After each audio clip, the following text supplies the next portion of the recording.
Our protagonist, a man of exceptional talent in swordsmanship, mastered every technique and skill with ease. There was nothing he couldn't learn, and no opponent who could escape his blade. Through relentless effort, he became unstoppable.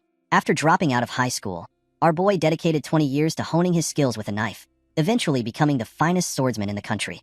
In a bustling restaurant, the staff managed the crowd when suddenly, the chef's phone alarm catches their attention. A staff member mentions it, and the chef realizes he must have set it to vibrate. Seeing the notification, he briefly wonders if it's from the game he deleted earlier, assuming his phone is malfunctioning. At that moment, another staff member informs him that a guest has arrived. The chef instructs them to tell the guest he isn't available. However, Mr. Kim, the guest, doesn't wait. He walks into the kitchen himself, dismissing the chef's excuse as an obvious lie. Mr. Kim declares it's time to hear the answer he's come for. He believes he's given the chef enough time to consider the request, and it shouldn't be difficult for someone like our boy, who handles swords every day. Realizing he might have come off as insensitive, Mr. Kim opens a suitcase full of cash as a show of sincerity. He explains that he's offering an advance payment of 300 million if our boy can complete the task. However, the chef swiftly cuts through the meat, startling everyone. He firmly states that this is a kitchen where cleanliness is paramount, and there's no place for someone like Kim. Our boy orders Mr. Kim to leave. The guest becomes furious, exclaiming that a sword saint shouldn't be cutting fish in a place like this. In response, the chef grabs a kitchen knife, further intimidating Kim. As Kim retreats, he tells our boy that he's not giving up and will definitely return soon. After Mr. Kim and his guards depart, one of the staff members remarks that the chef was being offered 300 million. He adds that if it were him, he would have accepted the offer immediately and asks why our boy turned it down. The chef replies that all his life, he's only ever sliced fish heads with a knife. He knows nothing about being a thug. The staff member suggests that the chef could leverage his reputation as a sword master to intimidate people without actually harming anyone and still collect the money. With that, he could buy a house. Our boy replies that he would decline the offer, even if someone offered him billions. Curious about the notifications, the staff member wonders if the chef is dating someone. But our boy dismisses it, explaining it's just a stupid game. Though he's too embarrassed to admit he's still playing Divine Protection. The boss calls for the cleaning guy, who leaves first, while our boy reflects on his past. He remembers how his family went bankrupt when he was young, forcing him to work tirelessly and focus his life solely on making money. His phone keeps ringing, with the frequency becoming excessive. He decides to reinstall the game, realizing that the characters have been invading the academy for years. He taps the notifications, and a prompt to touch the screen appears. Hearing the nostalgic soundtrack and seeing the female characters still as beautiful as before, he feels a wave of familiarity. To our boy's surprise, the mobile screen froze, and then suddenly, a bright light emerged from the phone. The same staff member from earlier calls out to him, saying the boss is asking for him. The staff member notices that the chef is gone and wonders why he left his phone behind. The boss calls again, and the staff member speculates that the chef might have gone to the restroom. Meanwhile, the phone screen shows the completion of the transfer.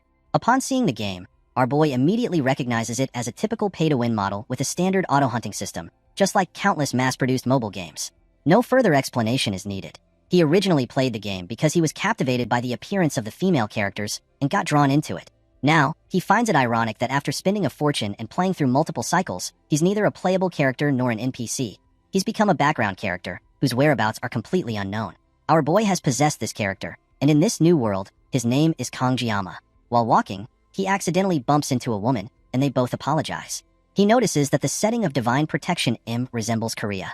The names, locations, and geography are only slightly altered, with a few minor character variations. Thanks to this, Kang adapts quickly. A whole year passes, and now he's living as a teenager, unsure whether this is real or just part of the game. For him, it's a life he can't fully enjoy, much like his previous one, until that fateful day arrives. Returning from school, his parents proudly address him as the great sword master Kang, calling him their pride.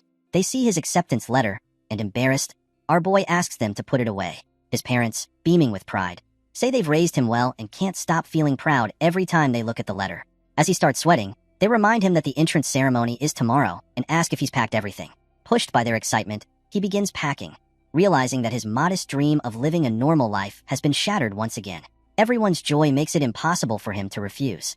He had tried to avoid the ceremony several times but couldn't, leaving him already exhausted. While packing, our boy stumbles upon a family photo and wonders how the Kang he possessed managed to get accepted into such a prestigious school. He recalls how things unfolded and remembers his parents telling him that last year he manifested divine powers and took the entrance exam immediately. Shocked, he realizes that before he possessed Kang, the boy had already unlocked divine powers and passed the entrance exam for Hulk Academy. It dawns on him that his character is a genius.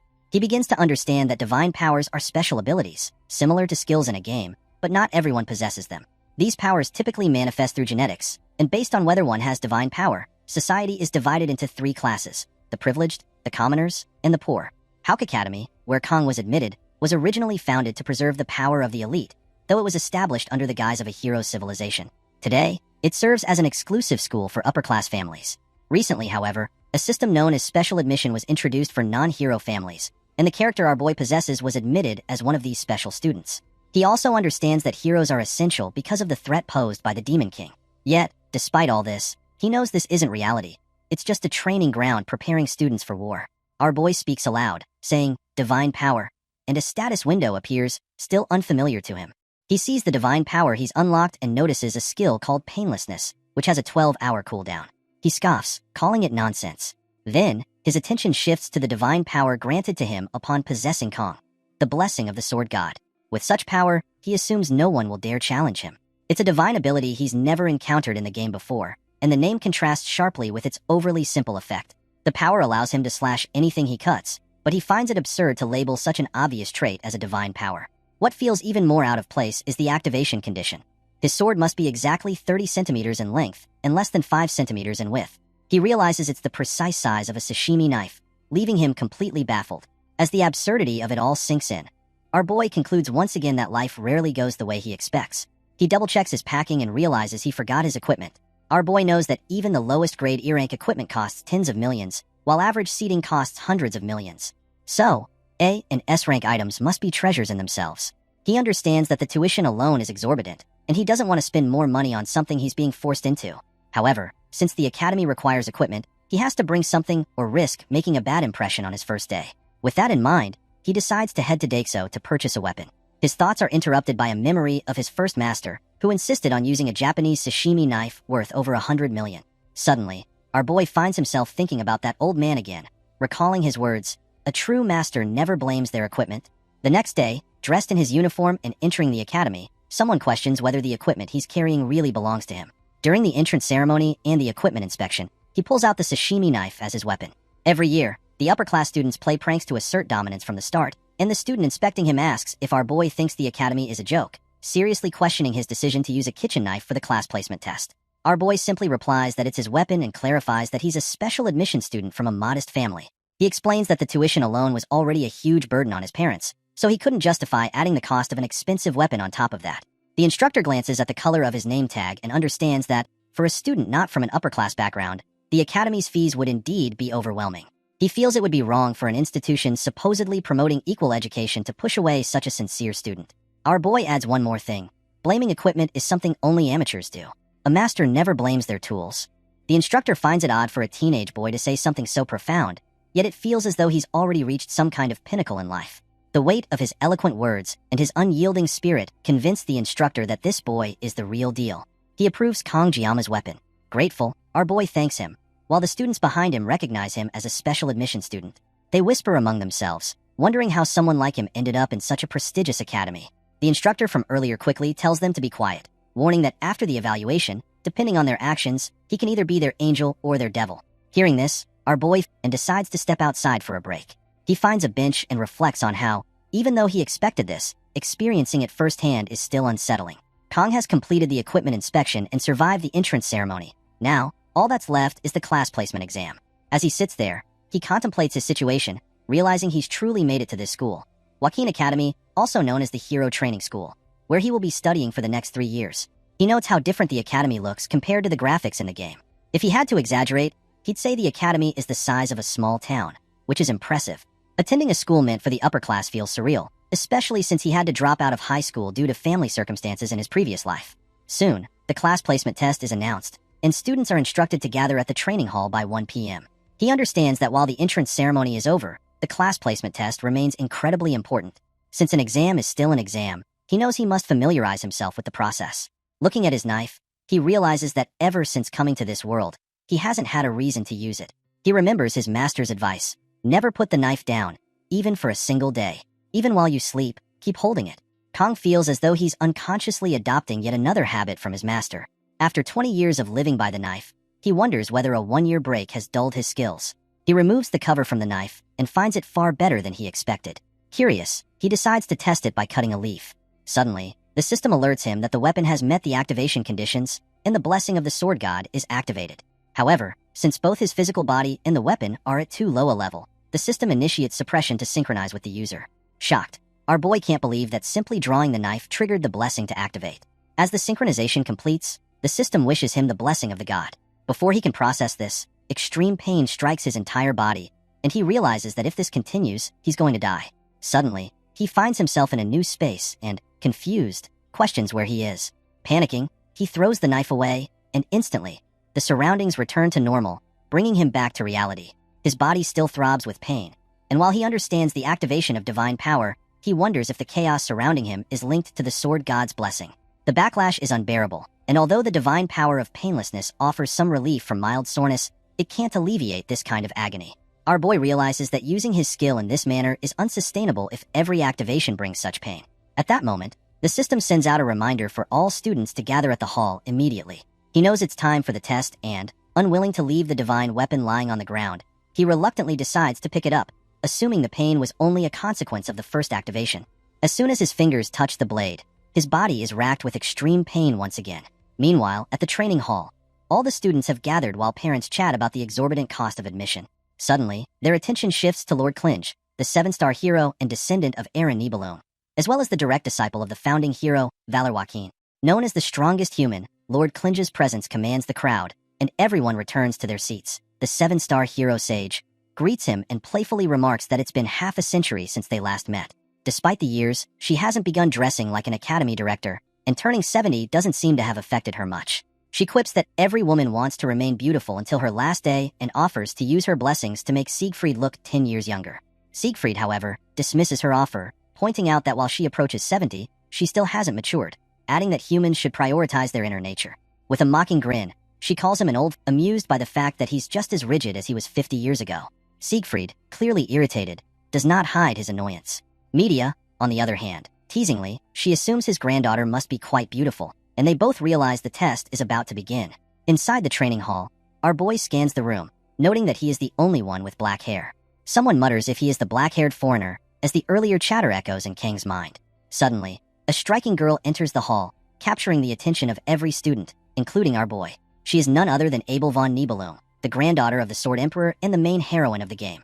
The sole reason our boy spent a fortune on it. The subspace was created by the ancestral hero Barol Joaquin, who established this reality alongside the academy. It is a dimension separate from the real world, where pain and damage are real, but no consequences apply to reality since there is no interference from the outside world. Even taking down someone is overlooked.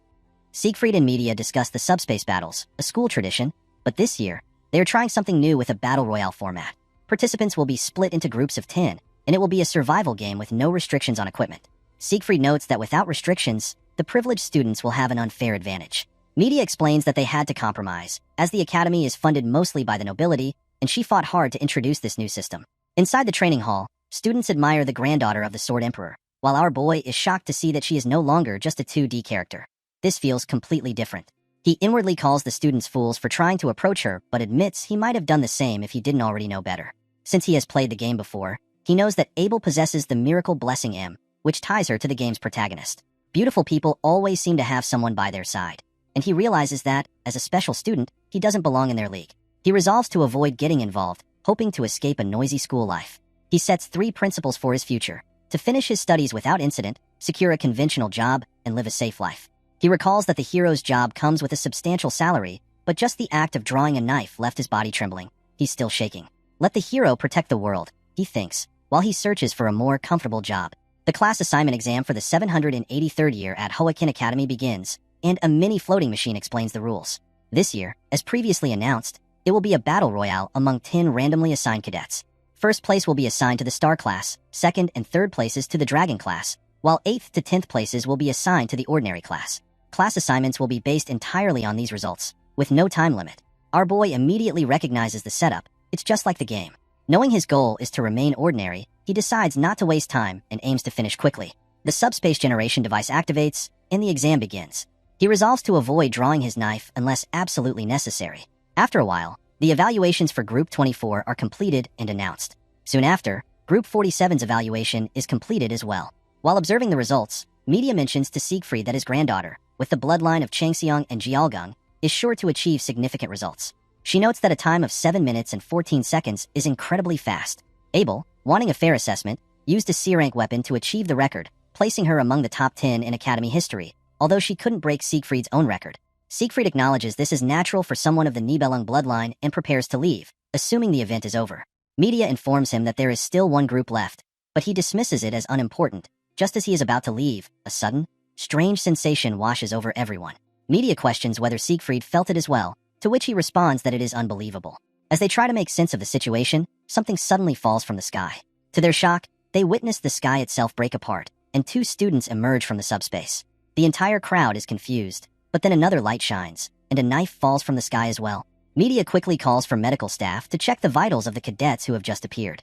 One of the fallen students is our boy, and as he lies there, he accepts the results as inevitable, predetermined from the start. Earlier, the students in the last group began fighting each other, and our boy realizes with dread that he has been caught in a squad of death.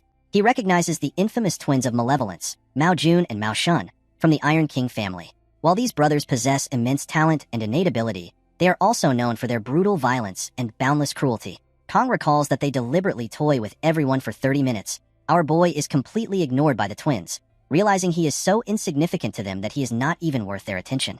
Once the twins finish beating the other students, they ask each other how many remain. Jun states that it's all over, while Shun, surprised, notes that he took care of 4 students. Jun allows Shun to handle the last remaining girl, and Shun eagerly accepts. The girl trembles in fear as she watches them approach. Our boy feels a surge of frustration as he notices that the girl is already panicked and seemingly lacks the will to fight. Shun, seeing her fear, comments that she is just his type. Just as Shun is about to attack the frightened girl, our boy can no longer remain silent. He screams, questioning why they are going so far when it's just subspace, calling them psychopaths for their cruelty. Without fully realizing it, he steps into the chaos. The twins turn their attention to him, noticing his special student tag. They call him a lowlife, and Shun decides to deal with him personally. Jun instructs his brother to take down anyone who dares to disrespect them. Our boy, panicking, wonders what he should do. He considers using his blessing of painlessness, but knows that avoiding pain for just 30 seconds won't help against opponents who have been brutalizing their classmates for 30 minutes. Spotting a sword, Kong hesitates, aware that if he grabs it, the blessing will activate. He recalls the intense pain he felt earlier when using the blade. He had just set out principles for an ordinary, uneventful life. Yet not half a day has passed, and he is already on the verge of breaking them. The twins notice him holding the knife and taunt him, asking if he is mocking them.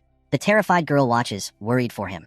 As Shun prepares to finish Kong off painlessly, finding him amusing, he charges at Kong headfirst, ready to smash him. Our boy realizes he can't afford to be picky now. He decides to use the blessing of painlessness for 30 seconds, hoping it will buy him some time.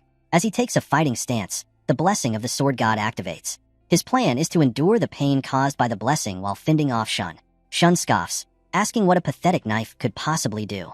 Kong knows that if he doesn't finish off his enemy quickly, he will be the one to die. He feels the absurdity of holding a sashimi knife, intended for cutting fish. He recalls his boss once saying that it's merely a cinematic trope. Such knives would never work against people, even if wielded by a god. Yet, he remembers a skill. If he strikes, it will certainly slash the enemy. As Shun closes in, Kong swiftly slashes with the knife, injuring the bully's arm in one decisive strike. The battle concludes in an instant. In his previous life, he recalls asking his boss why gangsters use sashimi knives. The boss clarifies that he should not refer to him as boss, but rather as master, and questions why our boy is curious about this.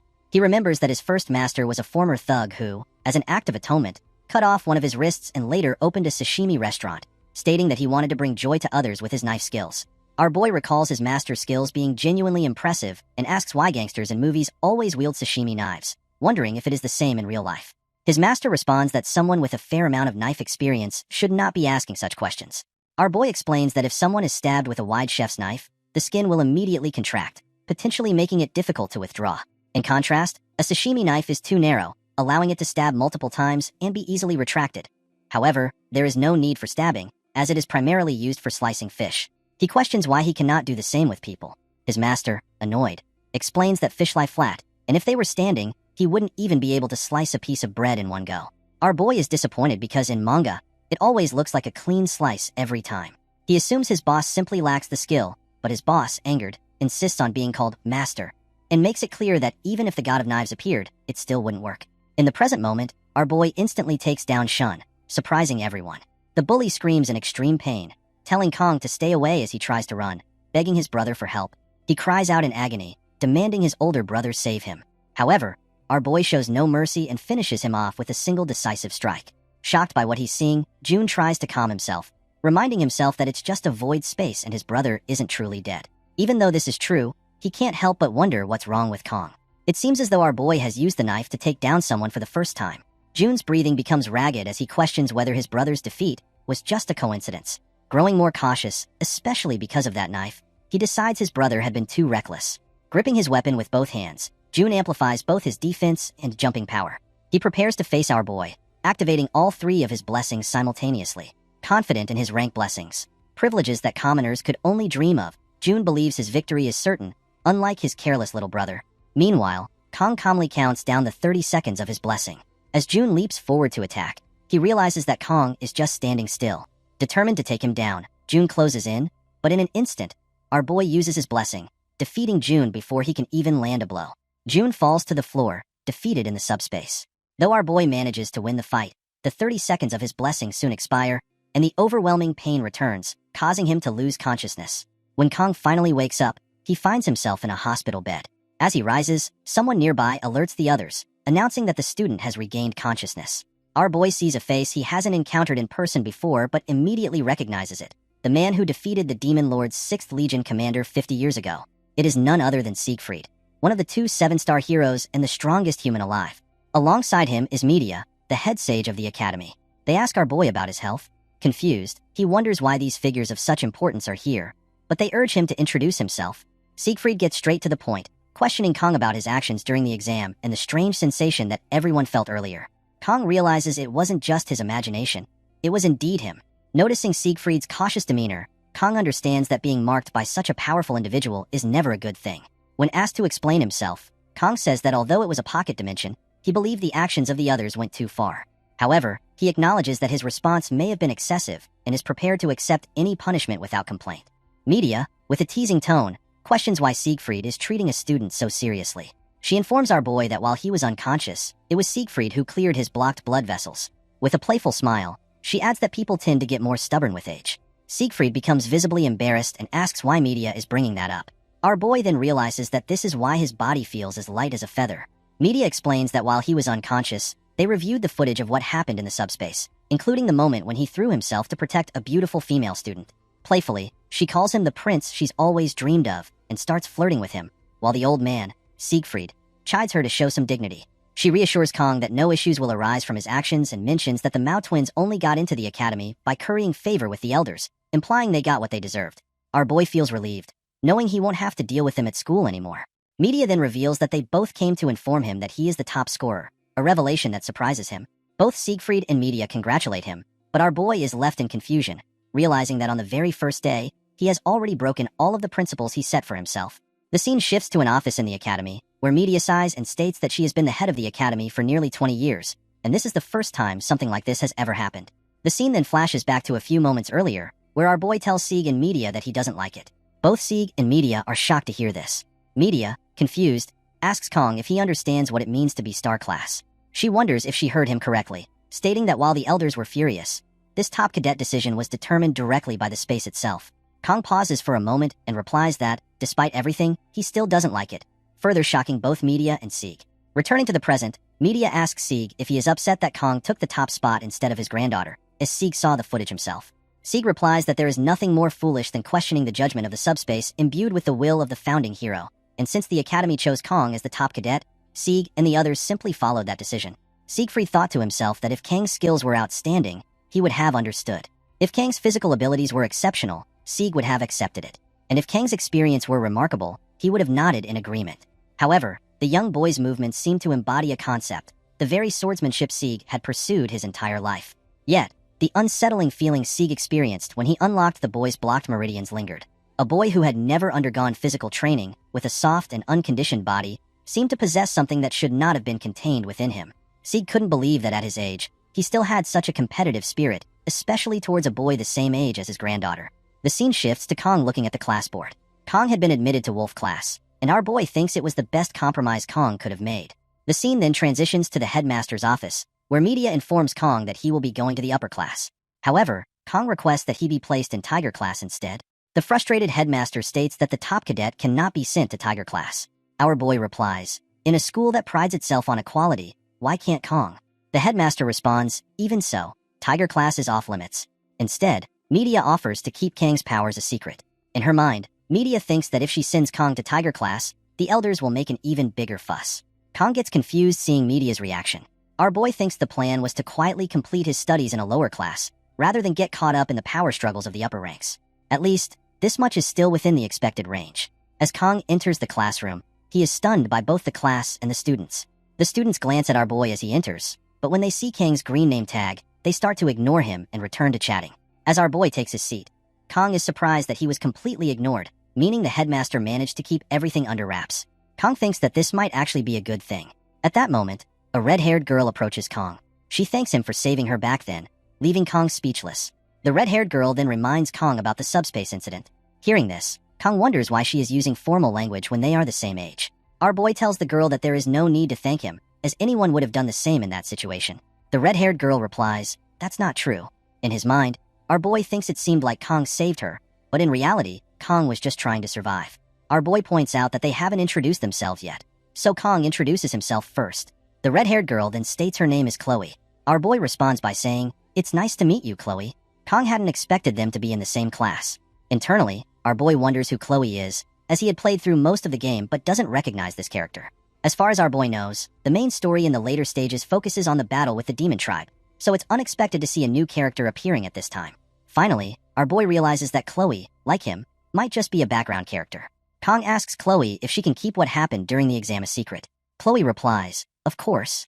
Just as Chloe was about to say something else to our boy, the teacher enters the classroom and instructs the students to take their seats. Our boy tells Chloe they can talk later after class, and she agrees.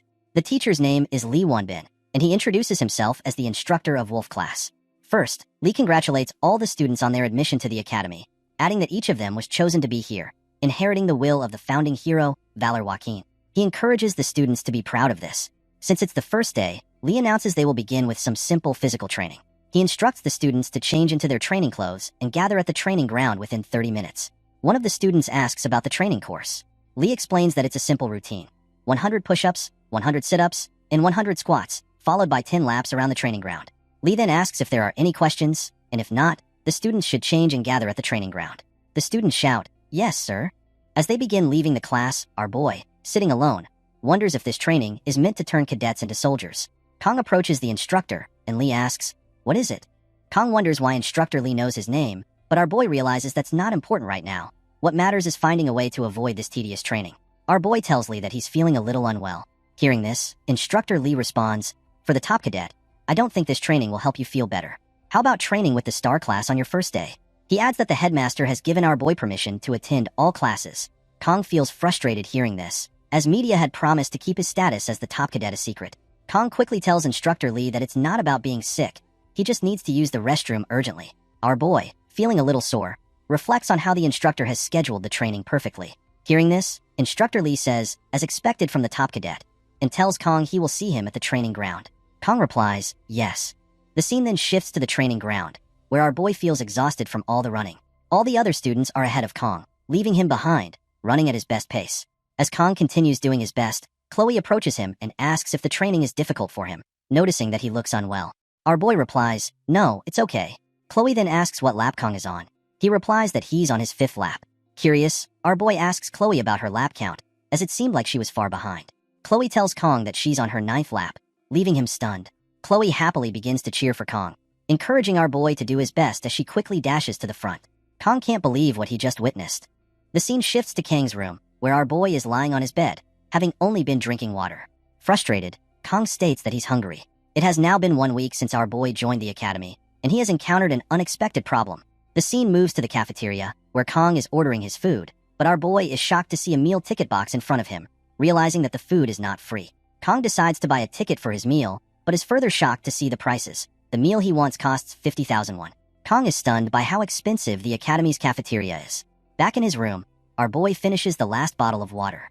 In frustration, Kong throws the empty bottle at the wall, angry and hungry, unable to believe how high the prices are in the academy's cafeteria. Nearly out of the living expenses his parents gave him, Kong thinks to himself that he's really an idiot for not taking advantage of the situation when he had the chance.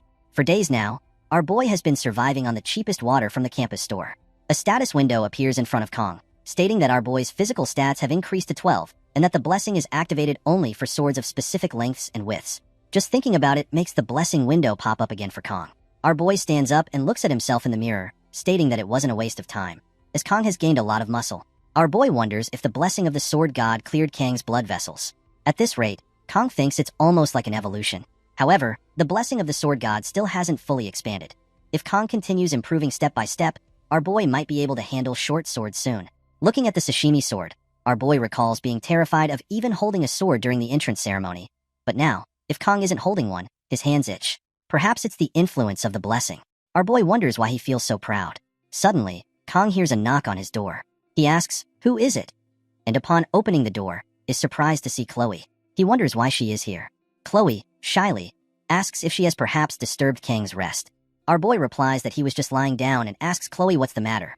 Chloe shyly tells Kong that she hasn't seen him in the campus cafeteria all week, so she was worried that our boy might not be feeling well. Our boy explains that he usually doesn't eat food made by others, though in his mind, Kong admits that he absolutely loves food made by others. Kong reassures Chloe not to worry.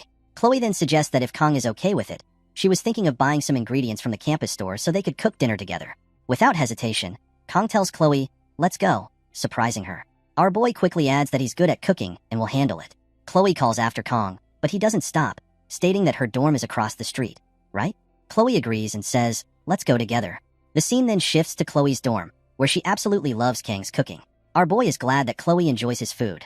Chloe is impressed, noting that she only boiled fish and never expected to taste cooking like this.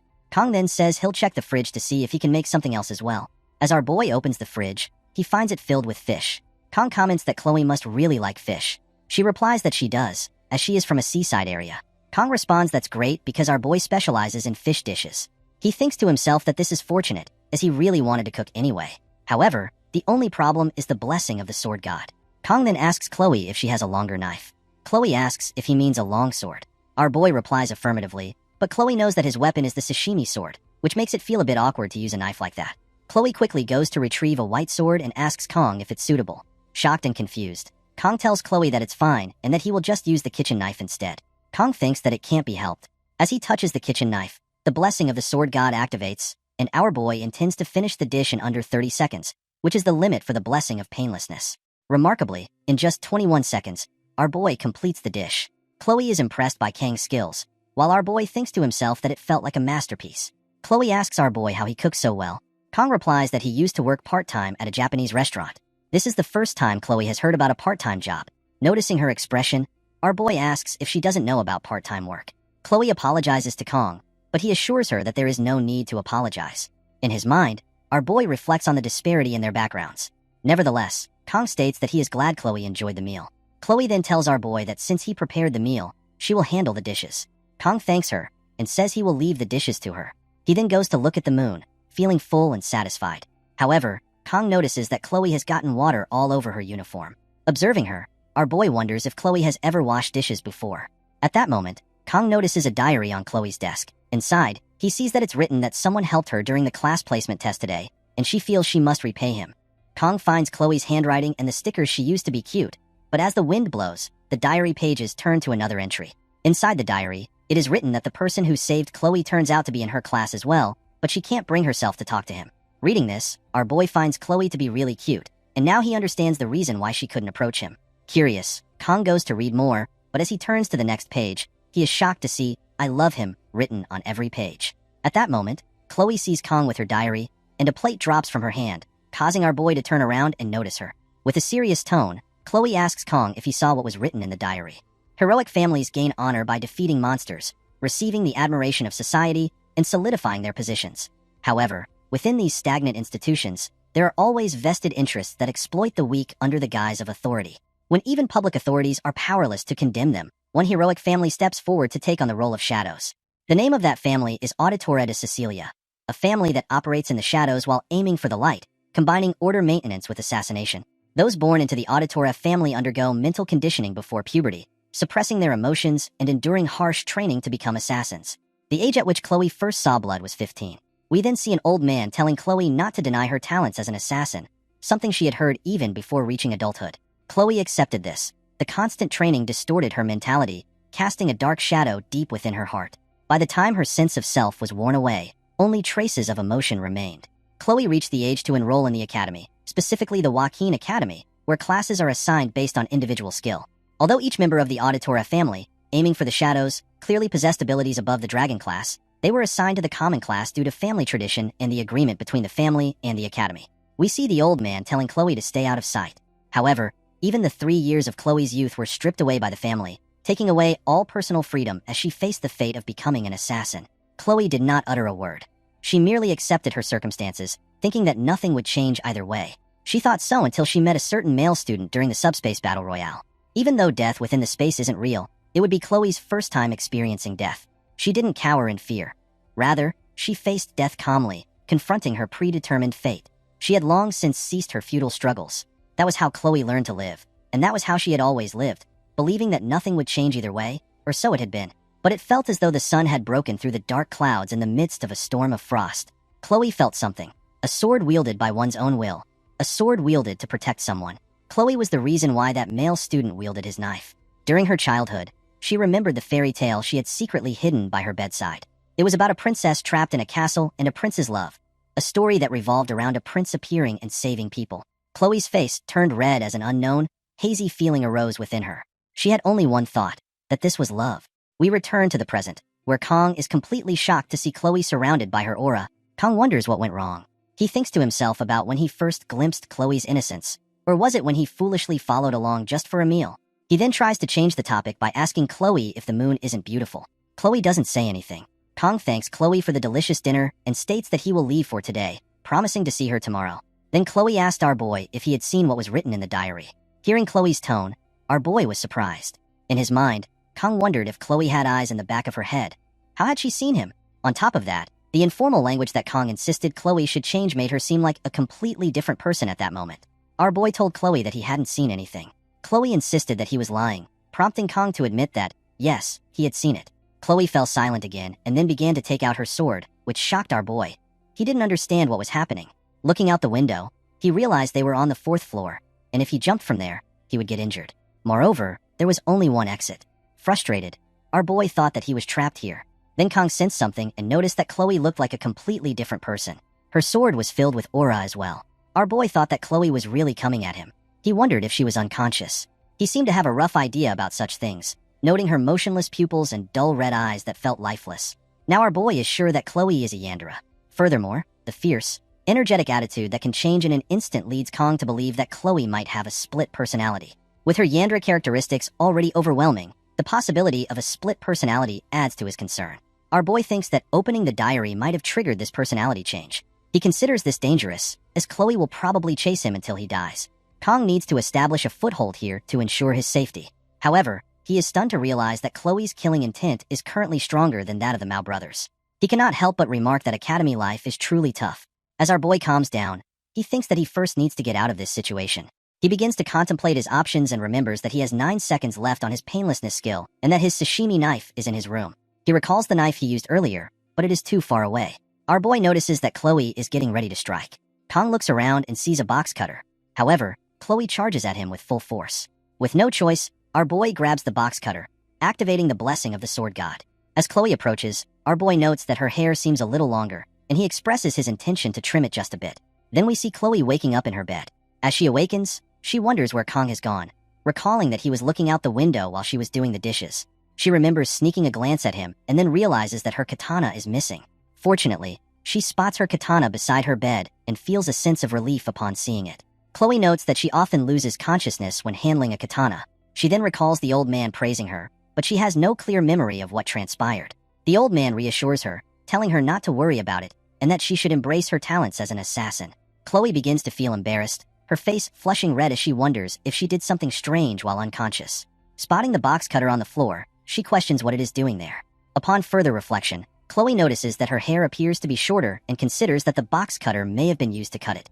Finally, she sees that Kong has tidied up, and when she notices her cut hair in the basket, she is filled with happiness, exclaiming that Kong is truly kind. Chloe thinks that she should write this in her diary before she forgets. The scene shifts outside, where our boy, completely exhausted, reflects on how he managed to get through that situation somehow. He sits on a bench, pondering the deal with Chloe. Generally, the purpose of swordsmanship is to take down an opponent with a single strike.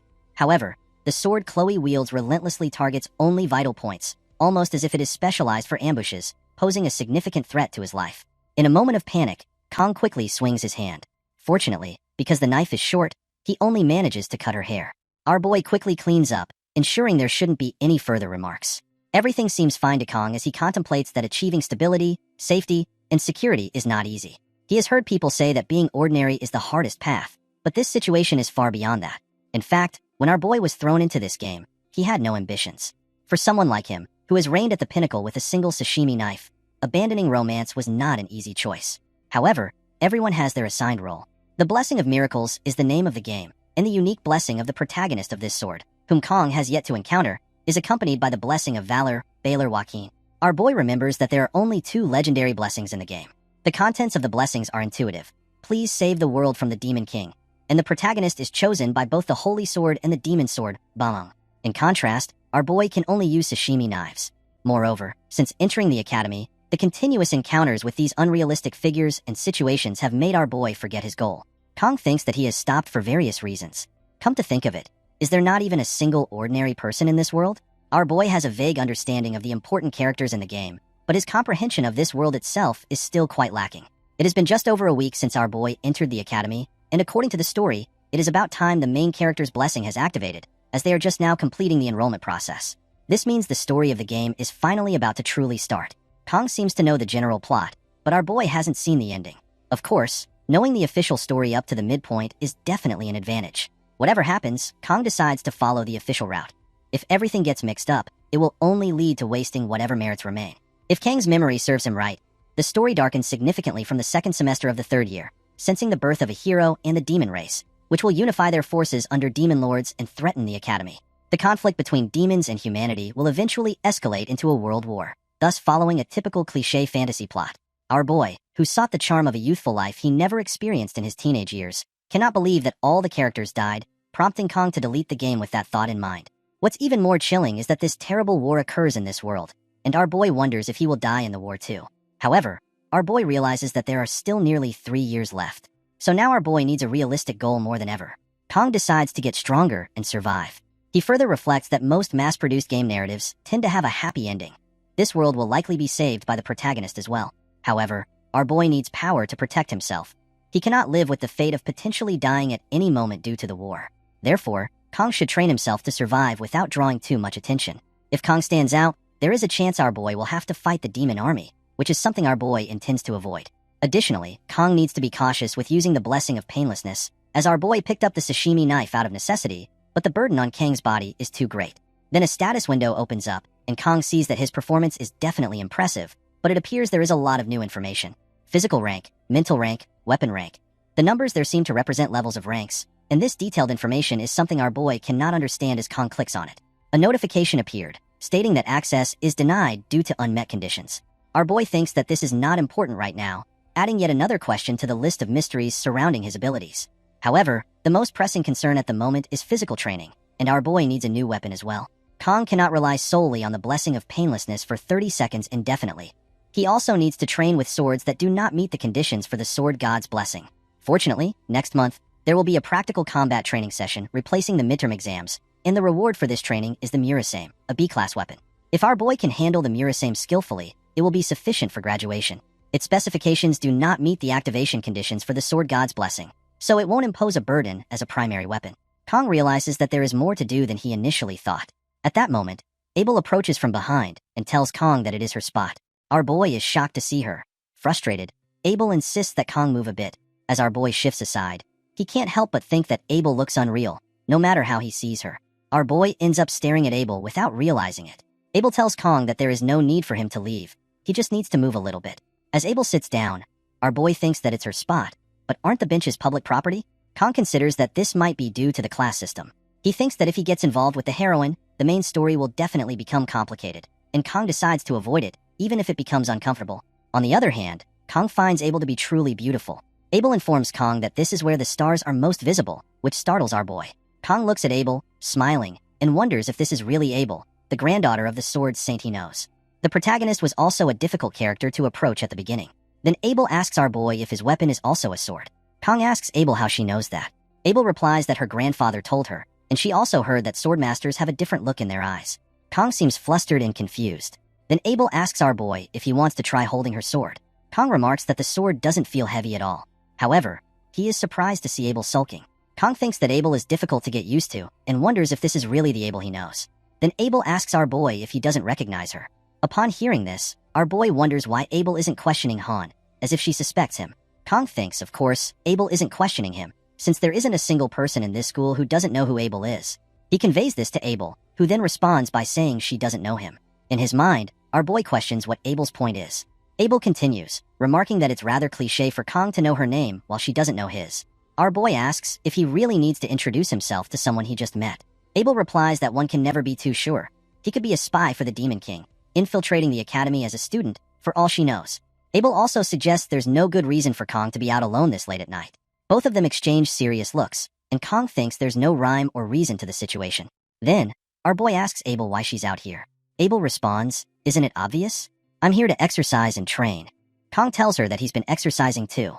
Abel asks him what kind of exercise, and with a straight face, our boy replies, "Breathing." Abel finds Kang's answer absurd, but as our boy looks at her hands, he notices that Abel has indeed been training. Seeing Kong, Abel quickly hides her hand. Our boy then tells her that she is very diligent. Abel responds, "Of course I am. People don't understand what it means to be part of the nibbling family. One must be perfect at all times. If even a sliver of weakness is shown, others will seize upon it." Abel states that his camp knows that Abel isn't the top student this year. To be honest, this is the first time Abel has ever lost to someone. Our boy remains silent. Abel then asks Kong if he knew, smiling as she states that on one hand, she felt relieved, but she was still curious about the person who defeated her. She wanted to find out who they were so she could crush them next time. Our boy is stunned to hear this. Kong asks if she really has to go that far. Abel replies, "It's a matter of pride." She goes on to explain that she kept asking her grandfather for details, but he told her that the top student wasn't even in her class. To make matters worse, the top student had the nerve to skip the oath ceremony. Abel adds, "How could I live with being second place after that?" After calming down, Abel reflects, "I'm sharing all of this with someone I don't even know." Kong then asks Abel why she is telling him all this. Abel replies, "Because you're weak." She further explains that the motto of her family is, "Be firm with the strong and merciful to the weak." Abel adds that all her classmates are exceptional at what they do, so she doesn't have any friends. Hearing this, Kong thinks this must be why the main character is so distant. Abel then tells our boy that she's going to turn in for the night. Hearing this, Kong says his goodbye. Abel sits quietly for a moment before asking, "Are you really not going to tell me your name?" Our boy responds that he doesn't want to. The scene shifts to Kang's classroom, where our boy sits alone, reflecting on how his life at the academy is much calmer than he had anticipated. Chloe quickly befriended others and blended into the class, while our boy was busy avoiding eye contact and trying not to run into her. In the instances where Kong did meet Chloe's gaze, her new friends would stare at him with icy looks. But our boy couldn't care less about their dismissive stares, as he was a special admission student. He wasn't the only unique one in the Tiger class, though there weren't many like him. Despite being in the same class, they were reluctant to interact with each other. Kong guessed it stemmed from a sense of entitlement. Thinking about it, our boy noted that it was actually a good thing not to be in the upper class, especially since this was the season when the Star and Dragon classes formed political factions. Even back when Kong played this game, they always felt like clowns. Just the thought of being in that class now made our boy dizzy. Kong is content, though, as at least he's eating well. He wonders what he should eat today. We see that Media gave Kong a card for daily use, a perk for being the top student. Media also apologized to Kong for the delay in receiving the card, explaining that it's actually a faculty member's card. Bowing 3 times a day to the academy director wouldn't be enough to express how thankful our boy is. Now, Kong reflects that he has been fulfilling his duties as a student faithfully, without significantly impacting the main scenario. Our boy resolves to spend the next 3 years like this. If Kong can manage that, he believes he can achieve the future he's imagined. The scene then shifts to the next classroom, where the teacher begins explaining to the students about events that took place 700 years ago. After the first Human-Demon War, the hero Joaquin Baylor, recognizing the need to cultivate the next generation of heroes, established this academy with his 7 disciples. The teacher reminds the students that this information will be on their upcoming exam and urges them to familiarize themselves with it. Meanwhile, Kong, bored in class, reflects that our boy already knows most of it. As the founding hero, Joaquin Baylor fought for 20 years against the commander of the First Corps and the Demon King's right-hand man, Leekin, and emerged victorious. However, Joaquin injured his arm and could no longer participate in battle. The war had no clear victor, but fortunately, the humans and demons reached a truce during the conflict. Joaquin then established the academy to nurture future generations. The teacher continues, explaining that the first human-demon war led to the signing of the non-aggression treaty between the two parties, ushering in an era of peace that has lasted for the past 700 years. Hearing this, the students begin to chat about whether there will be a war in their generation. Meanwhile, Kong thinks to himself that our boy is the only one aware that the beginning of the first crack suggests that peace is not far off. It's unnatural for everyone to be so accustomed to this serenity. As much as our boy would like to tell media what's happening, he is uncertain of the consequences that such a revelation might bring. Although media does not hide her desire to leave her position as dean as soon as possible, she was the first person in the story to sense the abnormality. Media was also the first of the 7 heroes to step up to protect the students. While our boy didn't play much of the game, Kong did look it up and discovered that Media was the first hero to be taken down by the Demon King. He thinks that if only he didn't know that. Then the teacher informs the students that's all for today and reminds them to study hard for the exam in 2 weeks. As class ends, the students rush outside together. Seeing them, our boy wonders what is happening. He then realizes it must be him, as today is the 5th of May. Kong goes outside as well, thinking that if his memory serves him correctly, today marks the enrollment of the world's main character, named Leon Van Reinhardt, and the 700 years of peace will soon experience its first crack. Our boy finds Leon annoying, particularly because the women who will fall for him include Rachel Demura, niece of the Spear Saint, Saki Ryojo, daughter of the Bow Saint, and Abel von Nibelung, granddaughter of the Sword Emperor. Our boy thinks that even the members of the protagonist party are impressive. The protagonist of Blessing of Miracles, Leon Van Reinhardt, will be one of the first drafted in 3 years. In reality, drafted is a nice way of putting it, as it is no different from forced conscription, and Kong refuses to go through that a second time. By the way, even Valor Hoakin was only able to seal the first Legion commander, which makes Kong wonder just how powerful the Demon King truly is. Our boy knows that this isn't some insane story where the protagonist loses.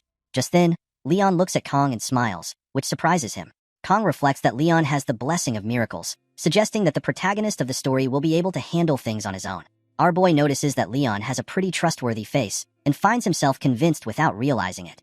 The scene then shifts to the training hall, where Kong is practicing with a wooden sword. After a few swings, our boy realizes that deviating from the standard means the blessing doesn't manifest. He needs to possess a certain level of skill and swordsmanship. Just then, Chloe approaches our boy and asks if she made some kind of mistake. Surprised, Kong wonders when she arrived. He tells Chloe that nothing happened, to which she asks, "Really?" Our boy reassures her, as he intends to keep things peaceful and doesn't want to make unnecessary enemies. Chloe expresses her relief, saying that's a good thing. In his mind, our boy contemplates Chloe's true identity. She had been able to handle a sword even while unconscious, a sword filled with sorrow.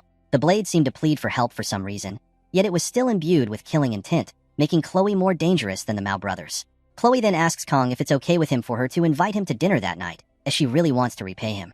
Of course, Chloe isn't as skilled in cooking as Kong. As he thinks about dinner, our boy recalls what happened last time. However, seeing the look on Chloe's face, he hesitates. Kong thinks it feels awkward to refuse, but if he accepts, he might find himself in trouble. Then he comes up with an idea and asks Chloe if it's a bit awkward to say, but instead of dinner, could he ask her for a favor? He explains that he couldn't think of anyone else but Chloe to rely on. Hearing this, Chloe becomes happy and asks what the favor is. Our boy states that he would like Chloe to teach him swordsmanship, then the scene shifts to a few moments later, where our boy, while holding the wooden sword. He thinks that he needs a swordsmanship teacher anyway, and Chloe is frighteningly strong. Kong wonders if this is a good excuse, considering that since that day, the one thing he makes sure to watch before going to bed is how to survive a Yandra, which has proven helpful. Chloe, radiating her bright energy, approaches our boy and asks when he arrived, mentioning that she was waiting for him over there. Kong replies that he just got here, and then asks Chloe what about her. She responds that she also just arrived. Our boy inquires about the time, and Chloe tells him it was around 6:30. He reminds her that they agreed to meet at 8, and Chloe can't help but smile. Kong keeps staring at Chloe and looking at her outfit. Seeing this, Chloe asks our boy if something is wrong. He replies that it's nothing. In his mind, Kong reflects that he hadn't noticed when Chloe was in her uniform, but now he can see her defined abs and muscles. He understands why Chloe is so strong and finds her cute as well. Kong hands Chloe the wooden sword, and as she takes it, she remarks that she thought they would be using real swords. Surprised by this, our boy wonders if he heard her correctly. Who trains with real swords? This is not a battle. He tells Chloe that it's training, so they should use wooden swords to avoid injuries. Chloe states that Kong is really kind. As Chloe swings the wooden sword, Kong is stunned to see her aura power manifesting even through the wooden weapon. He wonders just how strong Chloe's aura is. As Kong grabs his wooden sword, he decides to be careful. Suddenly, a status window opens up, and our boy confirms whether he can use the wooden sword without activating the blessing. He sees that the sword's specifications are fine and that his physical growth is steady, but he wonders if the blessing is usually like this. While it's common for a blessing to upgrade with skill level, Kong wonders if it usually comes with additional effects, as he doesn't recall it being like this. He considers how much growth is needed to see this. Observing our boy standing there, Chloe asks if something is wrong. Kong apologizes to her, stating that it's nothing. In his mind, he thinks that this status window seems to be visible only to him, which means he must look like a spaced-out idiot to Chloe. Seeing Chloe's excitement, our boy reminds her that today is his first time doing swordsmanship, so she should go easy on him. Chloe replies, "Of course." Our boy gets ready and states that they should begin. As they face each other, he reflects on his practical approach in his past life. As the saying goes, seeing is believing. To become a master in any field, it's not enough to merely work hard. Kang's quick adaptation to the academy is also a product of the learning he has absorbed since he was young. Chloe gets ready to strike as she begins to gather her aura. Kong thinks to himself that his hands are sweaty and his posture is awkward, because the essence of swordsmanship is to precisely strike the opponent. Chloe charges straight at our boy with full speed. Surprised by her speed, our boy barely manages to avoid her strike. Stunned, he thinks that he told Chloe to take it easy, but she seems to be in a league of her own. She strikes at him again, and Kong blocks it with his sword, finding her strike incredibly heavy. After barely managing to block her attack once more, our boy decides to counterattack. To his surprise, Chloe jumps into the air and prepares to strike at him again. Trying to focus, Kong notices that Chloe is moving even faster than before. As she strikes, Kong braces himself and takes the hit head-on with his sword, but Chloe's attacks don't stop there. She continues to strike at him from different angles again and again. Our boy finds himself being pushed back, realizing that her strikes are extraordinarily heavy. If he takes many more hits like this, he might be seriously injured. As Kong reaches his limits, he struggles to find an opportunity to counterattack. But then, suddenly, Kang's wooden sword broke in half. Seeing this, Chloe apologizes to him, explaining that she meant to go easy but ended up breaking the wooden sword. However, at that moment, it becomes clear that our boy's broken wooden sword has now met the conditions for the blessing of the sword god, and the blessing is activated. Our boy loses control and finds himself surrounded by a blue aura. Surprised, Chloe backs off, unable to understand what is happening. She asks Kong if he is alright, but he doesn't listen and charges at her with full force. Stunned, Chloe barely manages to block the strike, but our boy is now more powerful than before and pushes her back, causing her to crash into the wall. Stunned, Chloe thinks that Kong seems like a completely different person from just moments ago. Our boy, on the other hand, wastes no time and strikes at Chloe again, but she dodges the attack. He has completely lost control and is now under the influence of the blessing of the sword god. Seemingly injured, Chloe reflects that Kang's previous attack caught her off guard, making it hard for her to move now. She wonders what on earth has happened to him. Although Chloe doesn't understand what is going on, she realizes she needs to stop the match for now. She tells our boy to stop, but he charges at her with incredible speed. Seeing Kong approach, Chloe thinks that she can't avoid this strike. She tells our boy to get a hold of himself, but just as he is about to strike at Chloe, she shouts his name. The scene shifts to Kong, who seems to be somewhere in the kitchen, where he hears Chloe's voice calling for him.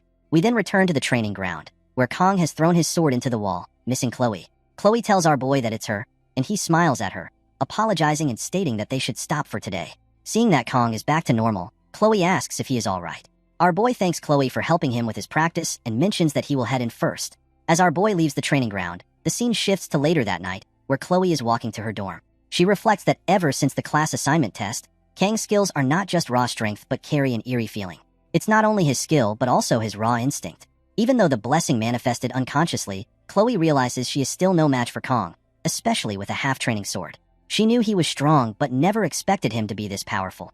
At that moment, someone with a mask covering his face tells Chloe that she seems to be enjoying herself. Chloe's expression turns serious upon seeing the masked man. The masked man's name is Nox Auditor, a second-year student. Chloe addresses Nox as brother and asks him what he is doing here. Nox responds by questioning if this is all Chloe is doing after entering the academy, making friends with commoners. Chloe insists that Nox should not refer to Kong in that manner. Hearing this, Nox acknowledges that the guy's name is Kong and warns Chloe that if she continues to associate with him, the Auditor family will eliminate him. Chloe walks past Nox, telling him that even if the entire Auditor family comes, they will not be able to handle Kong. Nox, taken aback, wonders who this Kong is. The scene then shifts to our boy, who reflects that he needs to clarify something.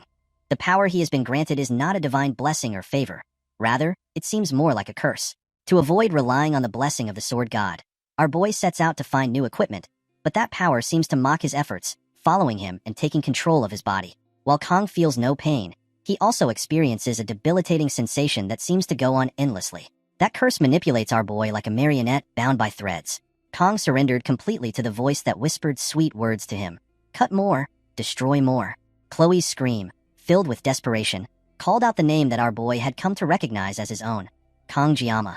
In that cry, the fragments of the worlds were brought together. Our boy threw away the training sword that had clung to him like his own skin, realizing that if he did not detach it now, he would lose himself forever. Until recently, Chloe was merely a Yandra who wanted to kill Kong. But now she had become the girl who revived his fading consciousness. Although Chloe was the one who originally broke the sword and caused this issue, our boy felt a mix of irritation and gratitude. Therefore, he decided to let it go without dwelling on it further. Even so, Kong left in a hurry to avoid the possibility of the sword god's blessing manifesting again.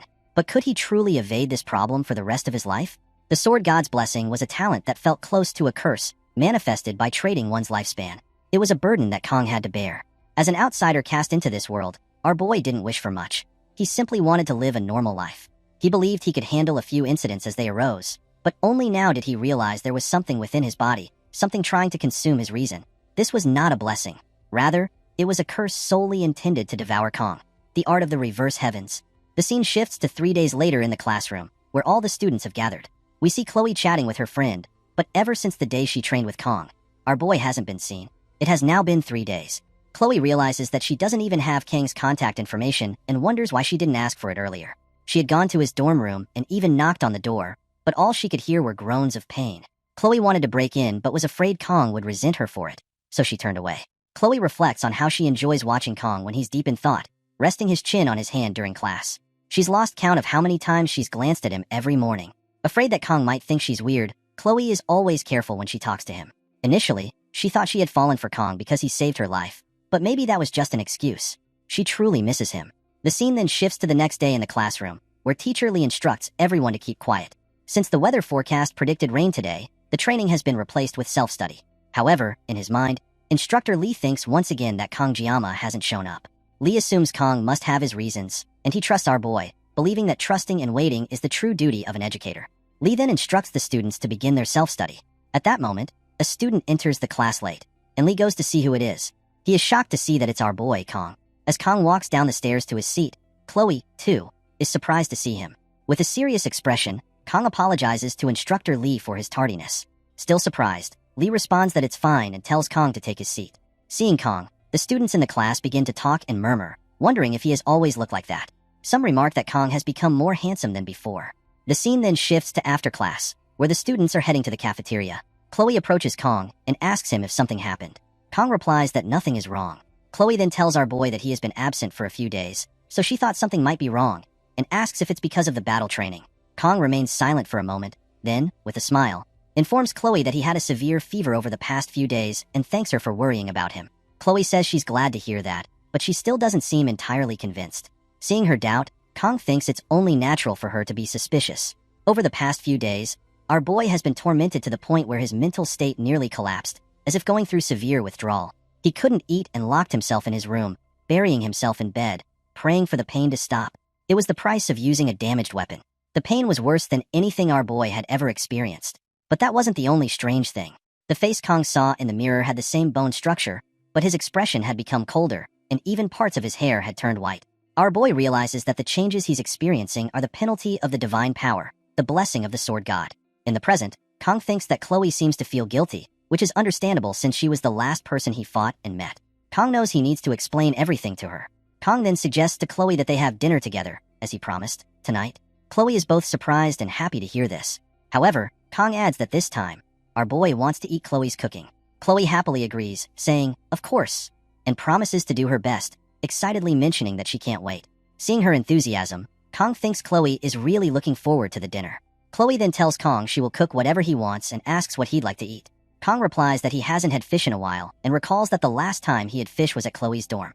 However, he couldn't eat it because it was too expensive. At that moment, our boy senses something behind him. He looks around to see what he was sensing, and it turns out to be Chloe's brother, Nox.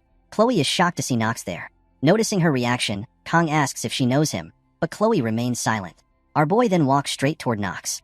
As they come face to face, Kong asks Nox if he has something to say, and tells him to speak up instead of just staring. Kong also warns him not to keep glaring at him, but Nox continues to stare, his eyes filled with a strange aura. Chloe intervenes, telling Kong that he doesn't need to pay attention to Nox, though our boy is puzzled by the look in Chloe's brother's eyes. She then calls Nox brother, and Chloe states that she specifically told Nox not to come and asks him why he has shown up. Hearing this, Kong realizes that Nox is Chloe's brother. He notices that, though Chloe's voice is sharp, it's trembling, which means she must be scared. Nox responds by telling Chloe that Kong doesn't seem strong and questions whether she's sure she wants to be with someone like him, even if it means breaking the Auditora family's rules. Frustrated, Chloe replies that whether it's about the Auditora or anything else, it's no longer her concern. Nox replies that once someone is born into the Auditora family, they are bound to it forever. Meanwhile, Kong thinks that younger sister is speaking as she is a rebel. On the other hand, older brother is speaking as he is in a historical drama. Nox then tells Chloe to leave this poor man and return to the Auditora. Frustrated, Chloe shouts, telling Nox not to dare call Kong that. Shocked, Kong thinks Chloe should lower her killing intent, thankful that all the students have already gone to eat. Kong begins to understand the situation, as he remembers everything now. The Auditora is an organization of shadows, specializing in infiltration and assassination. They appear later in the game, and though people say that, on the battlefield, the Auditora members are not as powerful as other hero families, when it comes to stealth attacks, they are unmatched. From a young age, their children undergo intense training, raised to become instruments of killing. It's said that every member of the Auditora family is incredibly strong. Now, Kong realizes that Chloe comes from the Auditora family. Looking at Nox, our boy recognizes the face of someone accustomed to killing. Now, Kong thinks it all makes sense. The Auditora family likely eliminates anyone who threatens their order to maintain control. Our boy also considers that, even here, he wouldn't hesitate to kill if necessary, and he could probably justify it. Kong then looks at Chloe, who is trembling. He thinks that all Chloe wants is to live a normal life, but like his own connection to the blessing of the Sword God, Chloe was born into a family of killers, a place that won't allow her to live a peaceful life. A life where she constantly has to kill, like a machine. It must be unbearable. Kong reflects that he is not a hero. Our boy can't be, and doesn't want to be. But even though Kong can't save the world, he can at least help change one girl's life. Kong tells Chloe not to worry, assuring her that he will talk to Nox. He admits to himself that, despite everything, he hopes the blessing of good intentions stays with him, as it's more than just a curse. This power won't allow Kong to lose. In the end, Kong realizes he has come full circle. Despite his efforts to escape the Sword God's blessing, he can't run from it. Kong recalls a line from a comic that said, "There is no comfort in the place someone runs to," which Kong finds to be profoundly true. He realizes that if he can't escape, he might as well push forward. After all, our boy's name is Kongjiyama, geometry meaning sword, and Ma meaning demon. Kong moves forward and tells Nox to follow him, as he intends to take him down. The scene then shifts to the faculty office, where Instructor Lee is sitting, deep in thought. He senses something strange about Kong, noticing that his face seemed devoid of all emotion. Suddenly, Instructor Lee receives a call informing him that a student has requested access to the subspace. Shocked, Lee asks for the student's identity and their opponent. He falls silent when he hears that the student requesting to enter the subspace is Kongjiyama, and his opponent is Nox Auditora. The scene shifts to a room where our boy sits alone.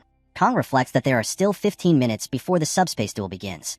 He thought the process would be more complicated, but everything went smoothly. Kong then remembers the media's warning to be cautious if he's serious about this duel. Even though subspace doesn't affect reality, and no physical damage carries over, the mental toll remains. Still, Kong thinks that as long as our boy wins, that's all that matters. Kong can hear the noise from the waiting room and understands that watching a fight is exciting, but he didn't expect the atmosphere to be this lively. He also reflects on how, in the past, he used to try to remain unassuming, but now it feels like all of that effort was pointless. Next to him, Chloe sits worried and crying. Seeing her, Kong thinks that she must be blaming herself. He gently tells Chloe not to worry, reassuring her that it's not her fault. Chloe even lent Kong her weapon, so she shouldn't be concerned. Everything will be fine. Despite his words, Chloe still looks worried.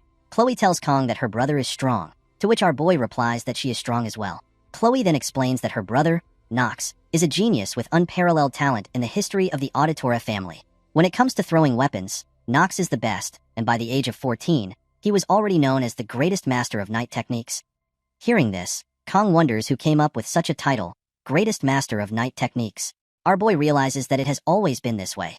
No matter how hard he tries to avoid it, in the end, he has no choice but to face this decision. Kong then recalls his master from his previous life, who told him he was destined to wield a blade for the rest of his days. Kong reflects that even his master wouldn't have expected that in Kang's second life, he would still be using a sashimi knife like this. Just then, an announcement calls for the selected student to enter the training arena. Kong simply states that he's heading out. Before leaving, Kong tells Chloe that there are many geniuses in this world, but in the end, our boy will be the one to win this duel. As Kong steps into the arena, the crowd starts cheering loudly, expressing their belief in the special student and encouraging Kong to give everything he has in the duel. The students have been waiting for a fight like this for a long time. Kong, on the other hand, feels like a Roman gladiator, as he didn't expect such a large crowd. He notices that several star class students are present, including Abel, Leon, and others. Kong wonders if they don't have anything better to do, as their presence only adds unnecessary pressure. Meanwhile, Nox appears frustrated. Emitting his aura, he states that Kong doesn't understand what he's getting into. To Nox, it seems our boy can't tell the difference between bravery and arrogance. Nox then asks Kong how he dares to challenge him with such a pitiful weapon. In contrast, Kong senses that Nox's killing intent is off the charts and wonders if Nox has truly lost his mind. Kong tells Nox that a true monster doesn't care about weapons, which only angers Nox further. Emitting the full scale of his aura, Nox declares that he will teach our boy a lesson. Kong notices that Nox is wielding 2 S-rank weapons, and on top of that, he is using one of his top-tier blessings to conceal this world, the Blessing of the Crow. Now, our boy can feel Nox's true killing intent, and Kong acknowledges that he is serious as well. Kong also possesses 2 weapons, his Sashimi knife and the one Chloe gave him. As they face each other, the duel begins, and they enter the subspace. Both of them charge at each other with full force. Kong manifests the Painlessness Blessing and the Sword God's Blessing as well. Outside the subspace, the students watching the match are surprised, as they cannot see Nox and our boy attacking at all, assuming this was merely a battle between 2 weak students. However, Kong and Nox are striking at each other with incredible speed, moving so quickly that only their auras can be seen.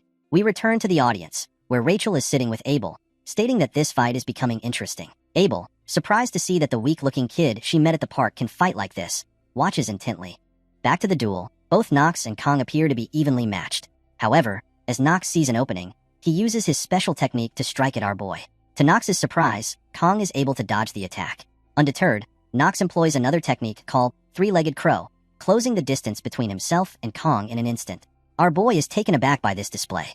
Kong finds himself surrounded by Nox's aura technique, and with a smirk, Nox declares that this duel is over. Yet, Kong takes a stance and in an instant, dodges Nox's technique. Nox is astonished to see that Kong has evaded this move as well. The scene shifts to the audience, where one student remarks that although he can see glimpses of the fight, the second-year student is clearly superior, as the first-year student is preoccupied with dodging. Another student replies that while the second-year student seems impressive, they cannot underestimate a year of battle experience. On the other hand, Abel thinks to herself that anyone watching this duel carefully can tell the truth. The second year is attacking fiercely, but the first year is easily dodging every strike, seemingly refusing to fight back. We return to the duel, where Nox finally realizes that what Chloe said is true. Kong is not an ordinary student. Even after using the Blessing of the Crow to take down Kong, Nox finds that our boy continues to dodge the attacks effortlessly. Focused on speed, Nox acknowledges that he must be even more cautious, especially since he can execute a wide-range attack in a single strike. The more Nox observes Kong, the more frustrated he becomes, particularly because our boy is accomplishing all of this with a kitchen knife. At that moment, Kong drops his Sashimi knife, surprising Nox, who wonders what Kong is planning. Our boy then takes a stance, pointing the kitchen sword that Chloe gave him toward Nox. Seeing this, Nox becomes filled with anger, thinking that Kong is trying to mock him with that ridiculous stance. A commoner cannot dare to mock Nox like this. He begins to gather his aura, and wings start to appear as the surroundings become enveloped in Nox's aura. As Nox prepares to strike at our boy, Kong charges forward in an instant and strikes Nox directly, catching him off guard and preventing any movement. Kong remembers the need to follow the rules without attracting attention. This feeling is like a curse that continually chases him and controls his body. Now, he realizes he cannot escape the power of the Blessing of the Sword God. Nonetheless, Kong is determined to cut it down. We see that Kong has severely injured Nox's right arm, rendering him unable to move. The audience, including Leon, is stunned by this turn of events. Kong states that whether the power he possesses is a blessing or a curse, he will use it, and with that, he bids farewell to his peaceful future. The whole arena is filled with smoke as the subspace barrier has been turned off, and the students in the audience are shocked by what they have just witnessed. In the arena, Nox is on his knees, while our boy stands confidently, unsheathing his sword. Abel and Rachel can't believe what they have just seen. The announcer then declares the duel has come to an end, and the students begin murmuring among themselves about the match. Kong wonders if he should have expected such a reaction, but realizes there's no turning back now. After all, our boy achieved this with just a kitchen knife, and it was Kang's first time facing an opponent as well. He starts to feel uneasy, though he finds some consolation in the fact that both the Mao brothers and Nox were inside the subspace during the fight. Kong is impressed by the subspace's specifications. On the other hand, Nox can't believe he lost the duel. Now, he understands that Kong is just as strong as Chloe had described. From Nox's perspective, Kong possesses incredible battle sense, honed through experience. However, Kong reflects that anyone could have sensed Nox through his intense killing intent, which ultimately worked to Kang's advantage. The duel's results are displayed on the screen, and the announcer declares the winner. The freshman from Tiger Class, Kong. The duel ended in just 25 seconds. The students are stunned to see that a first-year special admission student defeated a senior so easily. Kong, realizing the impact of his victory, thinks to himself that there's no turning back now from the peaceful life he once imagined. This is the path our boy has chosen, and Kong resolves to endure it with sheer will and determination. The scene shifts to the following day, where students are still buzzing about the duel. They've learned that the senior whom the special admission student faced was from the auditor family. Yet even someone that powerful was taken down by freshman Kong. Meanwhile, Abel sits alone, lost in thought, contemplating our boy. She reflects that Kong Jiama is always on her mind, as he's the only person everyone in the academy seems to be talking about. Yesterday's duel was shocking for Abel, to say the least. She couldn't believe what she had witnessed. Kong displayed remarkable swordsmanship, using only 2 kitchen knives. Abel had always taken pride in her knowledge of swords, being the daughter of a swordmaster, but now she finds herself feeling hopelessly naive. She never imagined someone could be that skilled with such ordinary blades. Abel's thoughts shift, and she realizes that she is still curious about the person who had defeated her. She wants to know who they are, driven by the desire to defeat them next time. Then, she remembers her grandfather mentioning that the top student this year wasn't from her classroom. Connecting the dots, Abel concludes that it might have been Kong. Anger rises within her as she considers the possibility, and what's even more frustrating is that our boy is actually stronger than her. Abel begins to wonder what Kong was thinking when she had called our boy weak and proudly told him about her family motto. Frustrated, she stands up abruptly, slamming her hands on the table. Hearing the noise, Rachel wakes up and asks Abel what's going on. Abel quickly calms down and apologizes, assuring her that it's nothing. Rachel, unconvinced, asks if Abel is sure. Abel explains that she hasn't been able to train recently, so she's feeling a bit sluggish. As a true friend, Rachel probes further, asking what's really going on and pointing out that something seems off about Abel's expression. Abel pretends not to understand, but Rachel presses her, teasing that maybe Abel is just hungry. Abel denies this, so Rachel jokes, asking if she left her equipment at home. Abel replies no. Then, Rachel playfully asks if Abel is having boy trouble, catching Abel off guard. Abel blushes, shocked by the question. Seeing her reaction, Rachel laughs, commenting that she didn't think Lady Abel would be interested in romance. Abel, still blushing, insists that's not the case. Rachel then playfully asks about the lucky boy Abel seems to be thinking about, suggesting it might be Leon. With a straight face, Abel replies no. Rachel, noticing Abel's unusual response, finds it odd that she's still apprehensive about Leon. Then Rachel asks if it could be that special student from yesterday. Abel's expression quickly changes, and seeing this, Rachel feels proud of her intuition. She grabs Abel's hand and says, "Let's go." Abel asks where they are headed, and Rachel replies, "To the Tiger class, of course." The scene shifts to the Tiger class, where Rachel confidently enters. All the Tiger class students are shocked to see them. As they walk forward, Abel tells Rachel they should go back, but Rachel reassures her not to worry. At that moment, Rachel climbs onto a desk to look for our boy.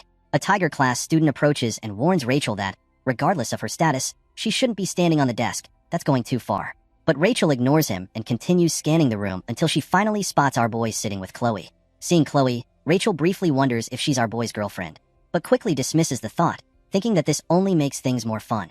Chloe, who had been smiling, suddenly has her expression change when Rachel approaches Kong and blows in his ear. Both Chloe and Abel are stunned by Rachel's boldness. Our boy wakes up groggily and doesn't immediately understand what's going on. As he looks at Rachel, she apologizes for waking him up and asks, "Your name is Kong, right?"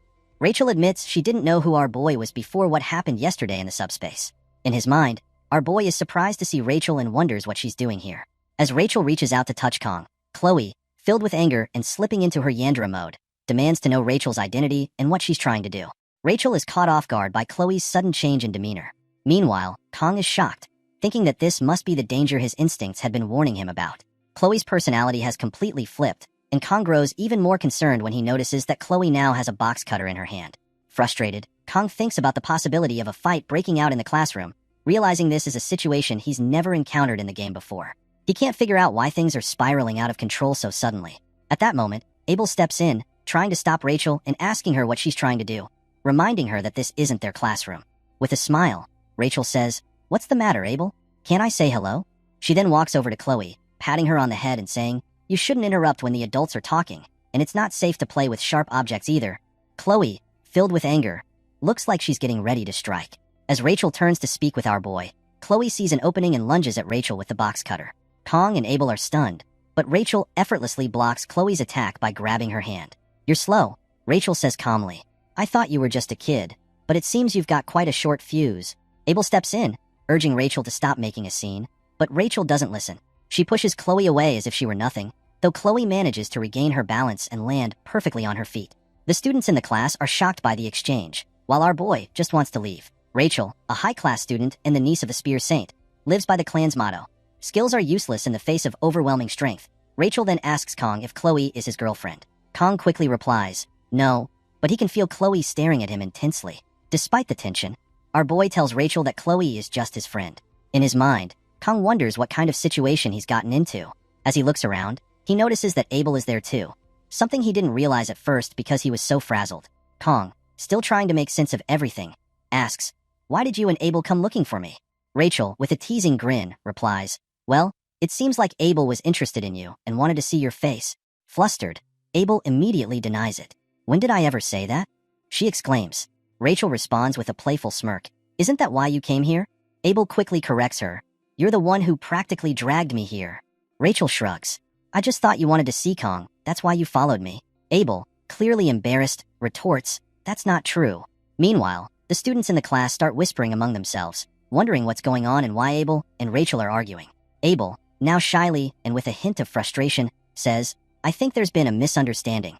I didn't ask to come here to see Kong. Hearing this, our boy thinks to himself that Abel should just leave. He then states, if Abel and Rachel don't have anything else to do, then they should just go. Both Rachel and Abel are surprised by his bluntness. Rachel moves closer to Kong and says, you're really an interesting guy, and I like guys like you. Our boy replies, that's a relief to hear, but I'm far from interesting. Rachel playfully responds, don't be like that. How about we meet up after class and spend some time together? Angered, Chloe suddenly shouts, get away from my Kong right now. Hearing this, Rachel starts laughing, but Abel, equally frustrated, begins to emit a powerful aura. Sensing Abel's rising anger, Rachel smirks and says to Kong, it was fun meeting you. I'll see you later. Kong, trying to put an end to it, tells Rachel, don't come back. Rachel waves him off with a grin and replies, don't be so cold. As Abel and Rachel leave, Rachel lovingly says her goodbye to Kong, which only frustrates Chloe even more. Meanwhile, our boy just wishes he never has to see Rachel again. As Rachel leaves, Abel can't help but glance back at Kong before exiting. The scene then shifts to the corridor outside, where Rachel reflects to herself. It's one thing to have a cold attitude, but seeing Kong face to face, there was something there, she thinks. Kang's gaze had been unsettling, and Rachel realizes that he far exceeded her expectations. Kong is definitely a step above all the students I've seen since the school started, she muses. Initially, Rachel had gone to the tiger class just to tease, but now she believes she might have gained something unexpected. My clan pulls no stops when it comes to recognizing only the most outstanding warriors, she thinks. In that sense, Kong might be a valuable resource. It's only natural that he's caught the eye of the invincible empress, she concludes with a cheerful smile. Rachel then turns to Abel and apologizes. Confused, Abel tells her, you should apologize to the tiger class students for causing that ruckus, not me. But Rachel replies, it's not about that. It's about Kong Jiama. She then adds, and I'm not going to yield. Abel is shocked to hear this, realizing that Rachel might be more serious about Kong than she had thought. The scene shifts to Nox, who is in the hospital recovering from his injuries. Anger courses through him as he contemplates killing Kong, having lived his entire life without experiencing defeat. As the genius of the Auditor family, Nox thinks to himself about taking care of Kong at night. The mere thought of Kong only fuels his rage, prompting him to rush toward his room. Nox intends to mobilize the entirety of the Auditor family with the authority of the entire clan. He believes he can deal with Kong easily. After handling Kong, he is confident that Chloe will return to the Auditor family as well, given that her potential is on par with, if not greater than, his own. Now is the time to strike, Nox thinks, envisioning the power of the House of Order combined with the pinnacle of his Nightfall techniques. He is determined to show Kong exactly what he is capable of. However, as Nox opens the door to his room, he is stunned to see our boy already sitting there, casually eating an apple. Seeing Nox, our boy states, you're finally here. The scene shifts to the classroom where, frustrated, Chloe sits alone after seeing Kong talking with other girls.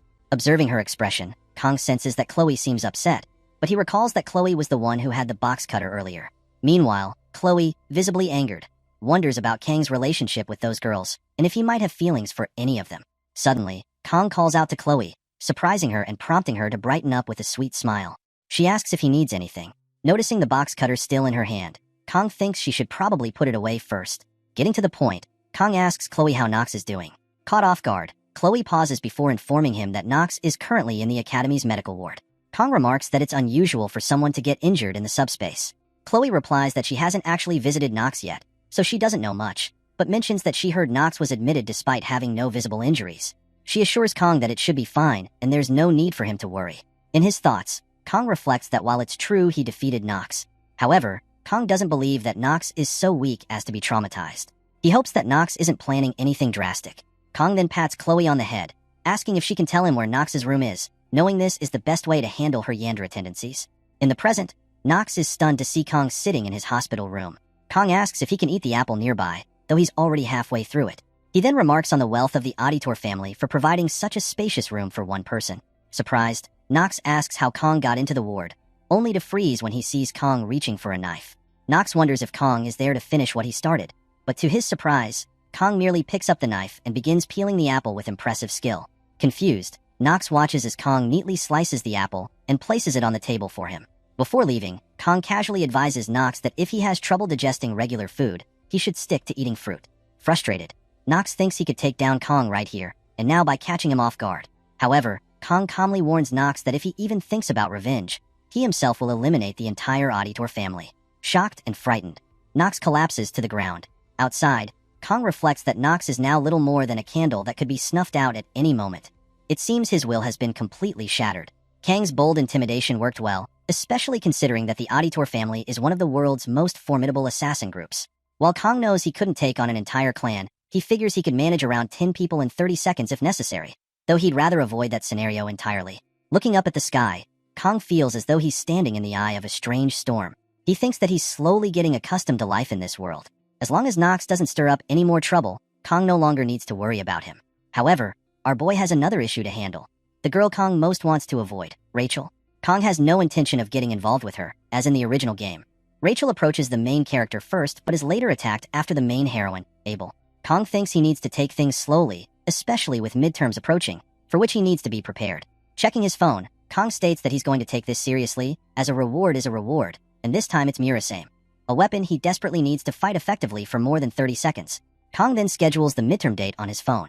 This test involves subduing a demonic monster in groups of 5, regardless of class. The Academy places heavy emphasis on teamwork, believing that while individual skill is important, trust in comrades is even more crucial on the battlefield. Although Kong finds this setup test annoying, he's fine with it as long as he finds the right teammates to carry him through. The monster featured in this test is a deer-ant creature, the merman, a particularly foul-looking beast, even in the game. Now, Kong is about to see this monster face to face. Although our boy has worked with fish all his life, he feels uneasy about encountering this creature in real life. Kong muses that if these monsters were mermaids, at least they'd be easier on the eyes. Sitting on a bench, then he recalls that mermaids are considered demonic humans in this world and are part of the demon forces. Demonic humans are far more dangerous than demonic monsters, but thankfully, students only have to deal with the merman, sparing them from facing demonic humans. Kong reflects that it has already been a month since he arrived here, and he finds the nights in this world surprisingly peaceful. Speaking of peace, it has been 700 years since humans and demons swore a truce. However, just as human history isn't free from war, this world has also seen many conflicts, both large and small. For example, Yasmin, the commander of the 6th Legion, once claimed he would revive the commander of the 1st Legion, crossing the line of the armistice. After a week of battle, humanity emerged victorious, and the 7 heroes were born. Although 3 heroes fell, neither faction wished to escalate the conflict further, and peace has continued to this very day. Looking up at the sky, our boy reflects, so this is peace. The more Kong thinks about it, he wonders if Baylor Joaquin, the one who sealed the 1st Legion commander alone, was even human. Checking his phone calendar, Kong notes that humanity has only 3 years left until the 2nd Human-Demon War, where even the Demon King will be a fighter. Our boy realizes that worrying about this won't change anything. Instead, he should focus on his midterms. However, he finds it irritating since he still needs to find teammates, and he has no friends at all. Just then, Kong realizes he's now the most famous student at the academy. If I can use this to my advantage, he thinks, won't that solve the problem? Living quietly for 3 years seems impossible anyway, so Kong intends to form a strong group and ace his midterms. Kong shifts his goals from living comfortably and quietly to living comfortably, even if it means not staying under the radar. A week later, in the classroom, the instructor asks the students to form groups for their exam, but to Kang's surprise, not a single student invites him to join their group. Kong thinks this is bad. He wonders if the other students are still afraid of him after the duel. Looking back, Kong notices Chloe is also alone. He realizes she's in a similar position, having been regarded as an outsider since that incident. Approaching her, Kong asks if she hasn't found any cadets to partner with. Chloe confirms that she's still alone. Concerned, Kong inquires if she's okay, mentioning that he's used to this, but she used to have friends. Chloe assures him that she's fine, thinking to herself that as long as she's with Kong, she'll be okay. Kong then suggests that, in that case, she can partner up with him, though he still needs to find 3 more people. Smiling, Chloe agrees with him. In his mind, our boy thinks that Chloe's capabilities are nothing to underestimate. The goal of the test is to capture as many mermen as possible within the 1-hour time limit, and given that Kong only has about 30 seconds, Chloe is like 1,000 soldiers to him. Smiling, Chloe says she's excited, and Kong notes that she seems genuinely happy. Suddenly, to Kang's shock, Rachel comes running in, telling him, "Let's play." Frustrated, Kong asks Rachel why she's here again. Rachel replies that she just told him. Meanwhile, Chloe's expression shifts as she goes into Yandere mode, ready to confront Rachel. Kong quickly realizes he can't let this situation spiral out of control. He tells Rachel to leave, just for today, as he has other things to take care of. Rachel responds, asking why her Kong is being so cold to her, to which Kong firmly tells her to stop calling him her Kong and to leave the classroom. Ignoring him, Rachel then asks if Kong has a group for the test. In his mind, Kong sighs, thinking that Rachel never listens to what people tell her. Frustrated, he replies that he hasn't found a group yet. Excited by this, Rachel invites Kong to join her group. Frustrated, Kong asks Rachel why she chose him as her partner, noting that there would have been a long line of students eager to team up with her if she'd asked for someone else. Rachel responds, explaining that those students aren't fun, while Kong, on the other hand, seems like he'd make the test enjoyable. Kong then tells Rachel that he's already teamed up with Chloe, but Rachel assures him that it's fine. Her group has 2 open spots. Hearing this, Kong thinks to himself that, beyond the reward, Rachel must not realize that teaming up with him could risk her grades. He recalls the saying, "Hate the game, not the player." Looking over at Chloe's expression, Kong finally tells Rachel they'll join her team. Rachel then playfully warns him that he can't back out now. Kong, curious, asks about the other group members, and Rachel surprises him by asking if he knows Leon, mentioning that Leon is super famous. Kong is genuinely stunned, wondering what kind of misdeeds he must have committed in a past life to end up entangled with the game's heroines. Our boy can't quite grasp how this situation came about. Even though Kong might stand out and occasionally cross paths with key people, it usually doesn't lead anywhere. But Leon Van Reinhardt is a different matter entirely. He's the main character of the game. Our boy realizes he has no idea how things will turn out from here, but it seems certain Kong will somehow be to blame. He even tried to see if Kong could switch groups, but Rachel had already submitted his name on the application before she even approached him, leaving no room for adjustment. Frustrated by the thought, Kang's irritation rises. Just then, Chloe approaches Kong in her intense, almost Yandere mode. She asks if something is wrong, noticing that he hasn't looked well since Rachel left. Kong, surprised by Chloe's attention, explains that he's just a bit overwhelmed by the prospect of taking the exam with the Star Class cadets. Chloe reassures him confidently, saying that no one in the Star Class is stronger than Kong. Kong thanks her, thinking to himself that he was the one who asked Chloe to team up with him in the first place.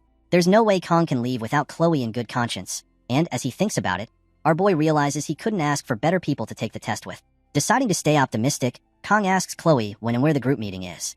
Chloe responds that Rachel mentioned meeting at the cafe in the main building at 6. Noting the time, Kong suggests they head over, and Chloe happily agrees. The scene shifts to the cafe, where Chloe is cheerfully enjoying her smoothie. Meanwhile, Kong is shocked to discover that Chloe's smoothie cost 50,000 won. He thinks to himself that the only drink under 10,000 won was a coffee, so our boy ordered it, but it tastes terrible. Since this cafe is run by an outside company, faculty cards don't work here, and Kong decides he won't be coming back often. A few moments later, Rachel arrives with the rest of the team. She apologizes for being late, and Kong recognizes Leon but not the other members. Leon approaches him, extending his hand and warmly saying it's nice to meet Kong. Our boy shakes Leon's hand and introduces himself as well. Leon tells Kong that he was impressed by what he saw in the subspace a few days earlier and feels reassured knowing Kong is part of the group for the exam.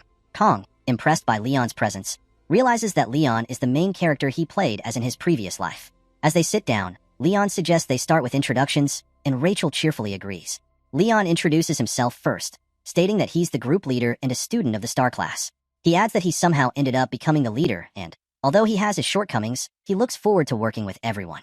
Kong admires Leon's positive attitude. Rachel then mentions that, since everyone already knows her, she'll pass the introductions to Batten, who is sitting next to her. Batten introduces himself as a student of the Star Class and a speed weapon specialist, adding that he likes heroes, which confuses Kong. Chloe then introduces herself, stating that she's from the Wolf Class and is here thanks to Kong. Hearing this, Rachel starts to smile, which frustrates Chloe, but she calms herself, thanks Rachel for the invitation, and states that it's a pleasure to meet everyone. Everyone is impressed by Chloe's well-spoken introduction. Finally, our boy introduces himself, mentioning that he's in the same class as Chloe. After the introductions, Leon suggests they begin the presentation. As Leon starts, Kong is surprised by the level of detail. Leon explains that during lunch today, Their class instructor will distribute files to the group leaders, containing a map of their examination site, Sashimi Island. Leon further explains that they will be teleported to the island through a subspace gate. Though only the gate itself is subspace, the island is real, meaning students can actually be injured by the demonic beast there. Continuing the presentation, Leon shows everyone their assigned area on the northeastern coast, where 3 groups, including theirs, will hunt the mermen on the island. However, there is a limited number of mermen available. The exam's objective is to hunt as many mermen as the limit allows. Everyone listens attentively to Leon, and as he wraps up the presentation, he asks if anyone has questions. Batten raises a concern, noting that Sashimi Island is known for having mermaids, which could be risky. Leon reassures him that the instructors have thoroughly researched the area in advance to ensure the students' safety. Chloe then asks if groups within the same zone are allowed to ambush or battle one another. Leon replies that the objective is strictly to exterminate demonic beasts, and conflict between groups would likely lead to disqualification. He then asks if that answers Chloe's question, and she nods. Meanwhile, our boy thinks to himself that, unfortunately for Leon, their team does indeed include an assassin. Leon concludes the meeting, reminding his team members to prepare for the midterms. He also tells them to meet again tomorrow for a positioning meeting. As everyone leaves, only Leon and our boy remain. Kong realizes that, since he ended up sitting in the corner, he and Leon are now the last ones left, making the situation feel awkward. Our boy thinks he should hurry and leave, so he stands up to go, but Leon calls out to him. Leon asks Kong where he's from, catching Kong by surprise. Kong thinks to himself that he's heard a question like this before, though this time it feels fundamentally different. Looking at Leon's expression, our boy can't tell what Leon is thinking, as Leon is directly asking where Kong is from. Kong feels that something is off, as Leon could have asked him earlier when everyone was introducing themselves. He can only assume Leon has a specific reason for asking now, after everyone else has left, but with a serious expression, he admits he can't shake the feeling that Kong is somehow similar to him. Hearing this, Kong considers that while the official language in this world is Korean, thanks to the game, it doesn't mean other cultures don't exist here. Leon then apologizes for asking such an odd question out of nowhere. Leon then tells Kong to pretend he didn't hear anything and starts to leave the room. Kong stops him and asks where Leon himself is from. Kong realizes he acted impulsively by grabbing Leon, but he knows he wouldn't be able to sleep if he let the question go unanswered. Smiling, Leon responds that he's from Germany, then leaves the room. Kong is left stunned and confused by the revelation. Kong still can't figure out what Leon is thinking. Later that day, Kong reflects on what Leon said to our boy, as a curious thought crosses his mind. Could Leon have come from another world too? As outlandish as it sounds, Kong can't help but wonder. After all, there's no rule stating that only one person could enter this game setting. When the blessing of the word God was active, Kang's senses felt strangely heightened, so our boy decides to test it. Unsheathing his knife, he activates the blessing of the sword God, and immediately hears a voice telling him that Leon's existence is indeed of this world. Shocked, our boy realizes he's felt this sensation before. When he activates the blessing of the sword God and concentrates, he can faintly hear a voice. Yet thinking about it gives him a headache, one that even surpasses the blessing's usual protection from pain. Nevertheless, Kong is certain that the Leon he encountered today is unmistakably the same Leon he played in the game. No actor in this world could replicate Leon so perfectly. He wonders if Leon really only intended to ask which country our boy came from. However, that doesn't explain why Leon told Kong that he couldn't help but feel our boy was similar to him. Kong then decides this will be the only time he gets involved with Leon. If anything like this happens again, Kong can always go to the media. He thinks it's best to keep his thoughts straightforward. Our boy also finds it strange how calm Kong remained in a situation he wanted to avoid, perhaps another effect of the blessing. Just then, a window pops up displaying Kang's stats, showing he's made quite a bit of progress. Our boy's mental fortitude and armament are still the same, but Kang's physical fortitude has increased slightly due to recent training. Kong believes his armament will increase once he acquires Murasame. He also notices that his assimilation level has risen significantly and appears close to unlocking, making him wonder if it's related to his recent actions. However, Kong finds it frustrating that he doesn't fully understand it himself, and it's not as if he can ask someone else about it. Finally, Kong is shocked to see that the duration of the blessing of painlessness has increased by 10 seconds. Additionally, its cooldown time has decreased, making Kong feel happy and proud of the progress he's made through training. Our boy feels great too. Time passes quickly, bringing us to the arena on the day of the midterm exams. Kong reflects on the subspace, noting how it has a completely different vibe compared to the training ground subspace. The rest of the team calls out to Kong. With the roles set, Rachel and Chloe will be at the front. Leon and Batten will provide support, and Kong will be at the rear guard. Our boy is both impressed and surprised by everyone's equipment. Rachel wields the S-rank gear, the Vermilion Phoenix halberd, while Leon doesn't seem to have Bamong yet. Kong is puzzled to see that Batten's gear is a recorder, and Batten becomes frustrated when he catches Kong staring. Rachel explains to Kong that Batten's gear is actually one of the few S-rank pieces specialized in healing. Kong is surprised to hear this. After all, A healing S-rank armament is incredibly rare, with only a 1 in a million chance of winning it in the game. Its appearance also contributes to its specs, and Kong steps closer to Batten for a better look. Flustered, Batten tells Kong not to come any closer. Then, the announcer declares that the first-year midterms will now commence. Instructor Lee adds that, judging by the students' expressions, everyone seems prepared. Lee tells them he'll keep it brief since they should already be familiar with the rules. If a student encounters something they cannot handle, they should retreat. He reminds them not to forget that they're still cadets, not yet heroes, and they don't need to take unnecessary risks. Lee also mentions that if any student becomes injured or wishes to surrender at any time, they should contact the supervising instructor. Leon then turns to his team, saying that it's almost time and that they should start preparing. He encourages them not to be nervous and to give their best effort. Our boy thinks that it's finally beginning. Just then, Chloe approaches Kong, and he asks her if something is wrong. Chloe asks Kong if it's strange that she feels anxious now, mentioning that she remembered mermaids can appear on Sashimi Island. Our boy reassures her, saying that the instructor confirmed everything has been thoroughly checked beforehand, so there's no need to worry. Chloe nods and replies that she understands. In his mind, Kong recalls that back in Sicily, mermaid sightings were frequent and often caused significant damage. Although humanity has a truce with demonic beings and they are rarely seen outside dungeons, the persistence of these rumors suggests that the conditions for mermaid appearances are still not fully understood. At that moment, Instructor Lee instructs the students to get ready to enter the subspace. Kong pats Chloe's head, telling her not to worry. In her mind, Chloe feels reassured, thinking she has nothing to fear with Kong by her side. As they enter the subspace, Chloe looks around in confusion. Kong calls to her, reminding her to stay focused. Meanwhile, Leon realizes he's unable to contact the supervising instructor, and he and his team members find themselves in a cave with no connection. They have no idea what just happened. Suddenly, a mermaid appears in the subspace, leaving Kong and the rest of the team shocked. The scene shifts to a few moments earlier, before the mermaid's appearance, on Sashimi Island. Except for Kong, the rest of the teammates are feeling sick. Leon comments on how Kong seems fine, to which our boy replies that he doesn't usually get seasick. At that moment, our boy spots a merman. Kong is surprised to see it, but the merman quickly runs away. Our boy notes that the merman seems smaller than he expected and feels a bit foolish for being so serious about it. He thinks Kong might not even need to use his weapon, though Kong had already planned to take it easy in the rearguard position. Leon informs Kong that once they reach their assigned area, there will be fully grown mermen, which are nothing like the smaller ones they've just seen. Leon adds that their first priority should be to head to the location Chloe went to scout. They move deeper into the forest, with Leon warning everyone to stay alert. Suddenly, Chloe appears, returning from her scouting mission. Leaping from tree to tree, she lands right in front of our boy. Kong is startled by her sudden entrance and asks if she had been climbing trees on her way back. Chloe confirms, explaining that it was the best way to avoid being noticed. Leon asks Chloe about the situation ahead. Chloe reports that approximately 500 meters ahead, there is a cave. As the group moves forward and spots the cave, Leon senses and estimates that there are about 50 to 60 mermen inside. Our boy thinks to himself that if they hunt these mermen down, their team will almost certainly secure first place in the midterms. However, he also considers the risks. For the leader, ensuring the safety of the team is just as important. Injuries could occur, and Kong and the others might end up trapped in the cave with no means of outside communication. Should the team take the risk or opt for a safer detour elsewhere? The decision ultimately rests with Leon, the team leader.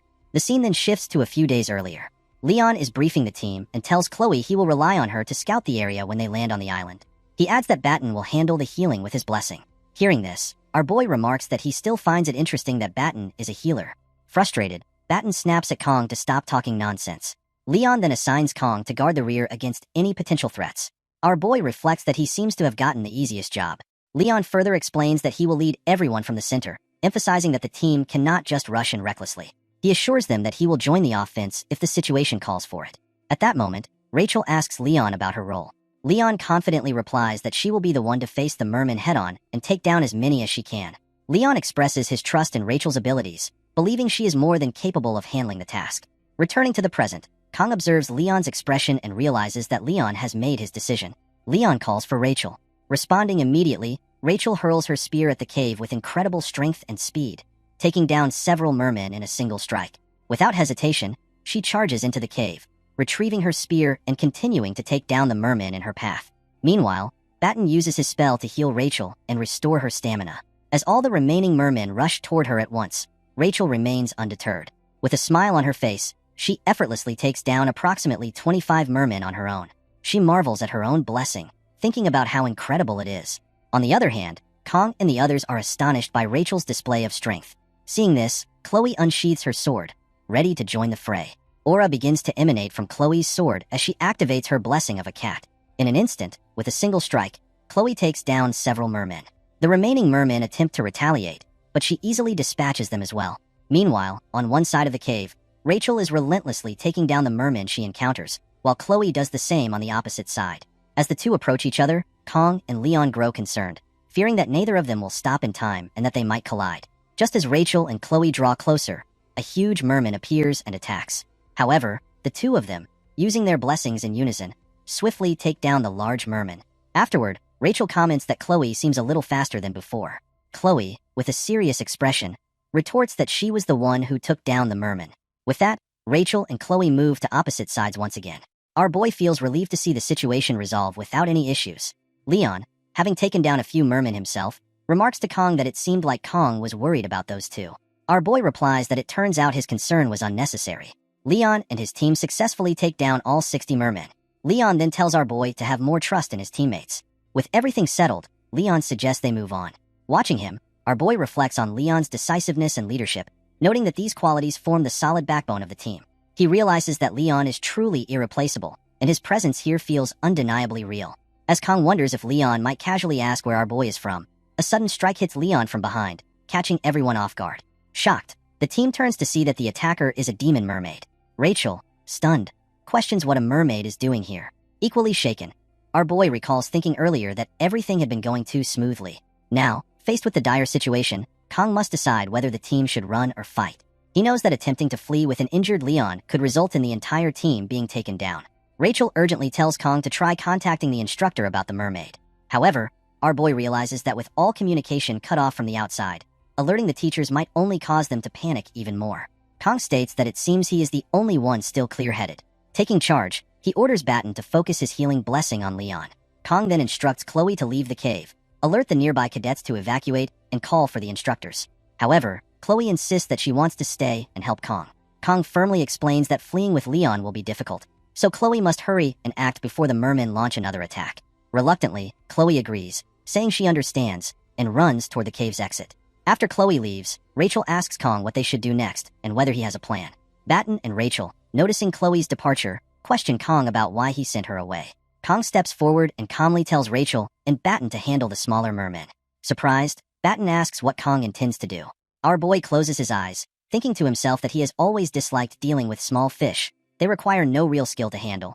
With a smile on his face, Kong unsheathes his sword, declaring that taking care of the big fish is his specialty. Our boy reflects that the protagonist fell to just one normal attack, highlighting the stark difference in strength between humans and demons.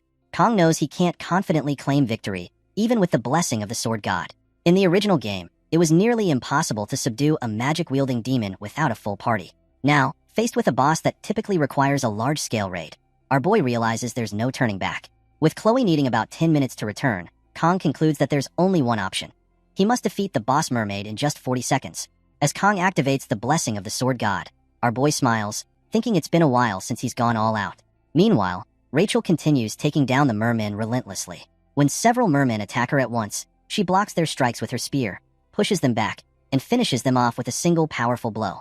However, her fatigue is starting to show. Batten, noticing Rachel's exhaustion, wishes he could assist her, but healing Leon is already pushing him to his limits. While Leon's wound is severe and healing slowly, it is recovering nonetheless. Batten, recalling Kang's absurd strength from their subspace duel, struggles to believe that Kong is facing the demon mermaid alone. Just watching the fight fills Batten with fear. Although it's late, Batten wonders if he should try to stop Kong. Meanwhile, the demon mermaid launches a strike at Kong. Kong swiftly dodges the attack and charges forward. Our boy analyzes the situation, noting that the mermaid appears to be a demonoid specializing in long-distance magic attacks with water properties. While Kong doesn't know magic, our boy thinks to himself, a mermaid is just a fish after all. Our boy then leaps into the air, closing the distance between him and the mermaid. As Kong strikes, the mermaid manages to dodge his attack and head straight for Batten. Batten is stunned as he sees the mermaid charging toward him. At the last moment, our boy steps in, striking the mermaid with his knife. The attack lands, but the strike is too shallow to inflict any real damage. Wasting no time, Kong charges forward again, but the mermaid dives into the nearby pond, disappearing beneath the surface. Frustrated, Kong thinks to himself that this demon is truly a mermaid, and predicting a mermaid's movements is no easy task. Our boy observes that the mermaid is deliberately targeting those who are injured. Regardless, Kong resolves to keep his team members safe. Kong turns to Batten and asks if he's alright. Batten, both relieved and surprised, replies that he is fine. Before leaving, Kong tells Batten he's relying on him to take care of Leon and calls him a hero. Batten is taken aback, watching Kong face the mermaid alone. Hearing Kong call him a hero triggers a memory for Batten. He recalls telling Kong that justice and bravery, when sacrificed for the sake of others, and the ability to turn despair into hope are what define a hero. Yet, despite enrolling in the world's best hero training school, Batten hasn't encountered anyone who embodies these qualities, not even among the elite dragon class. Batten reflects that this is why he joined this group with Rachel. He was certain he would find the hero he was looking for in Leon. Hearing this, our boy smiles to himself, thinking that Batten might just be right. With a smile, Batten informs Kong that, sorry to say, Kong is far from being a hero in his eyes. Kong responds that even if he were one, he'd refuse the title.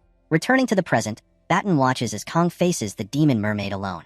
Despite the odds, Batten starts to believe Kong might actually have a chance of winning. The demon mermaid then unleashes a technique, summoning multiple mana fish to strike at Kong. Although Kong dodges them initially, he's caught off guard when the mana fish begin to follow him. Kong quickly carves a path for himself using his knives, managing to evade the mana fish. However, the relentless mana fish continue their pursuit. Kong, undeterred, uses his full speed to dash around the demon mermaid in an attempt to outmaneuver her. Spotting an opening, the mermaid abruptly shifts her focus and charges straight toward Batten. Rachel shouts, warning Batten to be careful. Just as the mermaid is about to strike him, Kong intervenes, landing a blow on the mermaid. However, the strike is shallow once again and fails to cause significant damage. Our boy steels himself, realizing that these shallow strikes won't be enough to take the mermaid down. We see that the mermaid has taken some damage from Kang's strike. The mermaid attempts to strike at Kong using her mana, but her attack instead hits the cave wall, creating a massive hole. The impact distracts the mermaid, causing her to lose control of her mana fish. As a result, the mana fish hit her directly, sending her tumbling beneath the cave's debris. At that moment, the scene shifts to a few students who are speaking with Instructor Kim.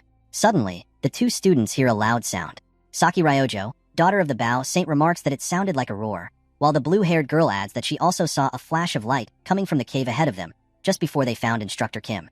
As the rain begins to fall, Saki tells the blue-haired girl that they need to get to the wounded and move quickly. With the rain pouring, the blue-haired girl realizes she likely mistook lightning and thunder for the earlier flash and roar. She replies with a confident of course. Saki insists they need to return to the academy as soon as possible. The scene then shifts back to the cave.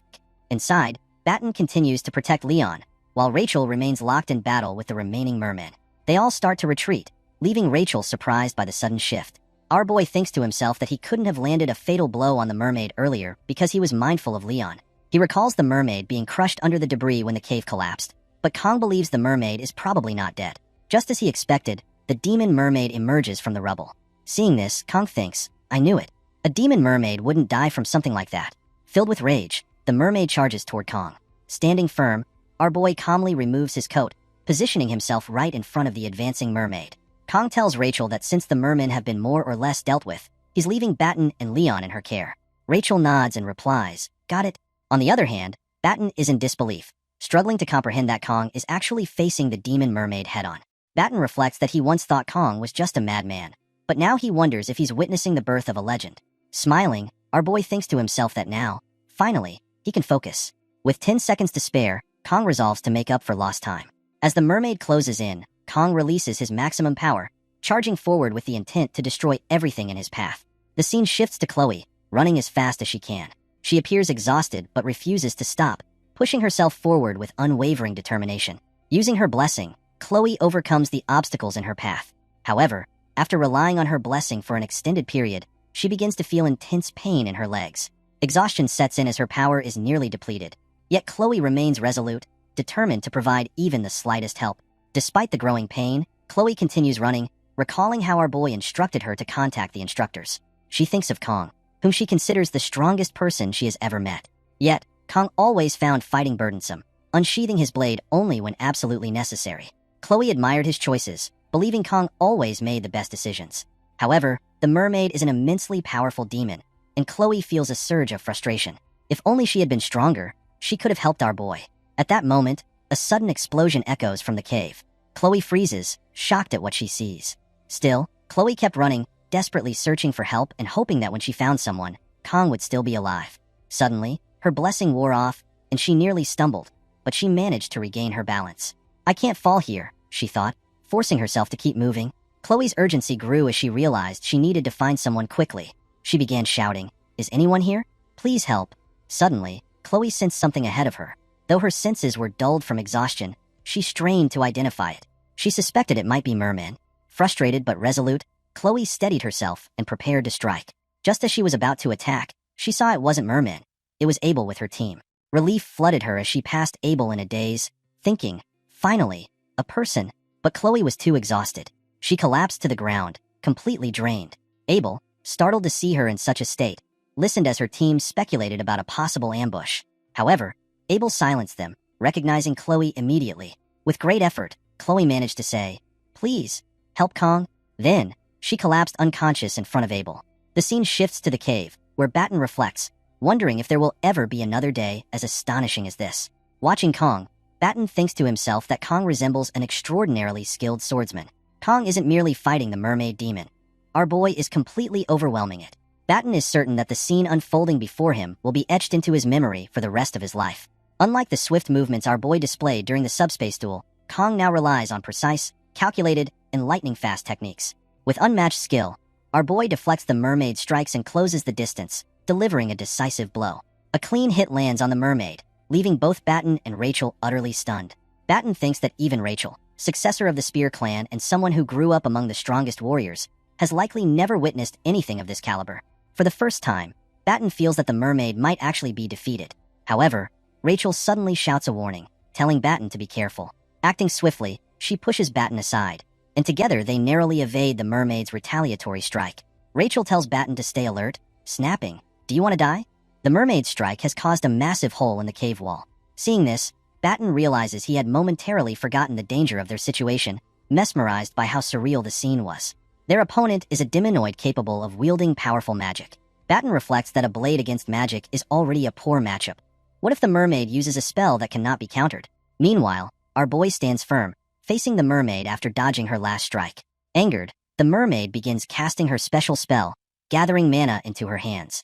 She unleashes a barrage of mana bullets, aiming them at Kong from all directions to prevent him from dodging. Reacting swiftly, our boy rushes in another direction, but the bullets continue to pursue him relentlessly. With no other choice, Kong deflects the incoming projectiles using his knife. During this exchange, he notices that his blade is coated in poison. Seizing the opportunity, Kong employs a precise technique to strike the mermaid with the poison knife, catching her off guard. Wasting no time, Kong closes the distance and goes for the final, decisive blow. The mermaid summons Merman to block Kang's strike, shocking our boy. Seizing the opening, the mermaid gathers mana, preparing to unleash a powerful attack on Kong. Alarmed, Batten and Rachel shout, urging Kong to move away. However, caught off guard, Kong realizes he cannot evade the incoming strike. Just as the mermaid's attack is about to land, Kong fully channels the blessing of the sword god. One of our boy's eyes turns black, signaling the awakening of his newfound power. In an instant, Kong finds himself standing in a serene pond under a clear sky, confused about where he is. Suddenly, a bright light approaches him, accompanied by a voice. The voice asks Kong a question. "Did you slice?" Kong, surprised but resolute, replies, "I did." At that moment, Kong fully masters the blessing of the sword god. Empowered by this realization, Kong grabs his knife, and with a single, decisive strike, he takes down the mermaid, severing the magic of the demonoid entirely. We see our boy standing victorious against the mermaid. Batten and Rachel are stunned to witness a freshman single-handedly defeat a demonoid. Shortly after, Kong, injured from the battle, collapses to the ground. Seeing this, Rachel rushes over to check on him. Meanwhile, Batten feels a sense of relief knowing that Leon is unharmed. At that moment, Batten senses movement near the entrance of the cave. Initially, he worries that the mermen who had fled earlier might have returned, but he is relieved to see that it's Abel and her team. Abel and her team are shocked to find a mermaid's remains in the cave and begin to wonder what transpired there. Abel grows visibly frustrated upon seeing Rachel embracing Kong, questioning why Rachel is so close to him. Her gaze shifts to Leon, and she thinks to herself how the team looks as though they've been to the brink of death, yet the leader appears unscathed. Abel reflects on Leon's seemingly absurd luck. She informs Leon that she has contacted the academy and that instructors are expected to arrive within an hour. Finally, Abel demands an explanation for what happened in the cave. Batten replies that the so-called idiot instructors who explored this island earlier must have overlooked something, which he finds laughable. Abel acknowledges his frustration and tells him she understands, but insists that Batten should now explain. Batten, in turn, asks if Abel is ordering him around. Abel sighs and retorts that Batten always interprets things so oddly. What she said was merely a request. Batten smirks and remarks that it's not like Abel would believe him anyway. Still, he urges her to listen, claiming that explaining things is one of his specialties. Abel listens as Batten recounts the events. A mermaid appeared out of nowhere, and Kong single-handedly defeated it. Abel raises an eyebrow, questioning the plausibility of the story, but Batten affirms that's exactly what happened. As Abel reflects, she finds it hard to believe. A freshman from the academy defeating a demonoid on his own sounds more like a tale from her grandfather's bedtime stories than reality. Yet, as absurd as it seems, the evidence suggests it's true. After all, why would they fabricate such a story? It feels like something straight out of legend. Abel then recalls her lineage, a descendant of the famed hero Baylor Joaquin and his disciple, Aaron Nibelung. Abel's radiant roots have granted her a special class since birth, in other words, a noble bloodline. Nevertheless, Abel has worked tirelessly to ensure she isn't overshadowed by her heritage. Through her relentless effort, her talents have flourished, propelling her to where she stands today. However, when it comes to Kongjioma, Abel can't help but find the disparity between their skills almost absurd. At first, she experienced a swirl of emotions: fear, dread, and admiration. Perhaps, Abel thinks, she has been just an ordinary person all along. Shaking off these thoughts, she instructs her teammate to use her healing blessing on Kong. As her teammate channels the blessing into our boy, Abel observes him. Despite being battered and on the brink of death, Kong, someone her own age, fought a demonoid alone and emerged victorious. The thought frustrates her deeply.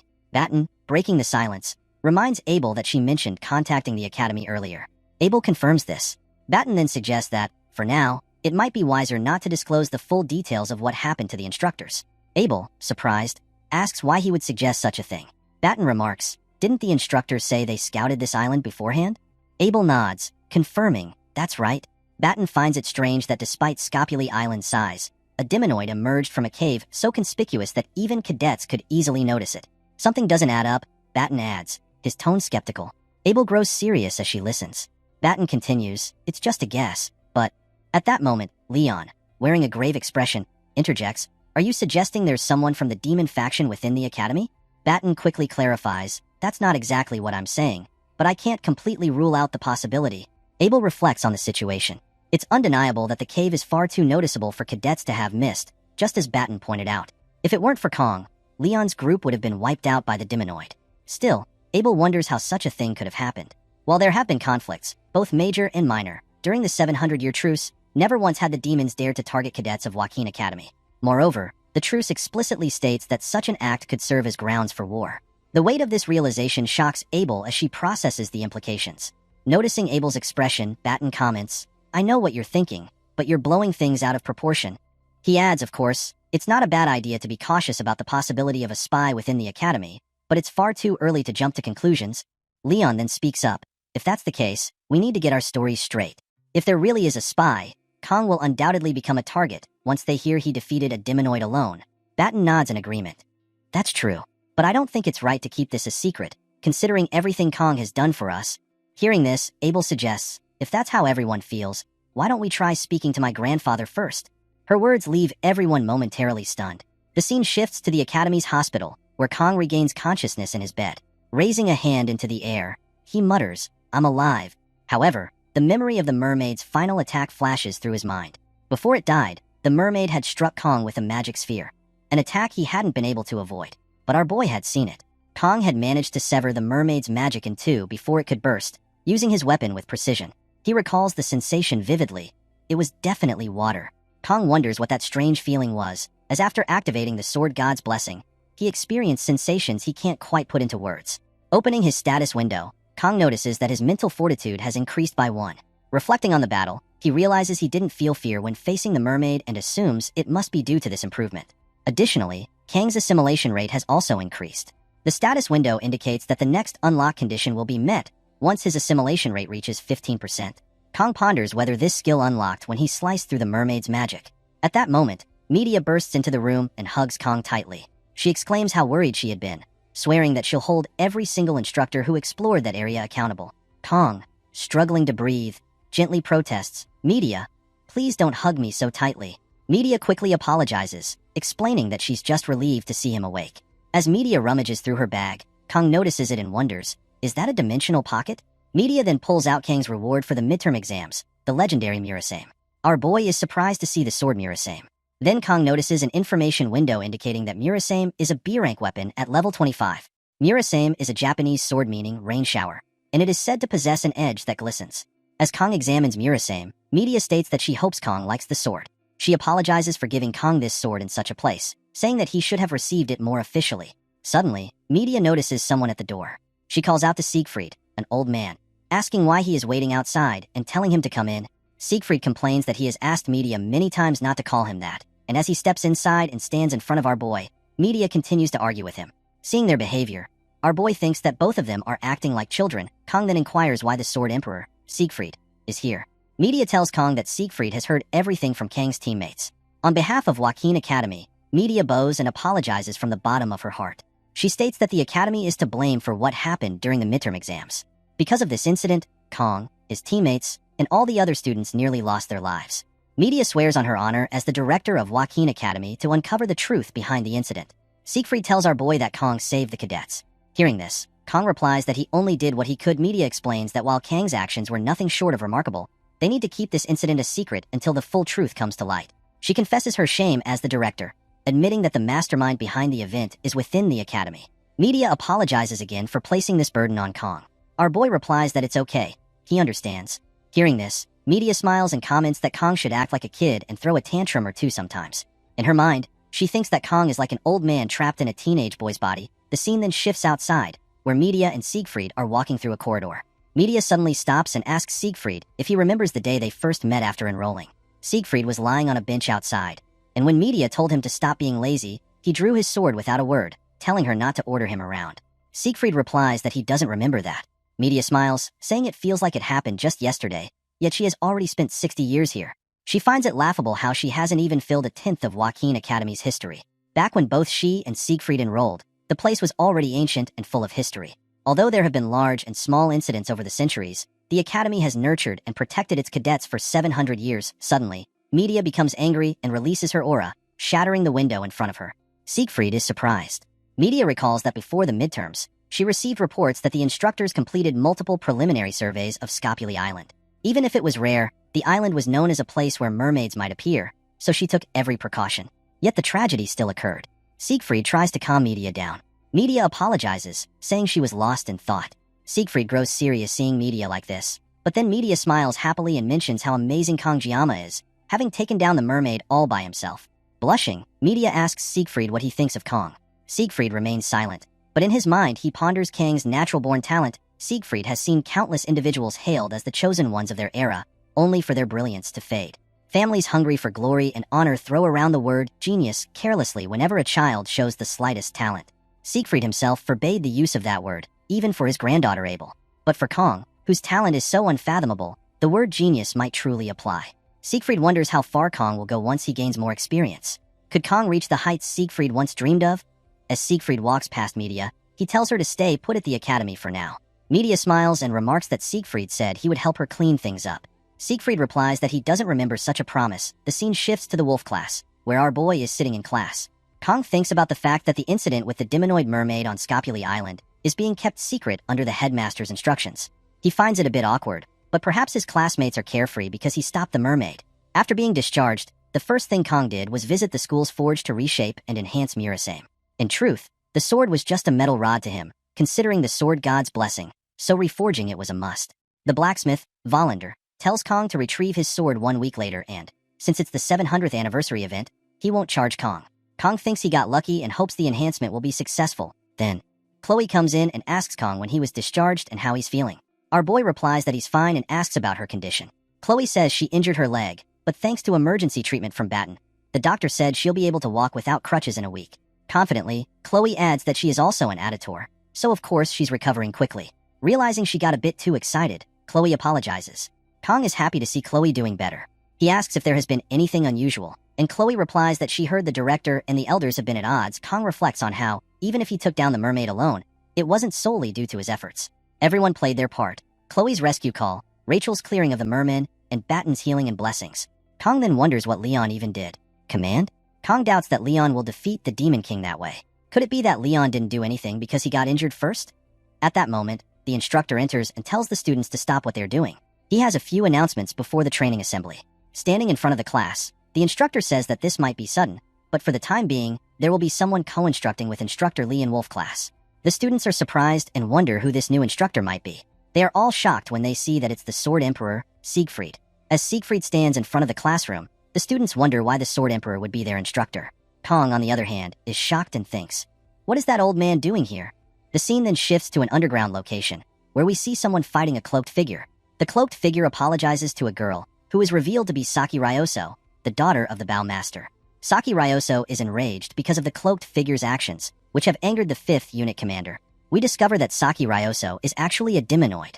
Saki inquires of the man whether it was truly that difficult to bring Leon back, even though Leon was only half injured. She questions how, despite Leon being a hero candidate, the man failed to complete the task even with the help of a mermaid. Because of his actions, Leon is now comfortably settled at the academy. The man apologizes profusely, but Saki, angered, kicks him, accusing him of not taking her, Saki Ryoko, seriously. She expresses disbelief that a mermaid could be taken down by a group of first-year students. However, upon considering the exceptional talent among this year's new students, she admits she wouldn't be surprised if they were capable of such a feat at that moment. The man reveals to Saki that the mermaid was defeated by just one cadet. Surprised, Saki demands clarification, asking if he means Leon defeated the mermaid alone. The man responds with a firm no. Frustrated by the suspense, Saki orders him to explain himself already. The man then reveals that the one who defeated the mermaid was this year's top student, Kangjiyama. Hearing this, Saki notes with interest that Kangjiyama is a special admission student. With a sly smile, she remarks that things are starting to get interesting. The scene then transitions to the training grounds. Instructor Lee is seen running alongside the students, urging them to count louder as they run, stating that he can't hear them. In unison, the students reply, "Yes, sir," and continue running behind him. Meanwhile, Chloe is sitting on a bench, waving at Kong with a smile. Seeing Chloe, our boy feels a pang of jealousy. Just then, Isekai'd approaches Kong from behind and greets him warmly, commenting, "You are running really slow." He inquires if Kong is still recovering from the midterms, to which Kong replies, "No, sir." However, in his mind, Kong wonders what is happening and why the Sword Emperor himself is running alongside him. Kong reflects on Isekai'd's remarkable identity, a descendant of the first Sword Saint and the right hand of Baylor Joaquin, the Sword Saint. Isekai'd is Aaron Nibelung, the man destined to inherit the title of Sword Saint, a name as unique and significant as his title. Isekai'd is a figure who will later become one of humanity's greatest forces. During the Second Demon War, he will also serve as Leon's swordsmanship master. Isekai'd's importance increases dramatically in the latter half of the story, leaving Kong puzzled as to why such a pivotal character is here, running beside him. Our boy wishes Isekai'd would go back to Leon, as the main story, which was gradually veering off track, is now completely falling apart. Come to think of it, Kong recalls that Leon never actually ended up receiving the Sword Saint title. It was a significant issue back then, but since Leon can't inherit the Sword Saint title anyway, Kong guesses it doesn't matter. Yet, despite this reasoning, Kong still feels uncomfortable about the situation. Isekai'd then tells Kong that the foundation of any warrior lies in physical strength and endurance. No matter how outstanding one's talent may be, it is useless if the body cannot support it. Conditioning, he explains, is the bedrock that enables further growth. Isekai'd warns our boy not to cut corners and urges him to keep up. Kong replies with a "yes, sir," but Isekai'd retorts that he can't hear him. Kong shouts louder, affirming, "Yes, sir, I understand." Seeing Kang's determination, Isekai'd smiles. Then, without warning, Isekai'd dashes forward at incredible speed, challenging Kong to keep up with him. Kong is shocked by Isekai'd's speed, but despite his best efforts, he still finds himself lagging behind. Frustrated, Kong wonders aloud if the Sword Emperor Isekai'd is somehow aging backward. After that, Isekai'd gathers the students and announces that, from now on, the use of personal weapons is strictly prohibited unless it is for field training. To the students' surprise, Isekai'd then unveils a large assortment of weapons in front of them. He instructs the students to choose one of the weapons and master it, emphasizing that the weapon they pick will become their training focus. The students are shocked by this directive, and our boy notices that among the displayed weapons, there is even a sashimi knife. At that moment, one of the students raises his hand and tells the Sword Emperor that he has a question. Isekai'd acknowledges him and asks what it is. The student expresses that, in the long term, it would be better to become proficient with the weapon passed down through their families, so why is its use being prohibited? Hearing this, Isekai'd commends the student for asking a good question and explains his reasoning. He states that the basics are more important than anything else. Relying too much on high-grade or inherited weapons can lead students to neglect their training, and it becomes easy to mistake the weapon's power for their own strength. Hearing this explanation, the same student begins to respond, saying, "If that is the case, isn't it actually even more important to learn how to use those weapons and make up for any shortcomings?" Observing this, other students begin to think that this guy is asking all these questions just to get attention. Isekai'd, however, calmly responds, telling the students that no matter how well-armed someone is, If their skills are lacking, their weapon will ultimately fail them. He adds, a master never blames his equipment. Hearing this, Kong nods in agreement, thinking to himself that this is 100% true. Siegfried goes on to explain that once the students master the basics, they will naturally become comfortable with any weapon. Furthermore, he mentions that cadets who can skillfully handle ordinary weapons are more likely to receive higher scores in the class promotion evaluation at the end of the year. Hearing this, all the students become excited and rush to grab the weapons they prefer. Watching the scene, Kong thinks to himself that Siegfried really has a way with words, as the students are now completely inspired. Then Kong spots a sashimi knife in front of him. With a resigned sigh, he thinks, I knew this would happen, as he reaches out and grabs the knife. Siegfried looks at our boy, and Kong, meeting his gaze, immediately suspects that Siegfried is up to something. His instincts prove correct when Siegfried addresses the students, announcing that today's task is to get accustomed to their chosen weapons. Following this, they will engage in 1-versus-1 sparring sessions between cadets. The students are surprised to hear that the training will take place without the use of the subspace. Some voice concerns, asking whether they might get hurt. Siegfried responds firmly, reminding them that they joined this academy to grow into warriors worthy of carrying on the legacy of the ancestral hero. He explains that true growth as a warrior comes through combat, even when facing the risk of defeat. However, Siegfried cautions that if students swing their swords at each other without proper thought, they can easily cause unnecessary injuries. To prevent this, he announces that he will personally demonstrate proper sparring techniques before the pairing begins. Hearing this, the students become visibly excited, thrilled at the opportunity to witness the legendary sword Emperor Siegfried's swordsmanship in action. At that moment, Instructor Lee steps in and reminds the students to keep quiet, emphasizing that there is no talking aloud during lessons. Meanwhile, Instructor Lee is lost in thought, reflecting that, as an instructor at the world's top academy, this moment might be the biggest and worst crisis he has ever faced. Even though it's just a demonstration, the idea of facing off against the Sword Emperor fills him with dread. Instructor Lee grimly concludes that this might truly be the end for him. Just as Lee is about to say something to Siegfried, Siegfried interrupts him and unexpectedly calls for Kong Jiyama to step forward and be his sparring partner. Kong is completely stunned upon hearing this. The students were shocked to see Siegfried, the Sword Emperor, standing before them. More importantly, they were thrilled at the prospect of witnessing a demonstration from the legendary Sword Emperor himself. However, confusion spread among the students as they wondered why Siegfried had personally called upon this unknown student. Amidst the murmurs, our boy could hear the students talking about him. Siegfried then turned to Kong and inquired if his injuries had fully healed. Kong replied that he was fine now. Without hesitation, Siegfried instructed Kong to pick up his sword. Our boy couldn't help but think that, even though this was just a sparring match, it seemed excessive. While his condition had improved after a long rest, Kong knew his opponent was none other than Siegfried, the Sword Emperor. Crossing swords with someone of Siegfried's caliber wouldn't end easily. One of them was bound to get hurt.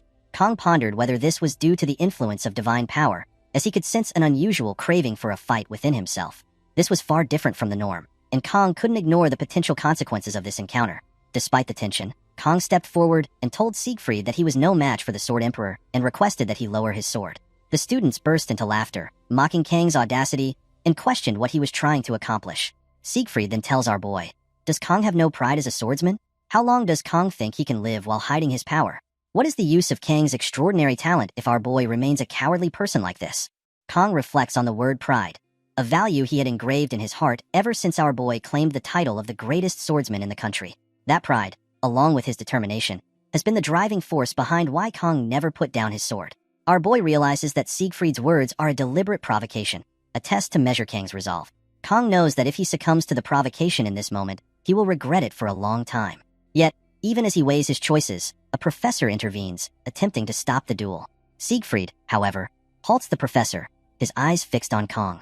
In that moment, Siegfried sees the determination in Kang's expression and understands that Kong has made up his mind. Siegfried acknowledges that he will learn something from this duel. As the scene intensifies, we see our boy holding his sword, activating the blessing of the sword god. The two stand face to face, their swords drawn, ready for combat. Observing Kong, Siegfried is reminded of a vivid memory from his own past, a moment that lingers in his mind even at the age of 70. The enlightenment Siegfried gained through the sword, the time when he was not yet mature, remains etched in his memory. He recalls the one-armed wandering knight and the unparalleled swordsmanship that knight displayed, a mastery undoubtedly within the realm of legend. The person Siegfried has been keeping an eye on since the allocation test is none other than our boy, Kong Jiyama. Siegfried believes that Kong holds the clue that could guide him to that legendary realm. As the duel begins, Siegfried strikes decisively. In an instant, our boy appears behind him, effortlessly dodging the attack. But as the Sword Emperor, Siegfried immediately senses Kang's position and swings his sword in retaliation. Kong evades the strike by leaping into the air. From above, he focuses and charges directly at Isekai'd with precision. Isekai'd manages to block Kang's bold attack with his sword, though he is momentarily shocked by Kang's audacity to charge head-on without hesitation. Isekai'd notes Kang's unique sword technique, reminiscent of a swallow in graceful flight. Kong strikes again, but Isekai'd blocks the attack. In the exchange, our boy loses control and drops his sword. However, Kong spins around and, with remarkable agility, catches his sword mid-air with his right hand. Without missing a beat, he launches another strike at Isekai'd, who once again defends himself, blocking the attack with his sword. Seeing this, Isekai'd thinks to himself that Kang's physical abilities are far beyond what they once were. Kong is now able to push Isekai'd back with apparent ease. However, Isekai'd reminds himself that his sword is not merely a weapon of brute strength. It is not the light. He strikes at our boy with his sword, which begins to shine brightly, radiating an aura of immense power. The scene shifts to a student who watches in confusion, unable to comprehend what is unfolding. The student recalls Kang's previous performance in the subspace sparring match, believing Kong merely got lucky with his matchup. At best, the student thought Kong was just decent among the special students. They can't understand why the Sword Emperor, of all people, is paying so much attention to Kong. Secretly, the student hopes that Isekai'd will teach Kong a harsh lesson, imagining the satisfaction of seeing our boy reduced to tears. However, the student becomes perplexed as both Kong and the Sword Emperor appear to stand still, locked in place. In stark contrast, Instructor Lee observes the scene and is utterly shocked. Instructor Lee understands that neither Kong nor the Sword Emperor is simply standing still. They are operating on a level far beyond the comprehension of the cadets. Doubting the Sword Emperor's earlier words, Instructor Lee had never expected our boy to display such remarkable skill and presence. Rewinding a few moments, Instructor Lee had cautioned the Sword Emperor, warning him that if the headmaster found out about this duel, there could be serious consequences. Moreover, the cadets watching from the sidelines could also be impacted by the demonstration of such overwhelming power. Isekai'd responds, asking if Instructor Lee truly believes he would cross swords in earnest with Kong. He reassures Instructor Lee not to worry, adding that if his assumptions are correct, Kong will be able to step into that place, the mental realm.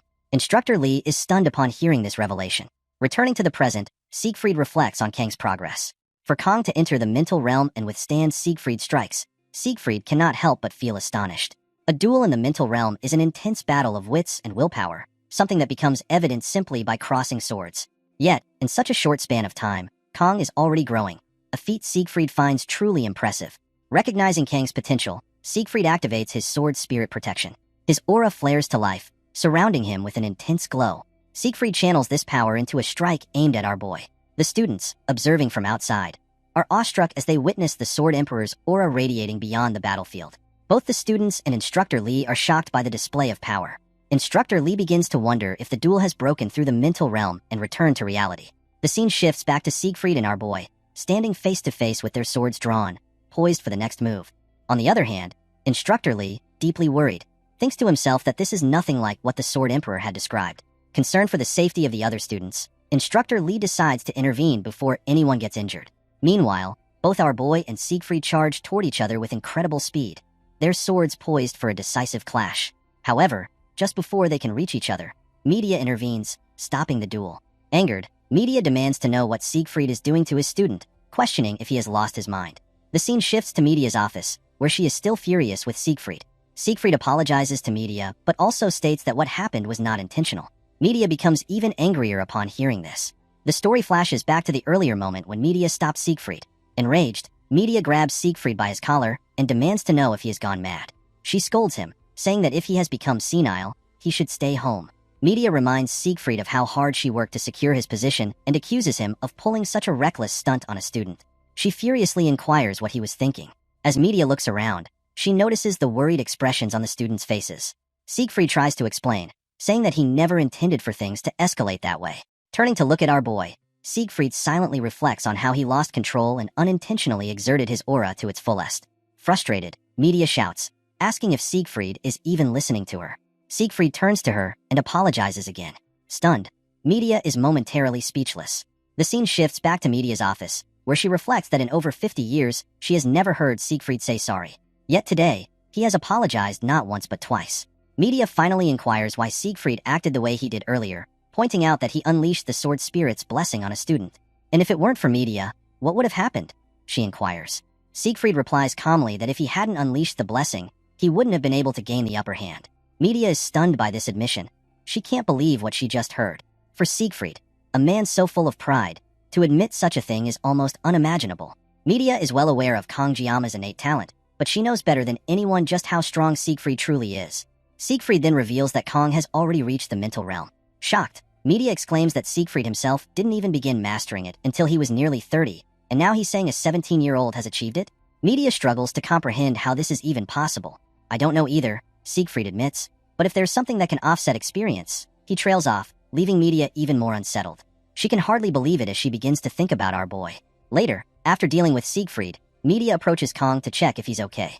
In that moment, any semblance of dignity she held as an educator or a 7-star disappeared.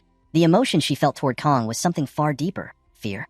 It was the same fear she had felt the first time she met the 6th Division Commander, Vason.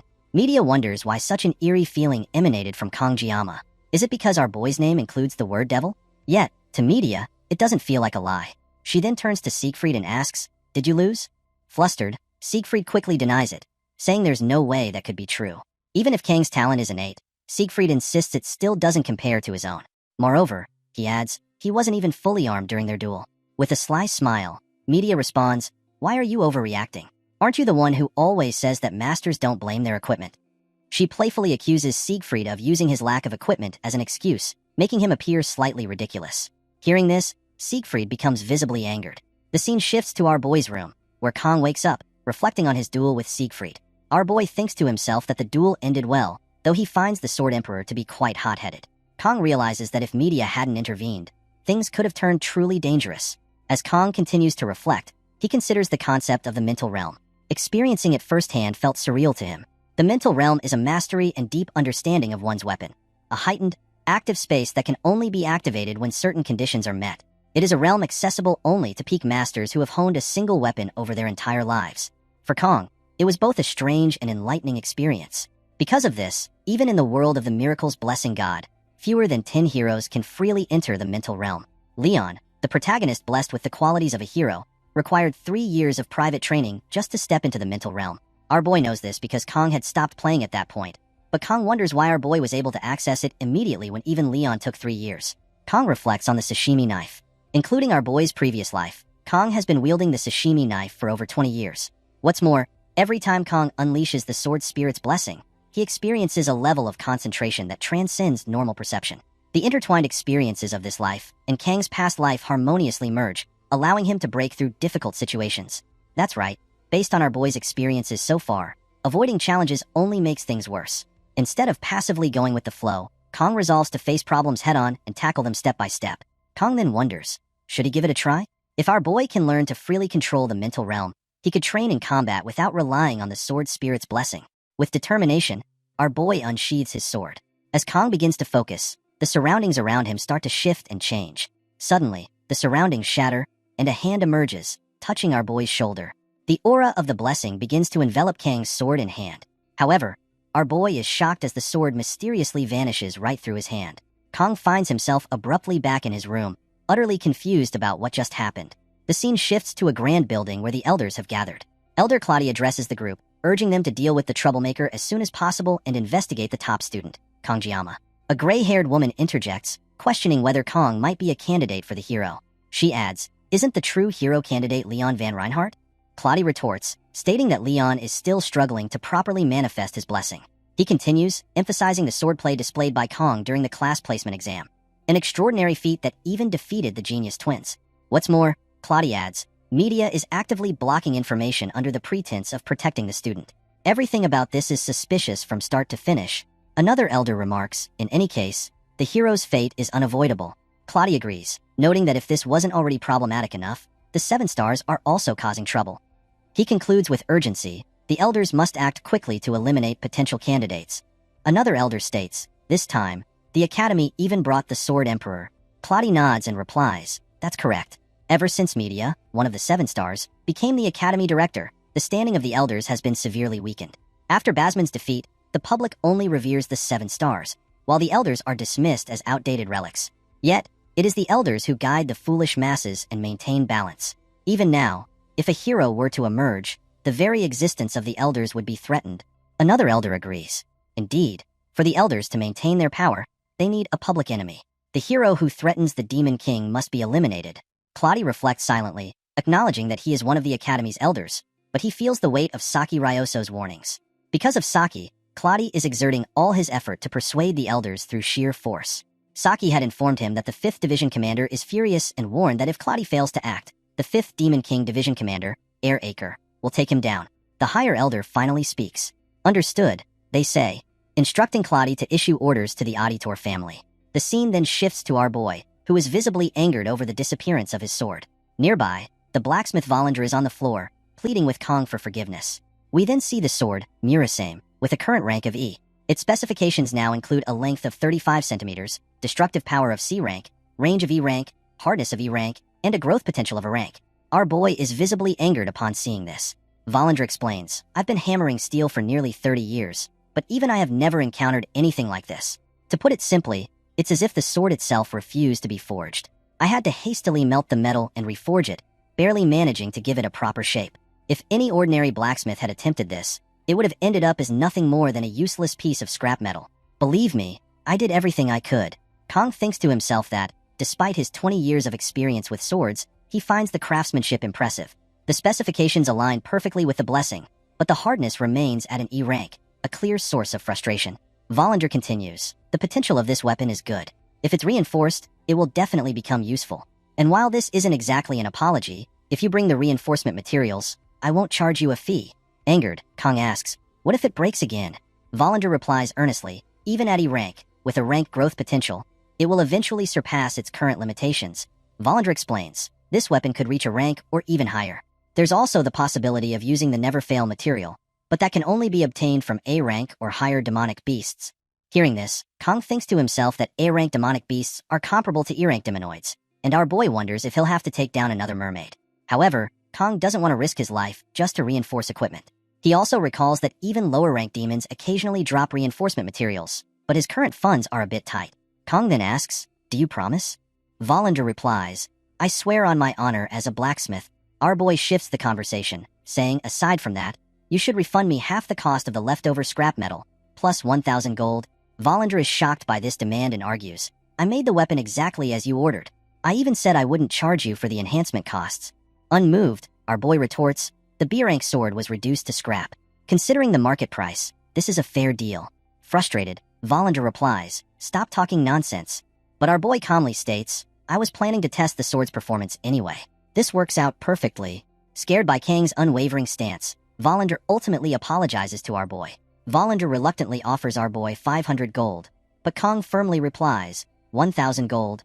Vollinger tries to argue, explaining that even the scraps of a B-rank weapon have a different market value, and recovering the original amount is nearly impossible. However, with a serious expression, our boy insists. Having no other choice, Vollinger finally agrees. The scene shifts to outside, where our boy sits on a bench, reviewing his stats. Kong thinks to himself that after obtaining a new weapon, his armament stats have increased, and additional options have become available. The biggest reason our boy hesitates to use the Sword God's Blessing is the excruciating pain it causes, but the pain has started to decrease. Kong realizes he needs to level up this skill no matter what. Our boy recalls testing the blessing earlier. While the pain was reduced, it was still unbearable. However, if just one level of improvement can lower the pain this much, consistent leveling might eventually allow Kong to use the Sword God's Blessing pain-free. Additionally, it seems that armament stats increase whenever Kong obtains a new weapon or enhances an existing one. Now that midterms are over, our boy resolves to make weapon enhancement his top priority. Kong believes that if he continues to grow at this rate, he might finally come to understand the true power he has been given. Perhaps our boy will even figure out how Kong ended up in this world. At that moment, Chloe approaches, inquiring what Kong is doing. Startled, our boy looks up and is surprised to see Chloe. Noticing Chloe's leg, our boy asks if she has taken off her cast and if her body is okay now. Chloe replies with a smile that she's fine but still needs crutches. She adds that she feels stronger than before. Broken bones heal stronger after breaking, she jokes. Hearing this, Kong thinks to himself, bones aren't muscles.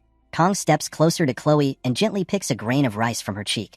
Shocked, Chloe stumbles and falls to the ground. Alarmed, Kong quickly kneels and asks if she's okay. Chloe reassures him that she is fine. Curious, Chloe then points to something on the bench and asks, what's that? Kong replies, it's my weapon. Chloe's face lights up with excitement as she examines it. Your first weapon? That's so cool, she exclaims. Despite learning that the sword is only E rank, Chloe is impressed. It's hard to believe this is an E rank weapon. It looks so good, she says. Our boy nods and confirms, yes, it's E rank. Seeing Kang's expression, Chloe clarifies, that's not what I meant. I mean, for the lowest rank weapon, it looks amazing. She hesitates for a moment before adding, no, that's not it either. Our boy tells Chloe, it's fine. I already got some money back from the blacksmith, and he said he wouldn't charge for enhancements if I bring the materials. If I enhance this sword enough, it will become usable. Chloe nods and replies, that's right. You were already strong even with just a sashimi knife. With a proper weapon, you'll definitely become even stronger. Hearing this, Kong thanks Chloe. Our boy thinks to himself that, honestly, there's no real reason for Kong to get stronger. Ever since Kong defeated that mermaid, our boy has been able to handle mid-tier magical beasts.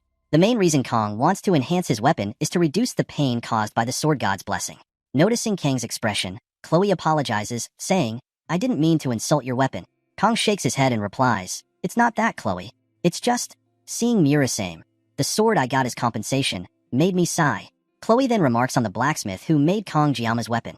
Suddenly, she slips into her Yandere mode, declaring, those who make Kong Jiama suffer. All of them must be taken down. Startled, our boy calls out to Chloe, bringing her back to her usual self.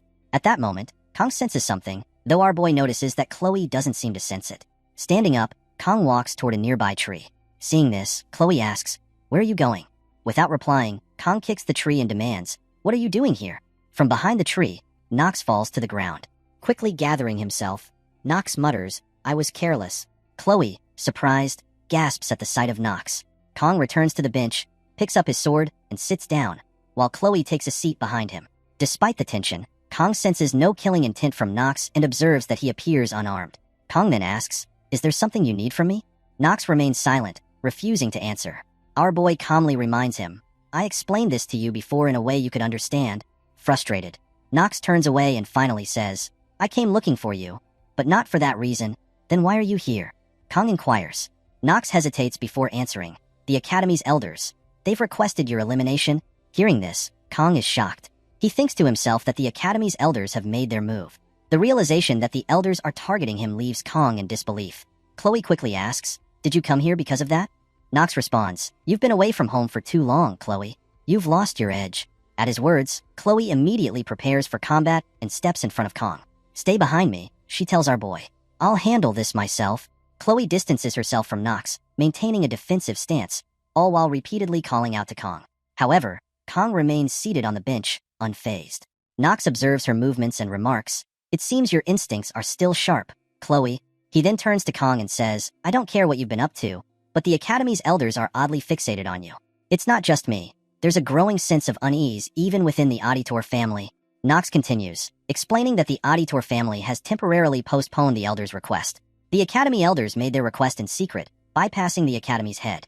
A direct order to eliminate a mere student goes against the principles of the Auditor family. However, since it's a direct order from the elders, it's difficult to ignore. If the pressure continues, the Auditor family will have no choice but to investigate you. Finally, Nox adds, whatever the case may be, Chloe, you're a member of the Auditor family, and you needed to know. Chloe remains silent after hearing this. Observing her reaction, Kong thinks to himself that while Nox came under the pretext of upholding the family's principles, in the end, Nox was truly worried about Chloe. Nox then states, that's all I have to say, and begins to walk away. Our boy calls out, Nox. Stopping. Nox turns around as Kong inquires, what is this? Last time, you said something different. Nox pauses before replying, Chloe is happiest when she's by your side. Even I, her brother, have never seen her like this before. Kong is shocked by Nox's words. Finally, Nox adds, don't let Chloe get hurt anymore, before turning and leaving. Shocked by what he hears, our boy wonders to himself what Nox is talking about. It's not Kang's fault that Chloe hurt her leg. Then, Nox questions how Kong became so strong. Kong is taken aback by the idea that Nox considers him strong. To be regarded as strong, one must be able to withstand threats at all times, like the Sword Emperor. Someone like Kong, who can only maintain that level of strength for less than a minute a day, is far from a level where he can boast about his power. Kong himself can't even think of such a claim. Nox, using Chloe as an excuse, reveals secrets of the Auditor family to our boy, an outsider. There's no way Nox would let that slide. Our boy then tells Nox that he lacks desperation. Surprised, Nox asks what Kong means by that. Kong explains that, regardless of how much of an Auditor Nox is, there's a certain edge that comes from real-world experience. If Nox stays cooped up in the Academy, he will eventually hit his growth limit. To truly grow, Nox needs to venture out, gain real-life experience, and work hard. Only then will he achieve something remarkable. Nox is surprised by this advice. Observing Nox's reaction, Our boy thinks that Kong isn't entirely wrong. With that, he decides to leave the conversation and move on. The scene shifts to the classroom, where the teacher is conducting a lecture. Our boy, sitting by himself, reflects on the Academy elders targeting Kong. These elders are descendants of 5 of Baylor Hoken's 7 disciples, a group renowned for their immense influence, not just within the Academy but across the entire world. Kong recalls the elders' role in the game, where they were notorious for constantly obstructing the protagonist to safeguard their own power and status. This earned them the nickname Corrupt Remnants among players. However, Kong can't understand why the elders are now targeting our boy.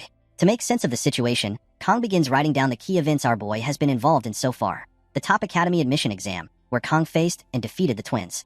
The subspace training session, where our boy confronted and defeated Nox. The midterm exams, where our boy saved Leon. As Kong reviews what he has written, our boy realizes that he has caused quite a stir. It seems Kong has been inadvertently drawing attention to himself. Yet, despite all that our boy has done, it still doesn't explain why the elders would target Kong specifically. At this point, Kang's thoughts shift to Scupley Island, trying to piece together the puzzle. In the aftermath of saving Leon and defeating the mermaid, our boy begins to realize something troubling. Kong deduces that the elders are not targeting him specifically. They are after Leon. Kong was merely an obstacle in their way. Despite the media's efforts to cover up the incident, the fact that our boy defeated the mermaid must have reached the ears of the highest ranks in noble society. The fact that the elders are targeting Leon, a hero candidate, suggests something even more sinister.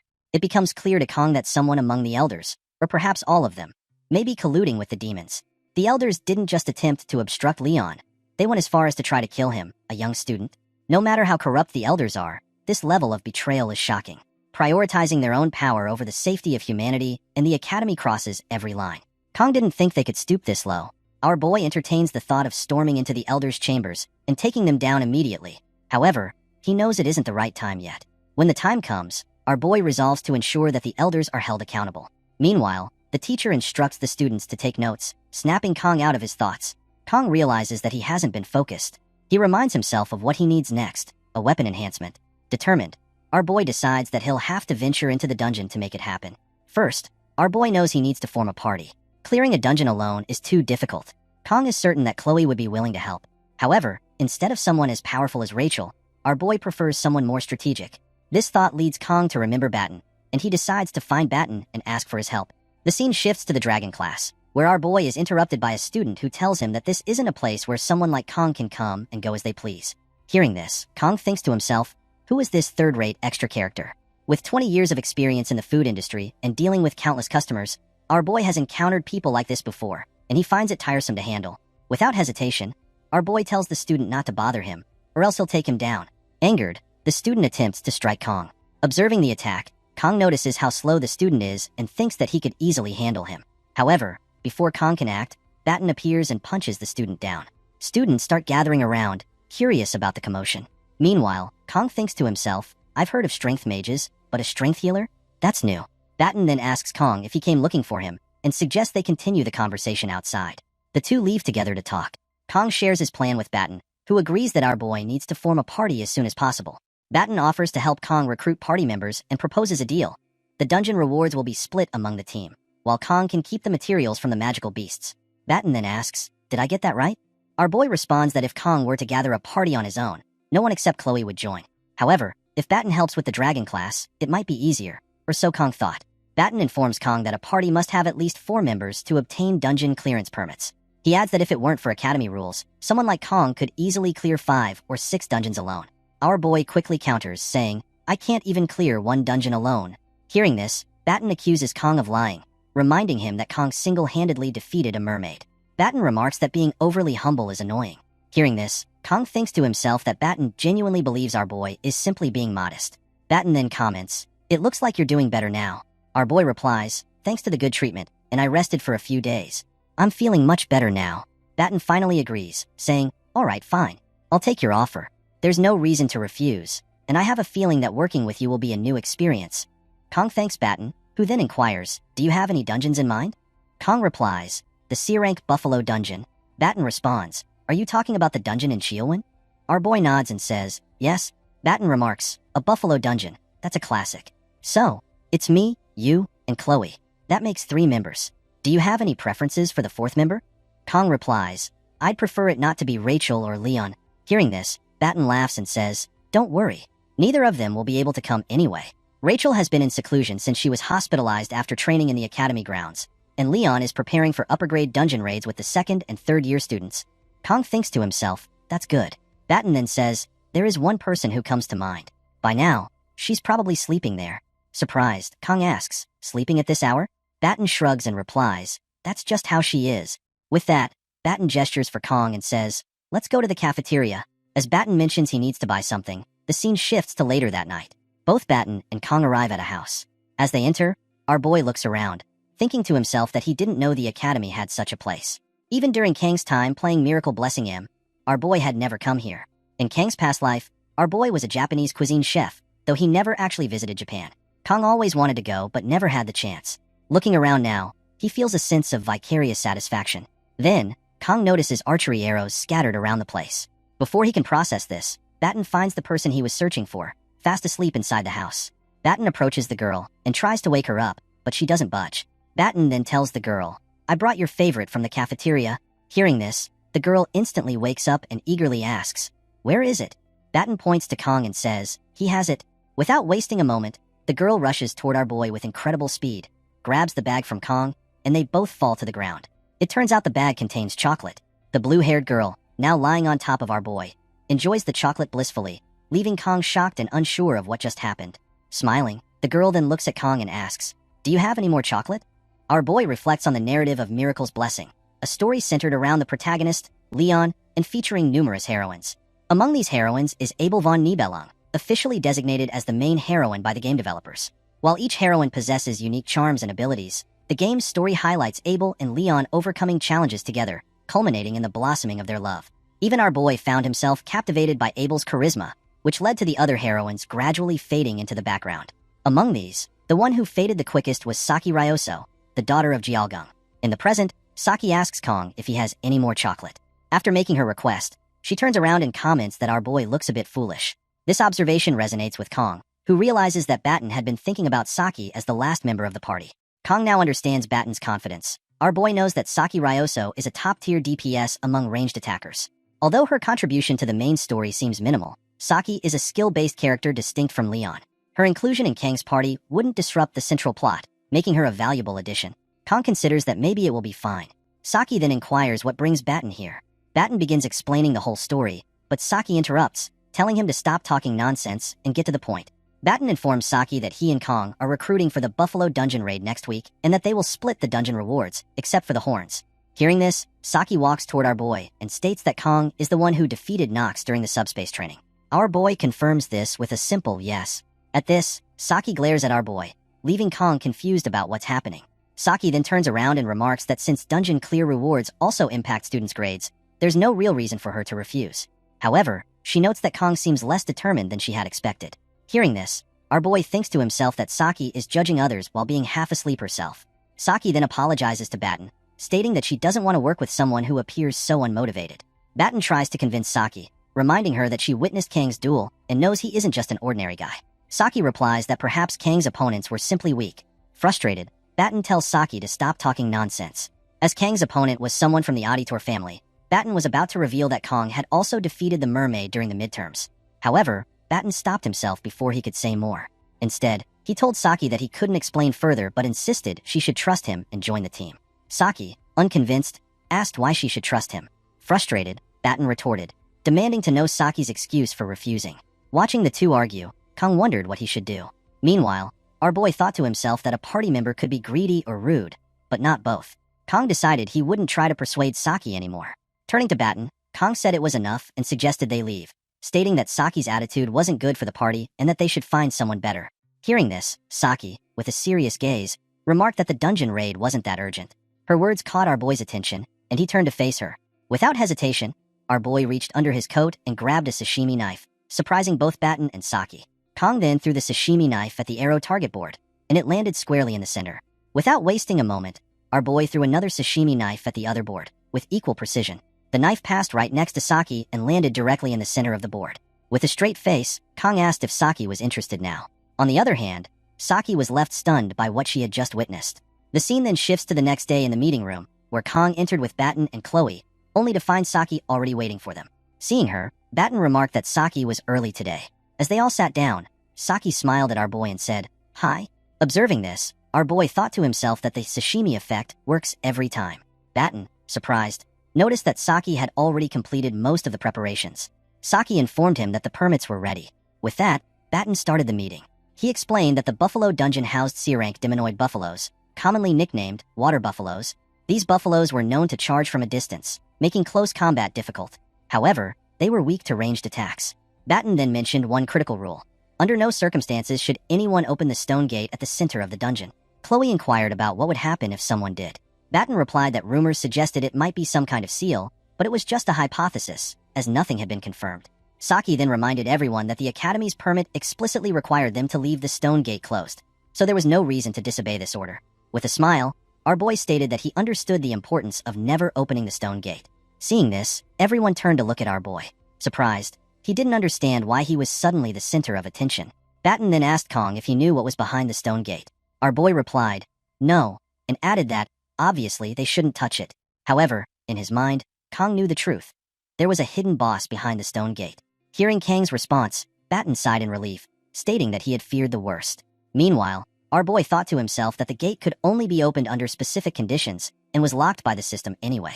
Despite the risk, the efficiency of this dungeon was unmatched. As our boy's thoughts wandered, he noticed Saki eating chocolate again. He commented that Saki must really like chocolate. Saki replied with a smirk, saying, intelligent people need chocolate. Suddenly, our boy remembered Chloe. Turning his attention to her, he saw that Chloe had slipped into her Yandere mode and was preparing to strike at Saki. Sensing something off, our boy thought to himself that they were watching. By they, Kong likely meant the elders. Looking at Chloe, our boy asked if something was wrong. Chloe replied, it's nothing. In his mind, our boy decided to wait for the right moment, knowing that they would appear when the time came. The scene shifts to the outskirts of Chorwon. Inside the bus, our boy contemplates his return to the city, a place he had sworn never to revisit after Kang's discharge from the military. He had firmly believed that he would never set foot here again under such circumstances. As these thoughts occupy his mind, the bus begins to decelerate. Outside, he overhears someone asking the driver how they can be of assistance. The driver explains that they are transporting students from Waren Academy, prompting the worker to clear the path for them. Observing this, Kong ponders the need for civilian restrictions. He suspects it might be due to the area being a designated dungeon zone, where security measures are stringent. He also considers how the elders must be monitoring every move he makes. Just then, Batten steps forward and offers Kong some eggs, noting that they are a national staple. Our boy declines politely, wondering internally if people even consume these anymore. Attempting to lighten the mood, Batten comments on Kang's apparent nervousness over what he considers a mere C-rank dungeon. He encourages Kong to relax. Kong laughs off the concern, assuring Batten that he is fine. Batten then turns to Saki to offer eggs, to which Saki also responds with a no. And in the front, we find Chloe asleep, still clutching her sword. Batten comments, questioning whether Kong is planning to show off again. Our boy responds with a simple no. Meanwhile, Saki is caught staring at our boy, but as Kang's gaze meets hers, she quickly diverts her eyes. This makes Kong feel increasingly scrutinized, and he wonders why everyone seems to be watching him so intently. Upon arriving at their destination, Chloe wakes up, thrilled by the pleasant weather and the beautiful scenery. Our boy reflects silently that this very location was once a nest for an ancient demon, now transformed into a mere farming dungeon. Batten notices Kang's large bag and curiously asks why he's carrying so much luggage. Our boy teases if Batten wants to know what's inside, then proceeds to open the bag to reveal an assortment of sashimi knives. Batten, surprised, asks if Kong intends to sell the knives here. Our boy replies, preferring to err on the side of caution, it's better to be safe than sorry. Batten chuckles, remarking that Kong sounds like an old man, but he acknowledges that Kong must have his reasons. Chloe then steps forward, stating she will take the lead as usual. Our boy expresses his reliance on her skills as their team advances. As they reach the dungeon's gate, they encounter two security guards stationed outside. Upon noticing the group, one of the guards asks if they are from Waren Academy. Chloe confirms, and the guard instructs them to sign their names in the visitor log. While everyone completes this task, our boy notices a subtle change in the guard's expression as he writes his name. This leads Kong to suspect that the guard might be concealing something. As Kong ponders this, Batten calls out to him, urging him to hurry up so they can enter the dungeon together. Once inside, Batten cautions everyone to stay alert. However, our boy remains preoccupied with the guard's reaction. The uncertainty in the guard's eyes seemed evident when he saw our protagonist's name in the log. Despite the suspicion, Kong reassures himself that things will be fine. As they proceed, our boy observes graffiti on the walls, apparently left by tourists. He muses about when dungeons became tourist attractions and finds the behavior of nobles peculiar. At that moment, Saki takes Kang's hand, telling him she is tired. Our boy acknowledges her fatigue and Saki suggests that something sweet might help her feel better. When Saki inquires if Kong has anything sweet, he rummages through his pockets and hands her a piece of candy. Upon seeing it, Saki admits that she isn't very fond of candy and asks if he has any chocolate instead. Frustrated by her pickiness, our boy suggests that Saki should have brought her own. Saki responds that she is saving her chocolate for later. As Saki reluctantly eats the candy, our boy thinks that she needs to focus more on the mission. At that moment, Chloe alerts the group that 3 to 4 monsters are approaching from 200 meters away. Batten quickly instructs everyone to stick to the plan, assuring them that the monsters won't pose a threat if they do so. He then directs Chloe and Saki to advance while he prepares to cast a spell to enhance their strength. As the action unfolds, Saki readies her bow, which Kong recognizes as an S-grade weapon, the Crimson Bow. He is confident that with such powerful equipment, clearing the dungeon will be straightforward. However, Saki suddenly remarks that something feels off about her weapon, pondering if it has been too long since she last used it. Our boy begins to question if he can truly rely on Saki at this critical moment. Just then, Saki realizes what she's missing. She retrieves her chocolate and eats it, declaring that now everything is perfect. Seeing this, Kong begins to question whether he can truly trust Saki. Meanwhile, as the monsters emerge, both Chloe and Saki charge forward. Batten casts a spell to increase their strength. Chloe leaps into the air, wielding her weapon to strike a monster, taking it down with a single blow. As she lands, with 3 more monsters remaining, she declares her intent to hold them off at the front. As Chloe advances, Batten yells for her to fall back according to their plan. At that moment, Saki draws her bow and launches 3 arrows, each striking true, and she successfully downs the remaining 3 monsters with impressive ease. Saki smirks, remarking on the ease of their victory, and then indulges in her chocolate. Observing this, Kong contemplates the potential repercussions if his teammates were to break the horns. Despite this concern, he acknowledges that having a skilled DPS like Saki, who proves her prowess repeatedly, is invaluable. Kong then considers whether he should start gathering his enhancement materials to further their advantage. Batten interrupts his thoughts, suggesting they delve deeper into the dungeon. Just then, a bull monster unexpectedly charges from behind, aiming a strike at Saki. Upon seeing the monster, Saki recognizes it as the one Chloe had previously engaged. Frustrated that Chloe didn't finish it off, Saki becomes distracted, and her foot slips unexpectedly, leaving her momentarily disoriented and unsure of how to react. Just as the bull monster is about to strike, our boy heroically intervenes, swiftly taking it down with a single strike of his sashimi knife. Saki is astonished by his quick action. Concerned, our boy asks Saki if she is alright, which causes her to blush. The scene then transitions to the outside, where a phone begins to ring.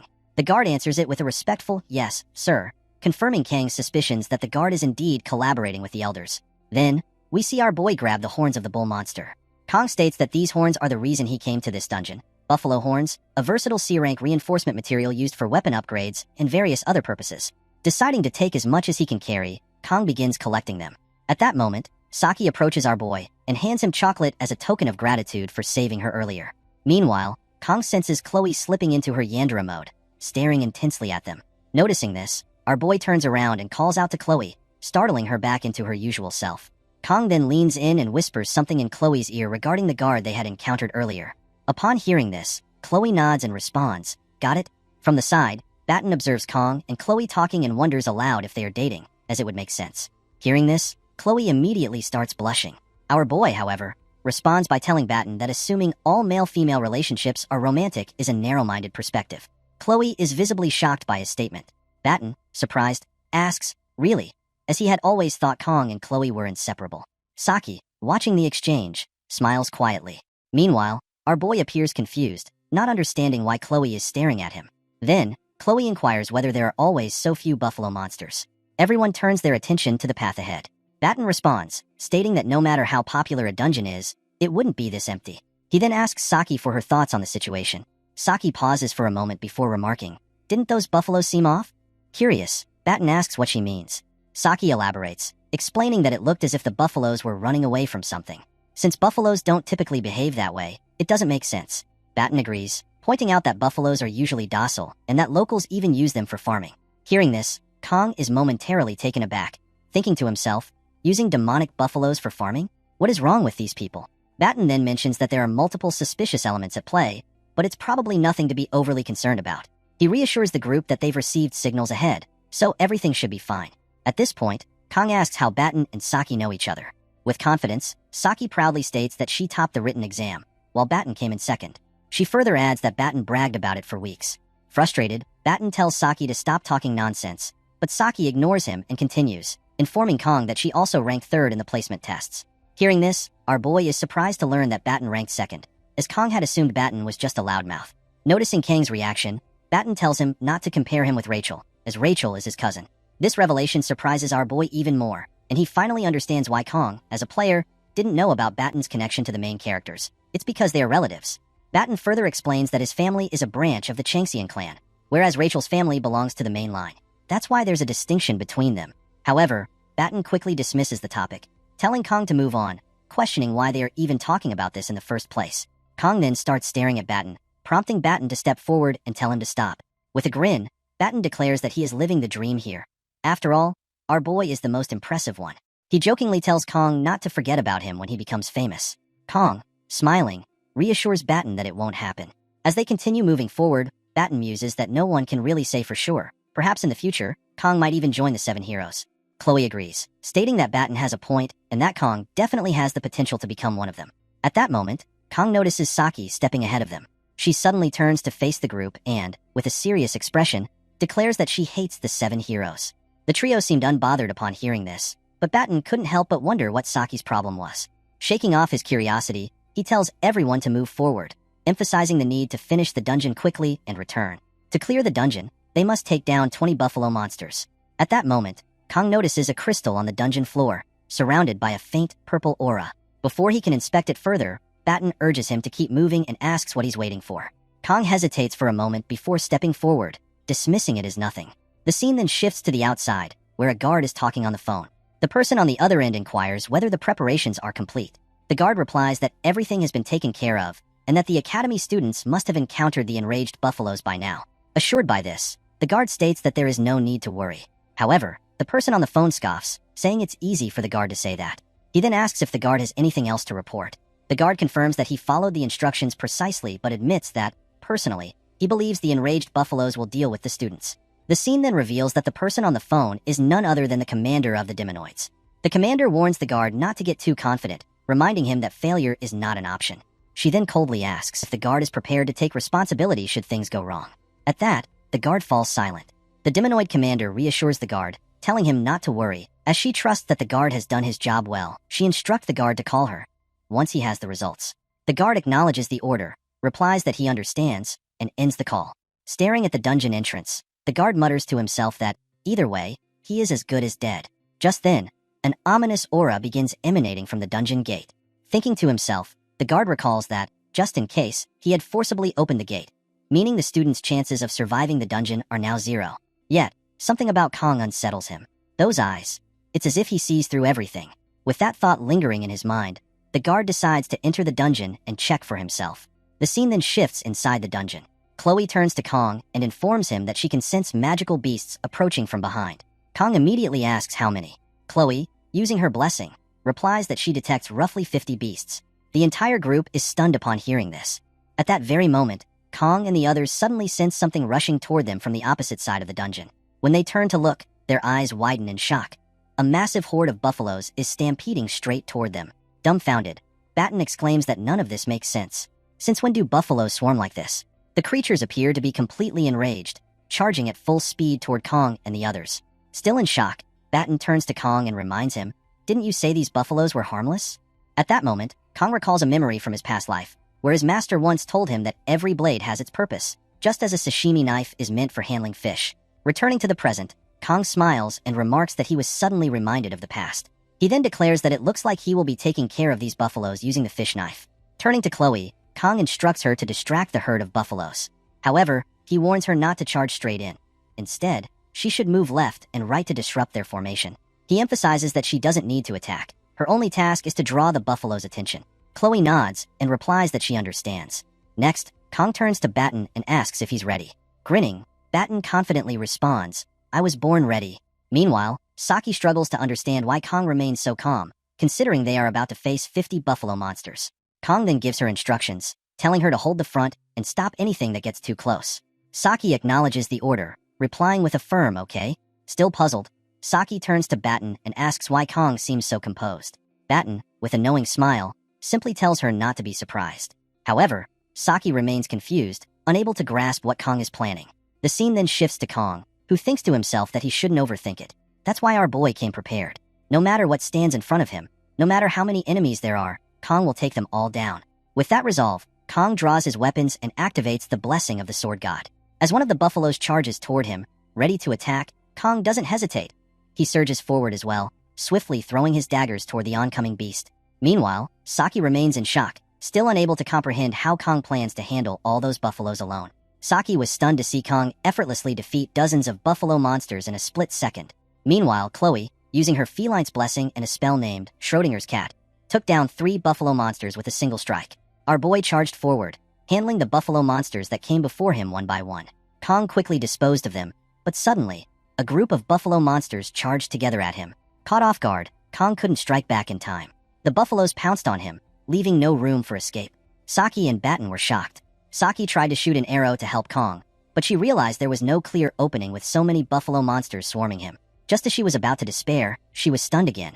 Kong had already taken care of all the buffalo monsters on his own. She couldn't believe how powerful Kong truly was. Wasting no time, our boy began collecting the horns of the buffalo monsters. Thanks to Kang's 40-second painless blessing, taking down 50 buffaloes was surprisingly easy. Of course, with the party's help. Chloe approached Kong and commented on how impressive he was. Kong patted Chloe's head and told her she did a nice job as well, saying it was a clean run. Chloe, excitedly, thanked him. Seeing Saki's expression, Batten teased her, reminding her that he'd told her not to be surprised. Frustrated, Saki said it was impossible not to freak out over what had just happened. Batten smiled knowingly and remarked that Saki was speechless, as Kong always found a way to shock him too. Saki started to wonder about Kang's true identity. Batten admitted he had no idea either. As they moved forward, Batten informed Kong that the dungeon's clear condition was 20 buffaloes, and he was sure Kong had taken down twice that number just to show off. Kong shrugged, replying that he hadn't done much during midterms anyway. At that moment, Batten was about to question Kong about when he fought the Demonoid mermaid but stopped himself because Saki was with them. The party continued forward, chatting and eating the snacks Saki had brought. Suddenly, Chloe noticed the eerie silence around them and inquired why everything was so quiet. Saki, looking ahead, saw a pillar-like structure and mentioned that she might know why. Just then, the gate chains began to break, releasing a dark aura. The group was shocked to see a gate before them. Kong recognized the place instantly. The scene shifted to a security guard who had entered the dungeon to check on Kong and his party. The guard was shocked to see that Kang's party had managed to defeat all the berserk buffalo monsters. As the guard observed them, he thought back to a few days prior. A woman had approached him, claiming to be a Hawkin instructor. It was Demon Commander Aker. Aker had made him an offer. She would clear his debts if he did one thing for her. The guard had asked what she wanted. Aker told him to tame the buffalo monsters, then use a demon stone to send them into a frenzy and release them when Kong showed up with his party. She also ordered him to open the dungeon gate. The guard hesitated, concerned that the students might not survive.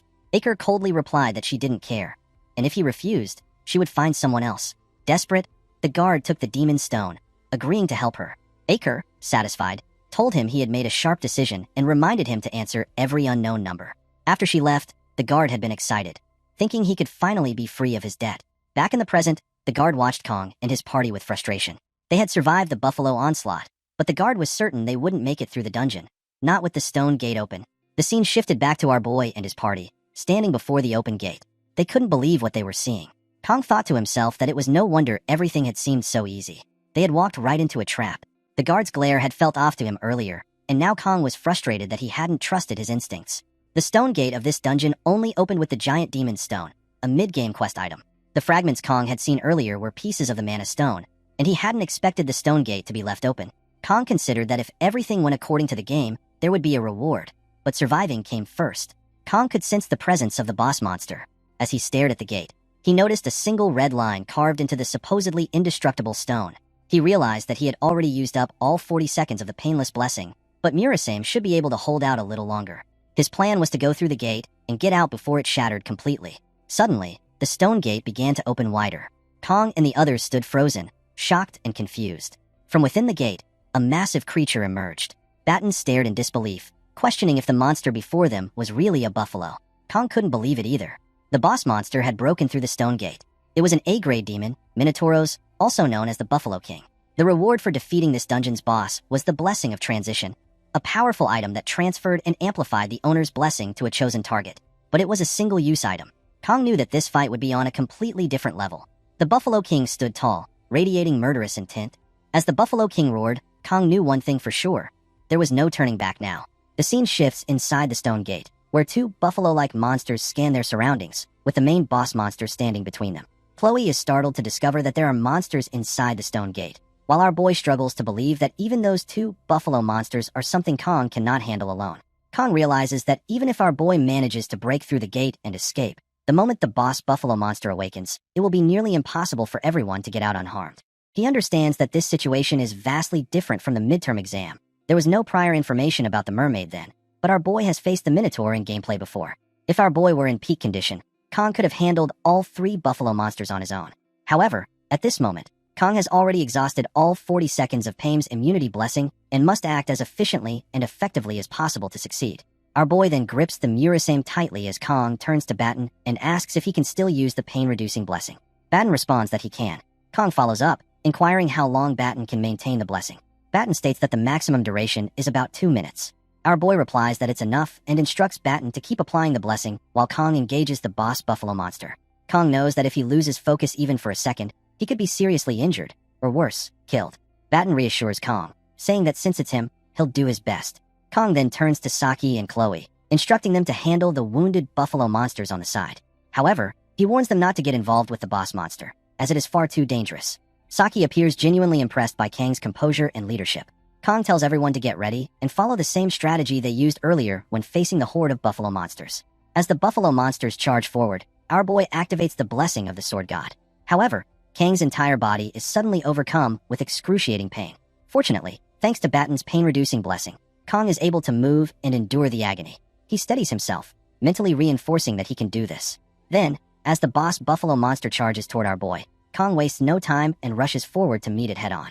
The monster swings its massive axe toward our boy, and Kong manages to dodge the strike just in time, causing the boss buffalo monster's attack to land on the wall, shattering it upon impact. Kong thinks to himself that the blessing of the sword god is agonizingly painful, but he endures it and retaliates, slashing at the boss buffalo monster with his sword. However, the monster swiftly blocks the attack with its axe. Wasting no time, the boss buffalo monster counters, but our boy evades the strike and attempts to create some distance. To Kang's surprise, the boss buffalo monster suddenly kicks him from behind. Our boy barely manages to block the kick with his knife, preventing a direct hit. At that moment, our boy realizes that all the senses he had been unable to feel under the pain immunity blessing have now awakened. Instead of feeling overwhelmed, Kong experiences an unexpected sense of freedom. The boss buffalo monster then swings its axe at Kong from the front, but Kong dodges by moving closer to the monster. However, the boss monster anticipates this maneuver and abruptly redirects its axe toward our boy. As the axe is about to strike, our boy reacts instantly, ducking just in time to avoid the blow. The boss buffalo monster's strike smashes into the dungeon walls. Seizing the opportunity in an instant, our boy swiftly moves behind the boss buffalo monster. However, relying on its sharp instincts, the monster quickly turns around and delivers a powerful strike at the spot where our boy had just been standing. The impact sends dust billowing through the air, covering the entire area. As the dust settles, the boss buffalo monster is stunned to see Kong sitting right on the blade of its axe. On the other hand, Saki watches in disbelief. She can't comprehend how Kong is moving like that, as those movements seem beyond human capability. At that moment, one of the buffalo monsters charges at Saki, but she gracefully dodges the attack with ease. As she evades, she analyzes the battle in her mind, considering the precise use of muscles, posture, striking angles, and positioning of energy. A combat sense that disrupts the enemy's center of gravity with minimal movement. Yet, in reality, the gap between theory and actual combat is immense. Even in this life-or-death situation, Kong remains unwavering. His presence on the battlefield reminds her of the legendary sword emperor, Siegfried. Seizing an opportunity, Saki draws her bow and releases a precise arrow, striking the buffalo monster with perfect accuracy and taking it down in a single shot. After defeating the buffalo monster, Saki recalls rumors she had heard, that the sword emperor once unleashed his aura against the special trainees. She pieces things together and deduces that the special trainee must be Kanjiyama. Meanwhile, our boy is releasing his blessing aura, which now surrounds him entirely. However, the boss buffalo monster remains unfazed. Instead of showing intimidation, it abandons its axe and lunges forward, aiming a powerful punch at our boy. In an instant, our boy counters with a precise strike, injuring the monster's right arm. The boss buffalo monster lets out a deafening roar of pain. At the same time, Batten continues using his blessing on our boy, while Chloe engages another buffalo monster.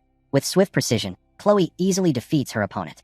However, despite her victory, she admits that she still lacks experience in fighting monsters. She notes that the closer a monster's form is to that of a human, the more dangerous it becomes. While the level of danger varies by individual, a monster that exhibits human-like behaviors, is particularly formidable and difficult to defeat. In Chloe's opinion, the boss buffalo monster is not just any beast. It appears to be a true demonic sword master. Just then, the boss buffalo monster lets out a thunderous roar. The boss buffalo monster grabs the axe with its left hand and channels magic into it, gathering its aura around the weapon. Saki is shocked. She can't believe that a monster is capable of using magic. But upon closer observation, she realizes something even more unsettling. The boss buffalo monster is burning its own life force to generate mana. The thought leaves her in disbelief. A mere monster should not be able to do this. Moreover, the rampant surge of mana emanating from the monster makes it nearly impossible to get close. Despite the overwhelming pressure of the moment, Batten remains steadfast. He thinks to himself that, no matter what, he believes in Kong. Just then, the boss buffalo monster, having completed its spell, charges forward and swings its axe with full force, aiming directly at our boy. Our boy moves forward and strikes head-on against the buffalo monster boss. Their swords clash, releasing a powerful aura that engulfs the area. Kong smirks, realizing that the boss monster's magic is too dense. He knows he cannot defeat it with his sword alone. However, if he dodges, Chloe, Saki, and Batten will be in danger. At that moment, the buffalo monster boss intensifies the aura around its axe and swings it toward our boy. Shocked, Kong struggles as the force pushes him back. Seeing this, Saki quickly draws her bow and fires an arrow at the boss monster. The arrow lands on its face, momentarily distracting it. Kong hesitates, confused, but Saki shouts, urging him to act. What are you waiting for, Kong? Take down the boss monster now. Barely holding his ground, Kong pushes himself beyond his limits. He unleashes 100% of the sword god's blessing. One of his pupils turns black, a clear sign that the blessing has fully awakened. His sword glows with a brilliant blue aura, radiating immense power. With renewed strength, Kong swings his sword. Little by little, it begins cutting through the boss monster's axe. The once impenetrable weapon starts to crack under the sheer force of Kang's strike. Chloe is shocked to see a brilliant blue light emanating from Kang's sword.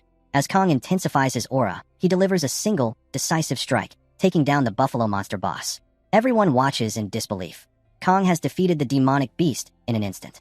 Exhausted from the battle, our boy stands, breathing heavily. Looking upward, he remarks that he has finally managed to unleash the full potential of his sword god's blessing. Saki, clearly impressed, watches him closely.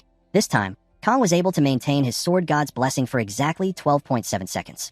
Meanwhile, Batten, equally drained from the intense fight, collapses onto the ground. He sighs and states that Kong Jiyama defies common sense every time he sees him in action. As he watches our boy, Batten reflects on the blue light from earlier. It was bright enough to illuminate the entire cave. He struggles to believe that Kong, someone his age, is already capable of manifesting aura. Just then, Saki approaches Batten and tells him to breathe slowly and deeply. Startled, Batten asks why. Saki pauses for a moment before replying. She thinks she finally understands what Batten meant earlier. Batten asks, "What do you mean, Saki?" Saki replies, "That legendary incident." "Oh, that," Batten says, nodding. Saki continues, "I finally understand why you keep following Kong Jiyama around." Batten scoffs. "When was I ever following him around?" Saki shrugs. "Whatever. Besides, Academy rules won't allow Kong Jiyama to transfer to our class this year." Batten looks confused. "Did you hit your head? Or maybe you got possessed by a demon?" Hearing this, Saki simply smiles. "What about the other way around?" "There's no rule against that," she suggests. Batten pauses before replying. "Not that I'm aware of." "Good," Saki says with a grin. "Because somehow, I feel like tagging along with our boy too." Meanwhile, we shift to our boy, who reflects on the battle. Even with Batten's blessing, rest is unavoidable. But at least he survived. Fighting without the blessing of painlessness was progress. Just then, Chloe comes running toward Kong and embraces him tightly. Tears stream down her face as she asks, "Are you alright? Are you hurt anywhere?" Our boy, still recovering, says, "Wait a little. I'm still injured." Hearing this, Chloe quickly steps back, concern still evident in her eyes. Blushing, Chloe apologizes to Kong. At that moment, a system window appears in front of Kong, congratulating him on acquiring a new blessing. Seeing this, our boy thinks to himself that this blessing was originally meant for Leo. Its rank is Spirit Rank, the rarest in this world. A blessing that only reveals its full potential when combined with another. The details of Kang's new blessing appear. Blessing of Transition. This ability allows Kong to transfer an own blessing to a living being or an object. However, direct physical contact with the target is required. Our boy realizes that this blessing of transition is essential for mastering the dual-natured Bamon. Determined, Kong decides to make the best use of this rare ability. Just then, the stone gate creaks open, and someone enters. Kong turns to Chloe and reminds her of the favor he asked earlier. Of course, Chloe replies without hesitation. The figure stepping inside is the security guard from before. However, before he can react, Chloe wastes no time. She swiftly strikes, injuring his leg. The guard stumbles, attempting to move, but Chloe glares at him and warns, "Stay still, or there will be consequences." Shocked, Batten asks, "What is happening?" Our boy calmly replies, "I asked Chloe to do me a favor earlier." The injured guard, wincing in pain, glares at Kong. "Are you insane? Why did you attack me? What did I even do?" Kong responds coldly, "That's exactly what I'm trying to figure out." He then turns to Saki and Batten. The rampaging buffalo monsters earlier and the sudden opening of the stone gate. It all leads back to this guard. Saki, her confidence unwavering, crosses her arms. It does seem suspicious.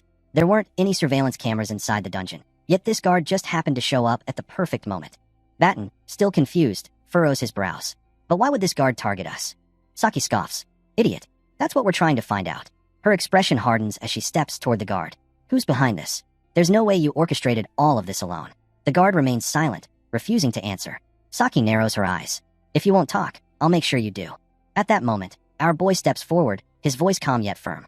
"If you don't tell us about your boss, there will be consequences." Fear flickers across the guard's face. Trembling, he finally gives in. "All right, I'll talk." He takes a deep breath before revealing, "A Hokkien Academy instructor approached the guard a few days ago, offering to clear his debts." Hearing this, Batten clenches his fists in anger, but Saki quickly intervenes. "Calm down, Batten," she says before turning back to the guard. "What did this instructor look like?" The guard hesitates before replying. She was a tall woman with purple hair and eyes. Saki's expression sharpens. She turns to Kong. "If I had to guess, the instructor he's talking about is probably my class's assistant instructor. I never forget faces, and her eyes were particularly sharp." She stood out. Batten's eyes widen. "Wait, doesn't that mean she was behind the midterms incident too?" Saki, now surprised, furrows her brows. "Midterms incident? What happened back then?" Kong responds, his tone serious.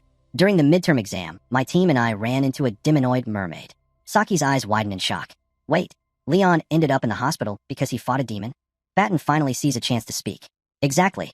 And let's get one thing straight. Kong Jiama was the one who defeated the demonoid mermaid, not Leon." Kong, unfazed, simply nods. "I've gathered all the information I need." Kong reveals that he had been recording the guard all along. Saki, clearly impressed, our boy then states, "A dungeon that was never supposed to open, just happened to open. And the timing was perfect, to eliminate someone." The guard, shocked, stares at Kong. "What do you mean by that?" Ignoring him, our boy turns to Chloe. "You're the assassin here. It's your call." Chloe nods. "Understood."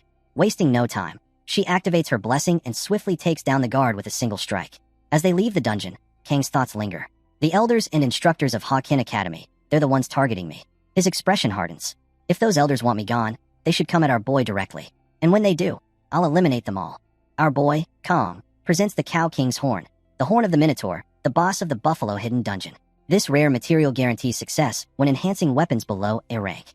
As Kong approaches the blacksmith to upgrade his weapon, the blacksmith is stunned to see the Cow King's horn in his possession. He can hardly believe that Kong has acquired such a high-grade material. Despite Kong being a student at Joaquin Academy, it seems almost impossible for a student to defeat an A-rank boss monster. Shocked, the blacksmith asks if this is truly an A-rank material and whether Kong took down the monster alone.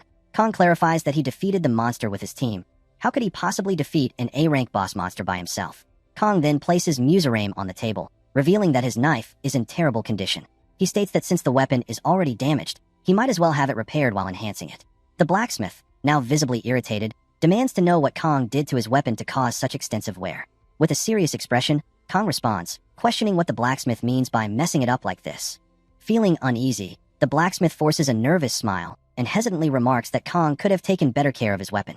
As the blacksmith worried that Kong might get hurt, Kong reassured him by reminding him of his promise to do everything as agreed. Trusting the blacksmith, Kong left his weapon in his care.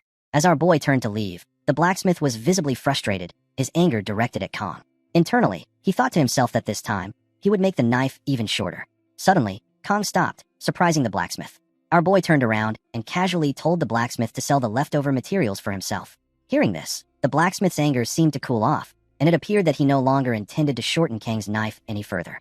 The scene then shifted to the classroom, where Kong reflected on his recovery.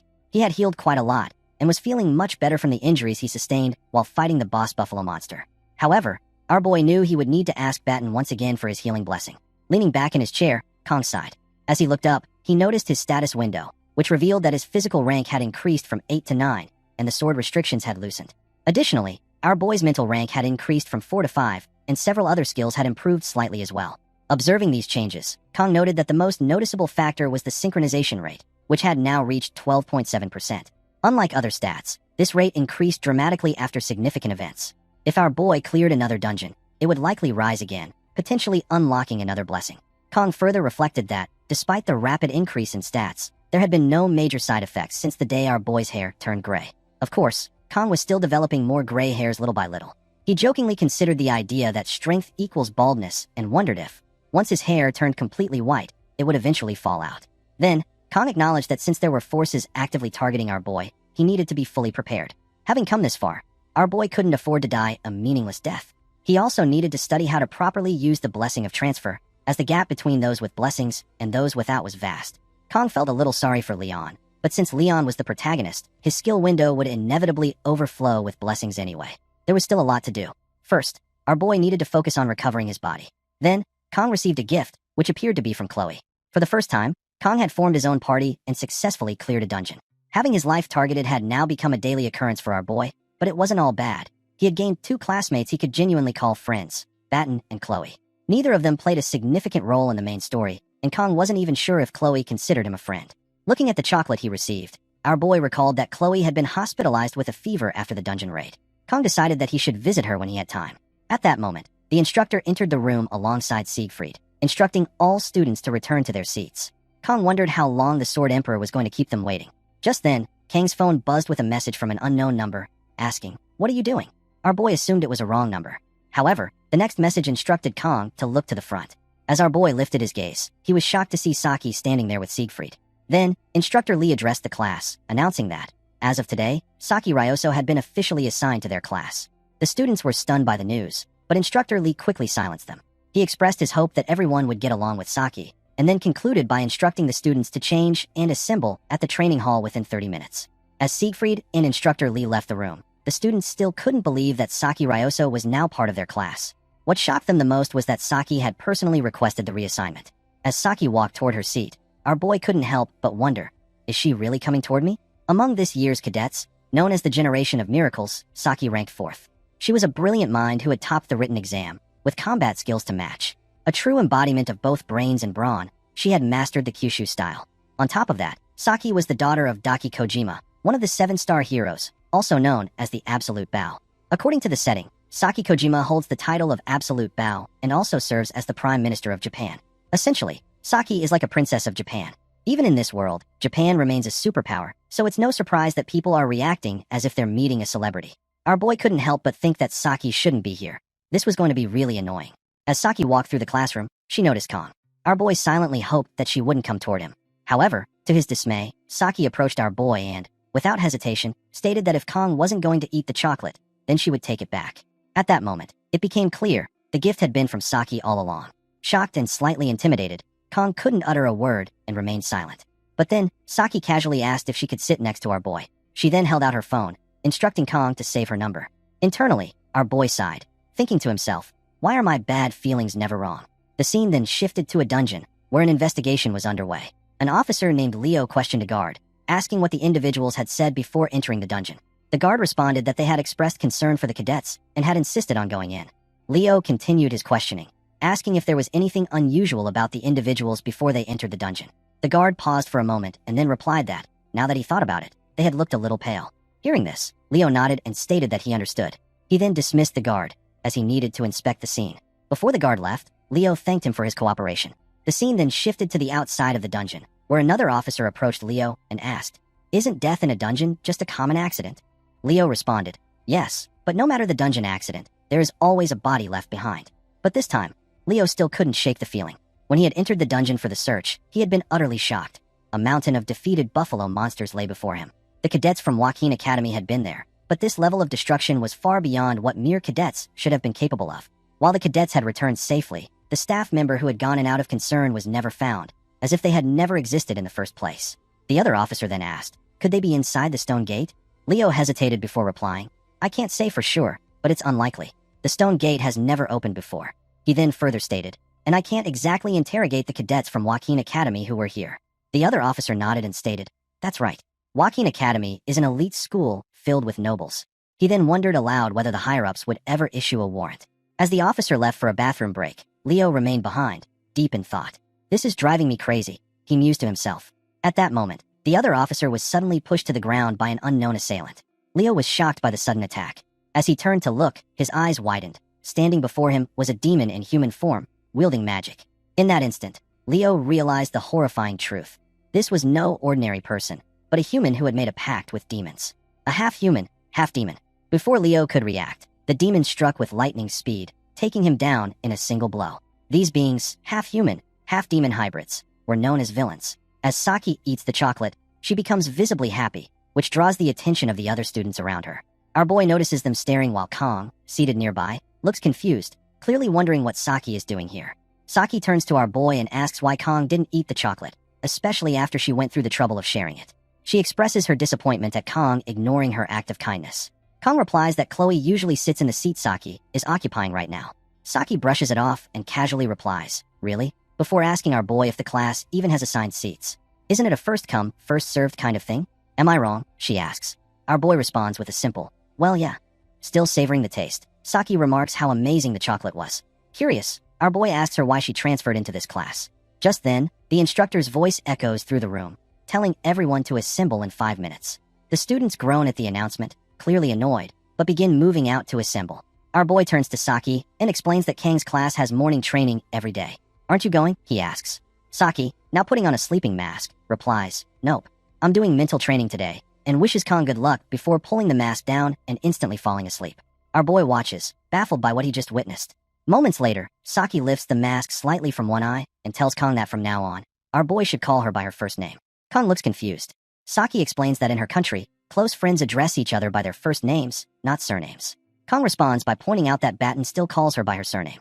Saki waves it off, saying that has nothing to do with anything, and again wishes him good luck with training before dozing off once more. The scene shifts to class. Rachel stretches after a long lecture and comments to Abel, "It's really noisy today." She then brings up something she heard, asking Abel if she's heard that Saki got reassigned to another class.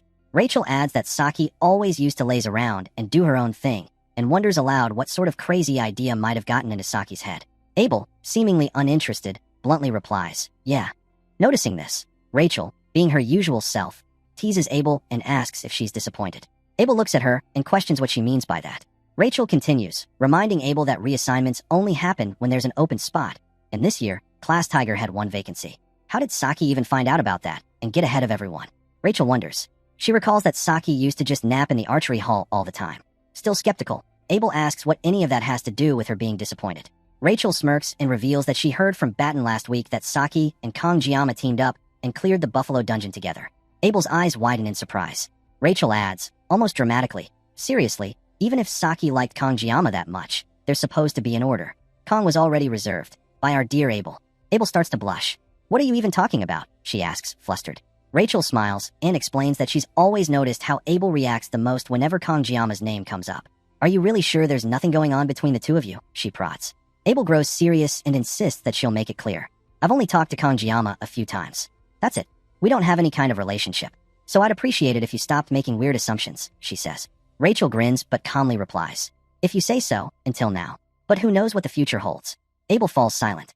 Then, with a sudden shift in tone, Rachel looks directly at her and says, "Lying to others is one thing, but lying to yourself? That never ends well." Abel is visibly taken aback by the comment. Rachel thinks Abel should seriously reflect on her feelings. The narrative then cuts to a memory from earlier that day, where Abel is with her grandfather, Siegfried. He tells her that starting tomorrow, he'll be taking on a temporary instructor position at the academy. Shocked, Abel immediately tells him not to follow her to school, saying she's already attracting enough attention, and his presence would only cause more issues. Siegfried calmly informs her that he'll be in charge of the first-year special class. Abel, confused, asks what he means by that. Siegfried reminds her that she was the one who requested this, after what happened during the midterm exams. The memory returns to Abel, and she recalls her own words. Siegfried assures her that they won't run into each other too much, so she doesn't need to worry. Abel, however, thinks to herself that her grandfather is trying to downplay it, but she can clearly see the excitement on his face. The Sword Emperor, who always seemed so bored with everything, is now suddenly invested, all because of Kangjiyama. Thinking about it fills Abel with frustration and anger. Abel continues thinking to herself about someone so absurd, so undeniably gifted, that it feels unfair. A once-in-a-lifetime genius who ignores status and noble background, solving everything purely through strength. On top of that, he's a special trainee. The first time Abel saw Kangjiyama, our boy was just a scrawny kid, always slacking off. But now, Kong has become a well-built, sharp-featured young man radiating masculine charm, perhaps even more so than Leon Van Rienharth, the so-called hero candidate. Kangjiyama continues walking the path of a hero, and yet never flaunts it. Never boasting, never seeking praise.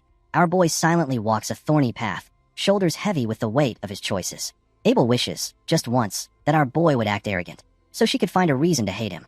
But he doesn't, and that realization frustrates her even more. She's forced to admit that she probably looks jealous, because her grandfather, Siegfried, never acknowledged her the way he now acknowledges Kong. Abel clenches her fists.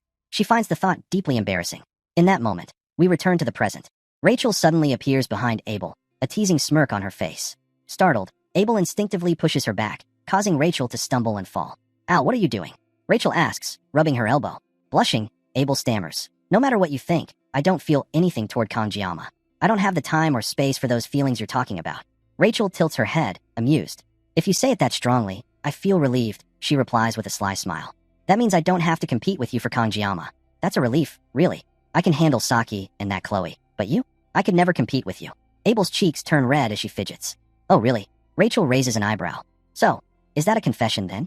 Frustrated, Abel snaps, "Stop talking nonsense." The scene then shifts to our boy's classroom. The instructor is mid-lecture, addressing the students. "The rank of a blessing is determined by the entity that resides within it," he explains. "If a guardian spirit is housed within, it's classified as a guardian class blessing. If a spirit resides in it, then it's a spirit class." One curious student raises a hand.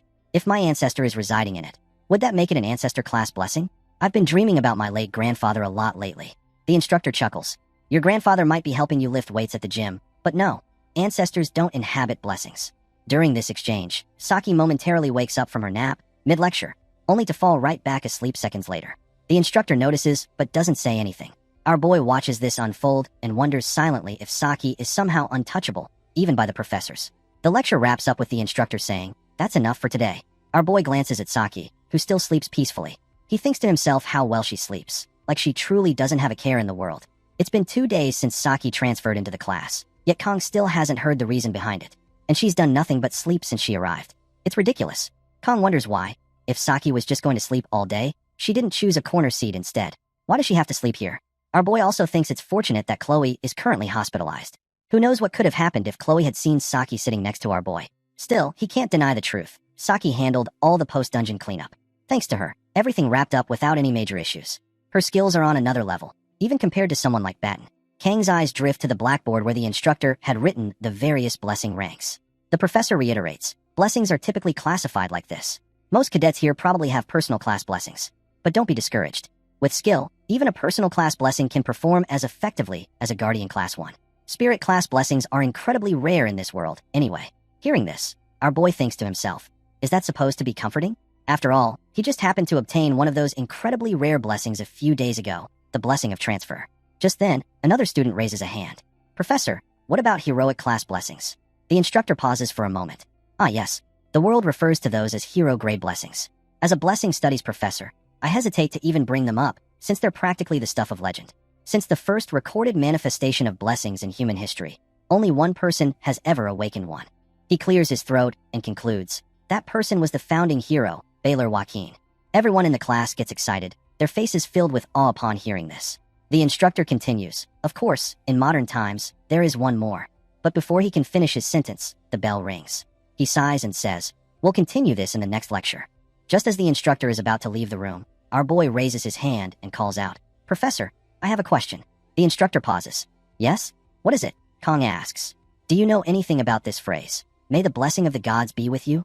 The instructor freezes for a moment. Saki, who had been sleeping peacefully, stirs awake upon hearing the question.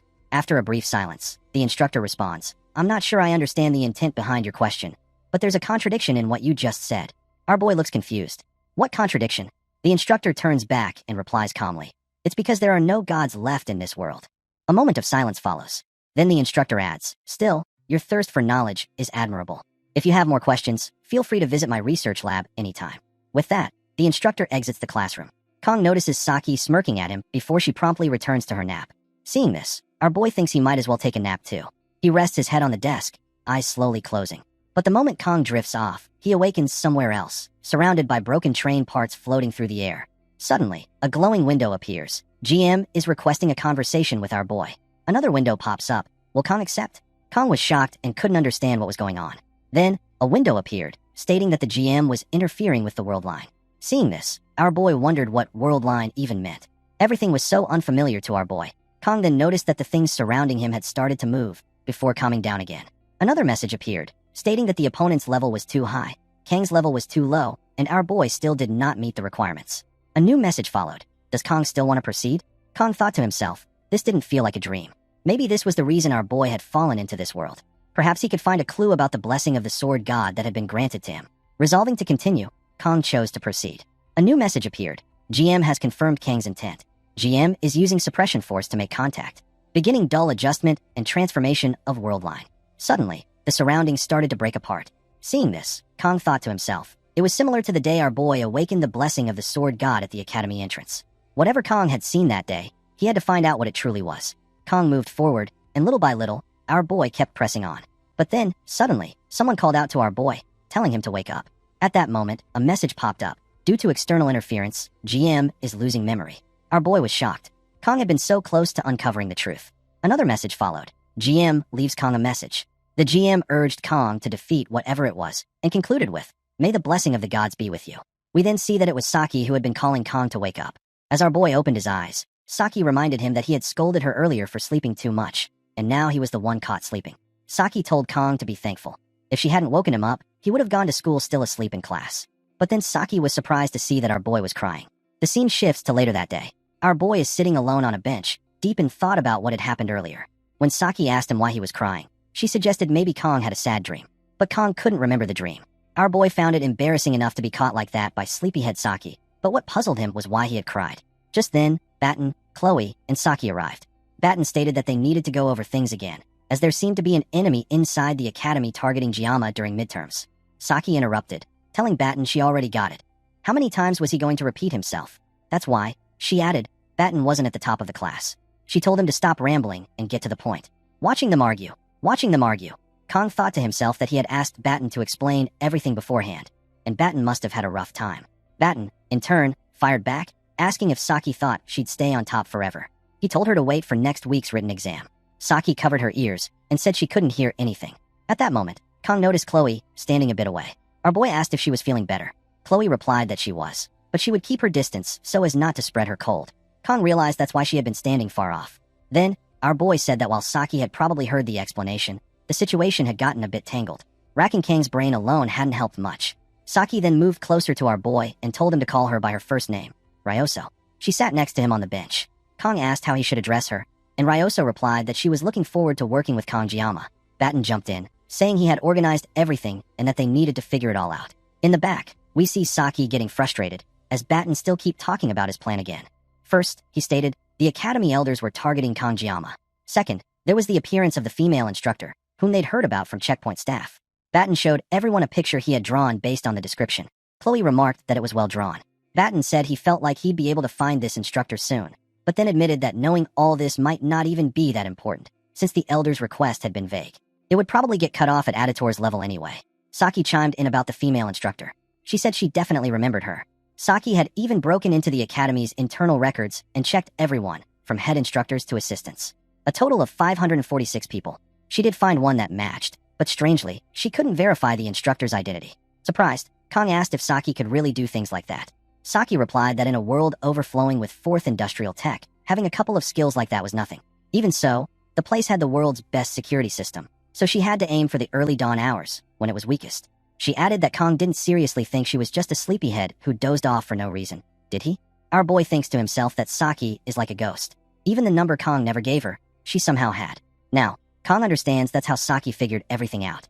Batten comments that, basically, nothing has been clearly revealed yet. Still, he and the others can't just barge into the elders' quarters and start making threats.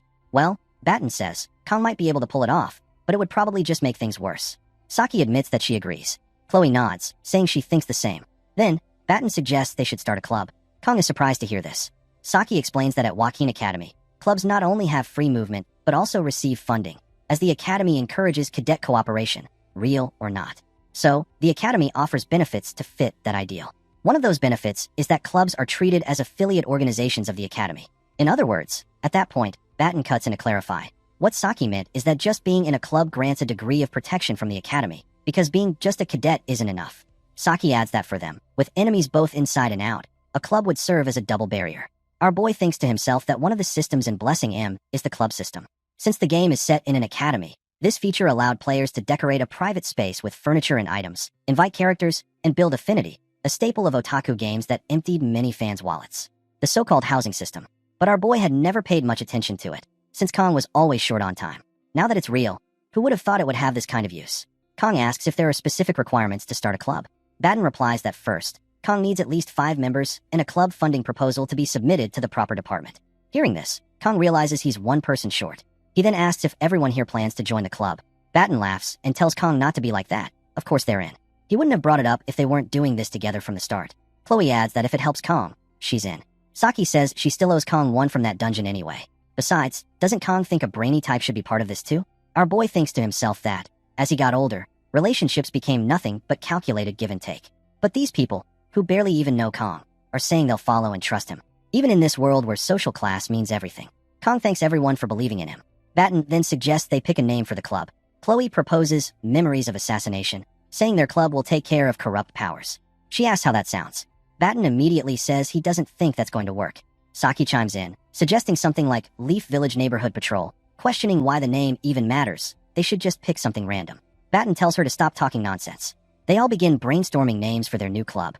Kong suggests something like the Travel Club, as they could clear dungeons and explore beyond the academy. Then he asks if that's a bad idea. Batten says he's in favor. Chloe and Saki agree as well. Saki mentions that they now need to find a faculty advisor. With the written test coming next week, they should prepare early. Batten agrees. Without an advisor, they can't establish the club. Kong still wonders if Travel Club is really a good name. Saki says honestly, this is the biggest problem, because the club advisor must be a professor or higher. Chloe suggests they try asking the Blessing Studies professor, since that professor is known to be both popular and kind. Batten replies that Professor Damien is too busy, so he doesn't think it'll work. Honestly, though, there's no one else quite like Professor Damien.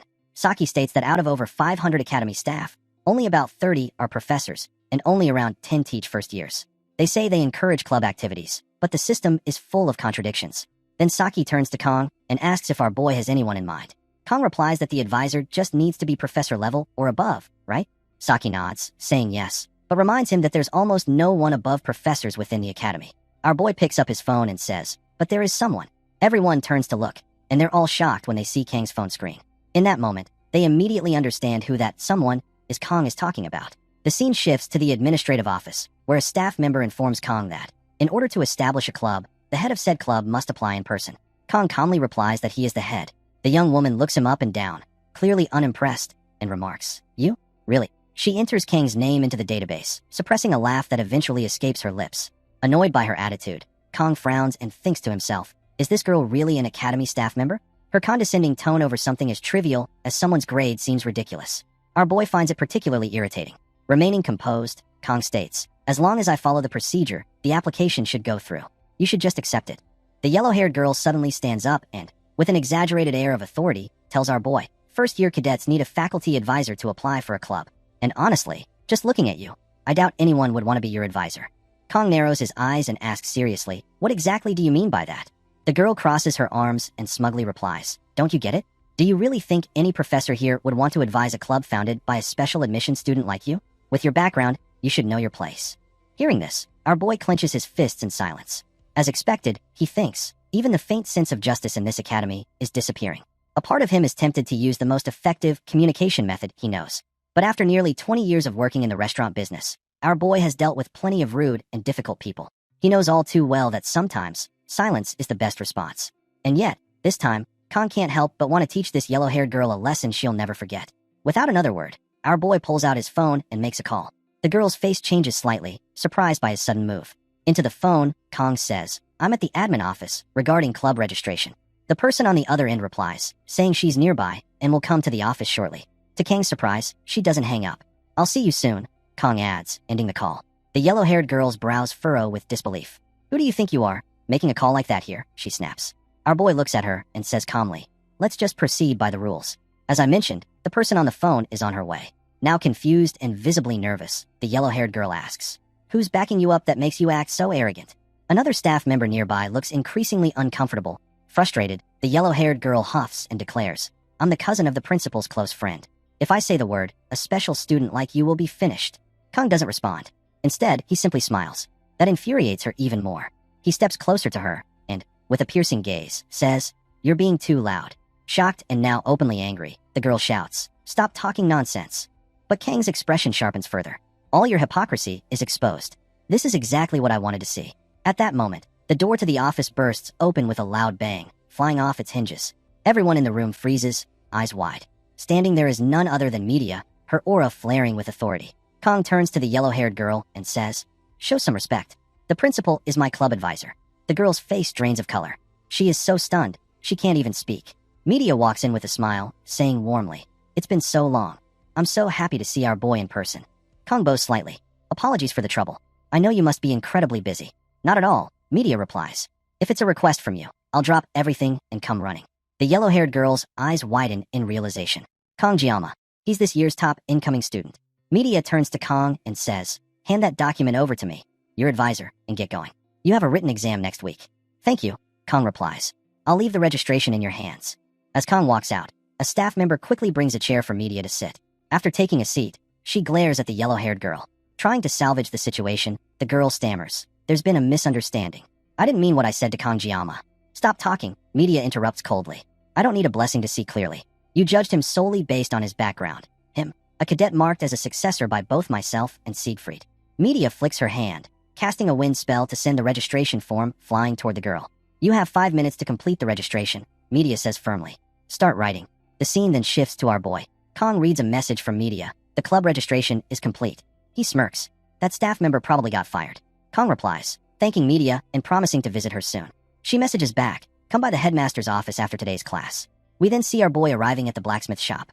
As Kang enters the shop, the blacksmith turns around and says, "If you're here for the gear, you'll need to wait a few minutes." Hearing this, Kang thinks to himself that the blacksmith actually sounds like a proper shopkeeper for once.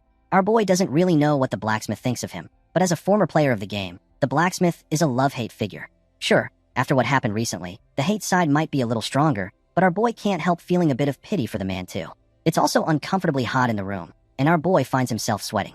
Kang thinks back on Blacksmith Violent, one of the main NPCs in the game who handled nearly everything related to weapons. Due to the nature of K-Mobile games, Violent was essentially a punching bag by design, draining players' resources in an instant.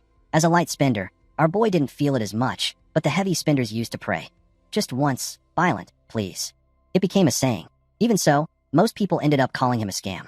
Our boy himself once cursed when Violent downgraded his Murasame from B rank to A rank.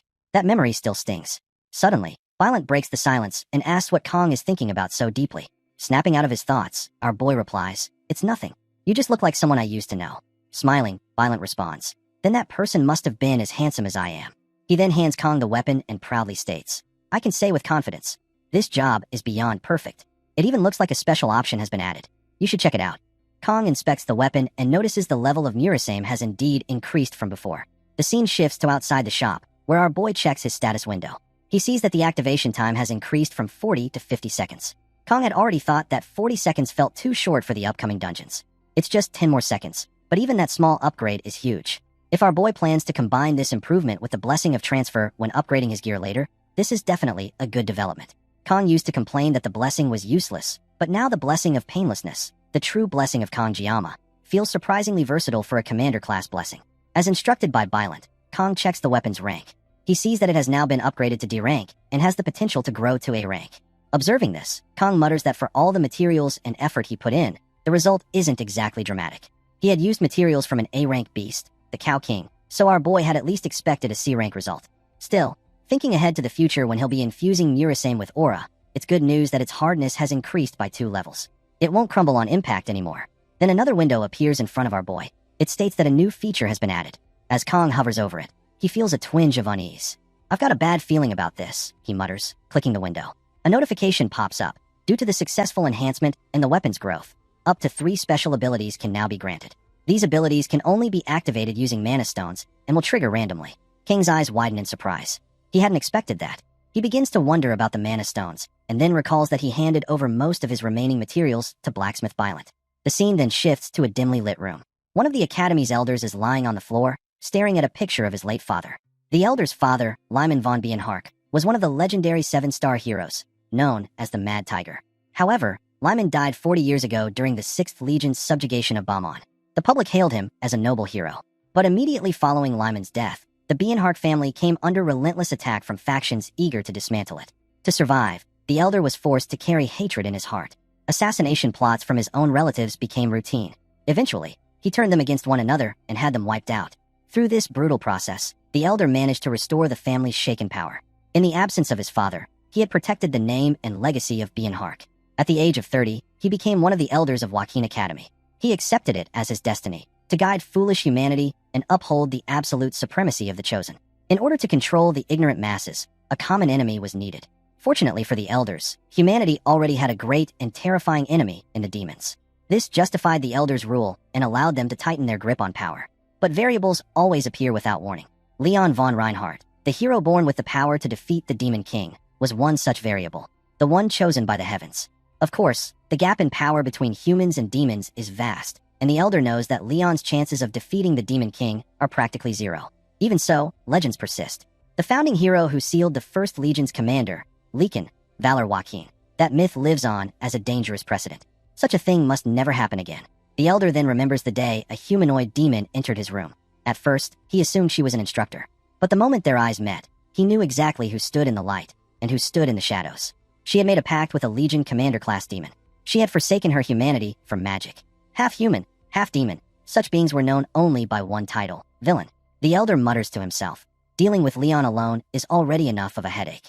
And now that kid named Kong is stirring things up. Even Auditor is hesitant, saying the reason isn't clear enough to act yet. Sighing, the elder sits up. Is my butler here? Yes, Elder Clady von Bienhark, the butler replies from the shadows. Then summon the Undertaker squad, Clady says coldly. We have work to do. Then the scene shifts to the classroom, where Kong is jotting something down in his notebook. In his mind, our boy is preoccupied with thoughts about mana stones. Ever since he got one, everything had changed drastically. The fact that Kong has 3 open slots to embed mana stones feels like hitting the jackpot. If this were a game, our boy thinks, these stones would be rare materials dropped after defeating dungeon bosses, usually obtained from magical beasts ranked A or higher. It sounds cool, but those beasts are no different from demons in terms of danger. Our boy glances at Saki, who appears to be in a deep sleep. Kong assumes she pulled another all-nighter. It's already been a week since our boy cleared the Water Buffalo dungeon with his clubmates, and now he knows that mana stones are the key to unlocking the stone gate, where the Cow King appears. That particular stone had come from Behemoth Gigant. Somehow, someone managed to defeat Gigant and obtain its mana stone. In the game, even one stomp from Gigant could shake the entire area. Still, Gigant pales in comparison to monsters introduced in later updates. Tainted Knight, Basilisk, S-Class, Manticore, S-Class Beast, Lich King, Drog, all S-Class threats. These monsters are on par with natural disasters. Our boy wonders if risking his life just to strengthen his equipment is really worth it. After all, that was supposed to be Leon's role, farming mana stones and hunting monsters. At that moment, Chloe walks in and asks, "Is this seat taken?" Our boy greets her with a good morning. She notices Saki and can't help but stare for a moment. Our boy comments that Chloe seems to have fully recovered, and she confirms with a smile, adding that it was actually Kong who was seriously hurt back then. She even remembers Kang's weapon glowing blue during that fight. Hearing this, our boy silently reaffirms that farming mana stones is definitely worth the risk. Ironically, Kong now craves power more than anything. Our boy has long discarded any desire for peace, stability, or safety. Yet, his primary goal remains unchanged, survival. But survival is harder now because of the unpredictable variables that didn't exist when Kong was just a player. The storyline our boy once knew is starting to shift, like the entire world is conspiring against him. And somehow, it's already been a month since our boy entered this academy. Soon, the truth behind the Second Demonic War, which erupts 3 years from now, will come to light. In preparation, strengthening Kang's body and upgrading his gear aren't just choices anymore, they're necessities. Then Batten notices that Saki is sleeping again in class. Chloe remarks that if Saki is just going to sleep, she should do it somewhere else. We then see Batten attempting to startle her awake. But Saki, still asleep, lands a punch squarely on Batten's face. Back to Kong. Our boy thinks to himself that if things keep going like this, he doesn't know what the outcome of the war will be. Honestly, Kong doesn't fully trust Leon, the so-called protagonist. Even though that mermaid was a demon and allegedly the next hero, Leon was still defeated by her in a single strike. Frustrated, Kong mutters that he's seriously annoyed. Just then, our boy is surprised to see Batten standing there and asks when he arrived. Batten complains that Saki hit him. Saki wakes up and mumbles that Batten is still 10 years too early. Batten tells Kong he came to check on the club's progress. Our boy replies that the principal has already approved it. Now they just need to recruit one more member. Batten nods and says he understands. He then asks if Kong has heard that Leon's been doing really well lately.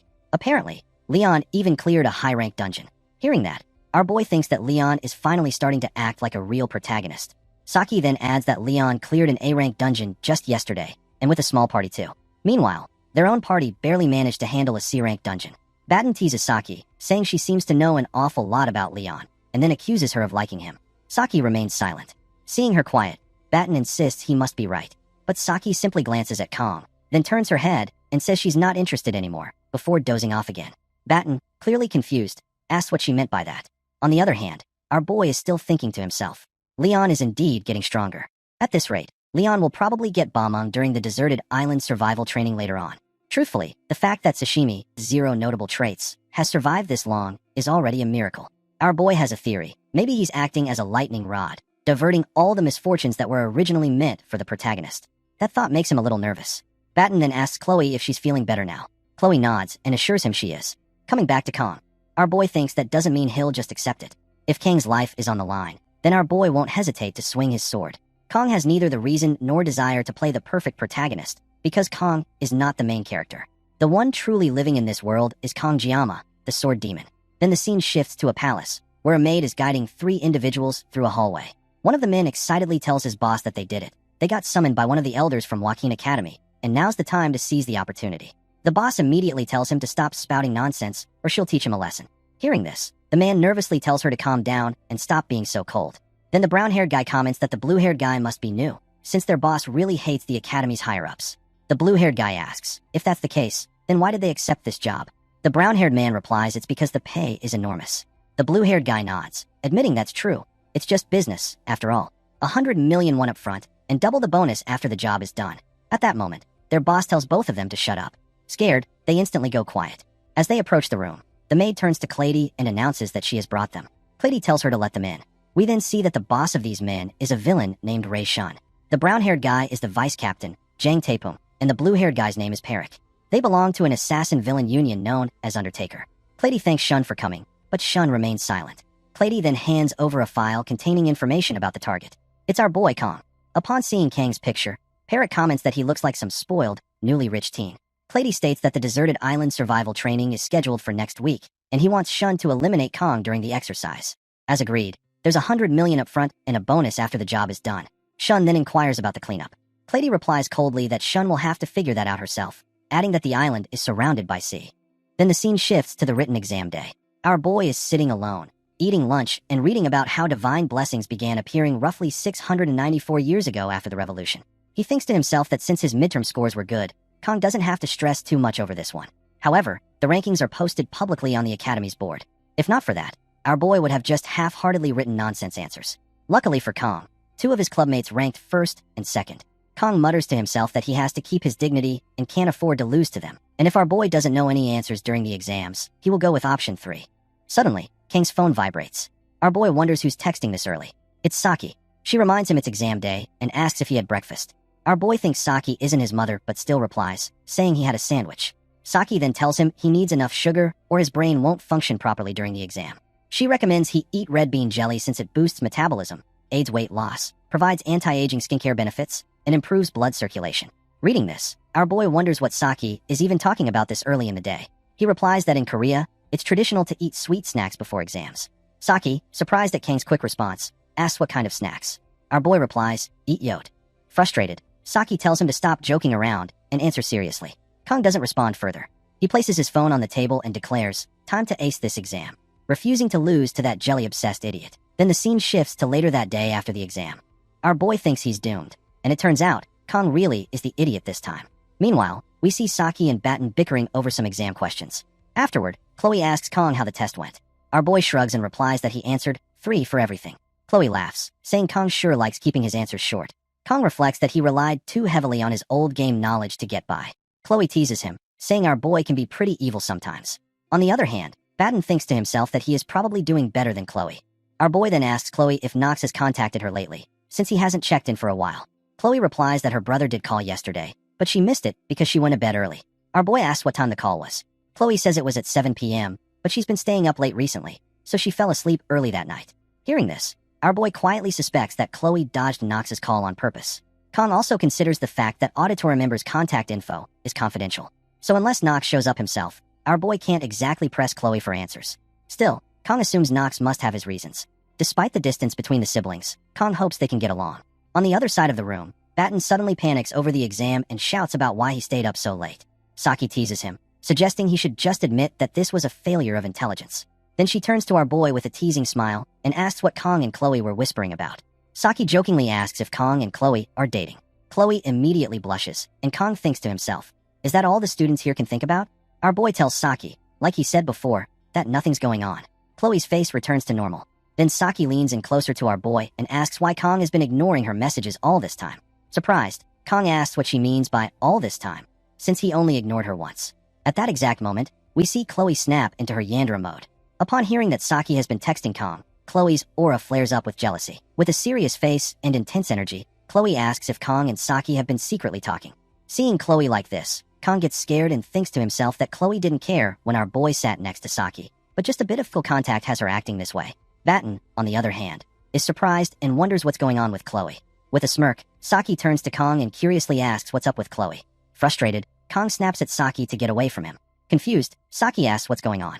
Kong thinks, our boy has known Chloe for a while, so Kong should know why she's acting like this. Frustrated, Kong wonders what kind of nonsense Saki is thinking. Then, Chloe, in full Yandere mode, declares that Kong didn't even give her his number. Our boy calmly responds that Chloe's number is classified.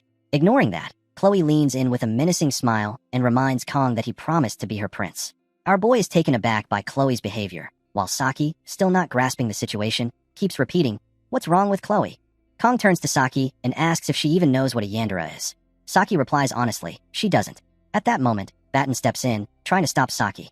He tells her that she really doesn't get what's happening right now. Annoyed, Saki yells at Batten for pushing her and says she'll teach him a lesson. Batten, frustrated, thinks that Saki just doesn't understand the danger she's in. Suddenly, Chloe pulls out a knife. Seeing this, Kong thinks, this is way different than last time. What should I do? Our boy regrets slacking off on watching Yandere study videos lately. He's forgotten everything. Chloe steps forward and declares, from now on, I'll make sure Kong only looks at me. Kong tries to reason with her. Let's just talk this out. But before he can say more, Chloe lunges at him with the knife. Our boy barely dodges.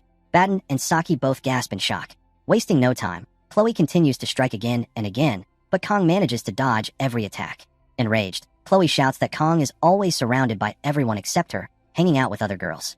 Then she turns and charges at Saki. Just in time, our boy pushes Chloe, throwing her off balance and preventing the strike. Saki, now impressed, watches Kong handle the situation.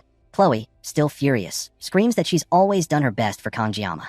As she prepares to land her final strike, Kong pins Chloe to the ground and firmly tells her, let's talk this out.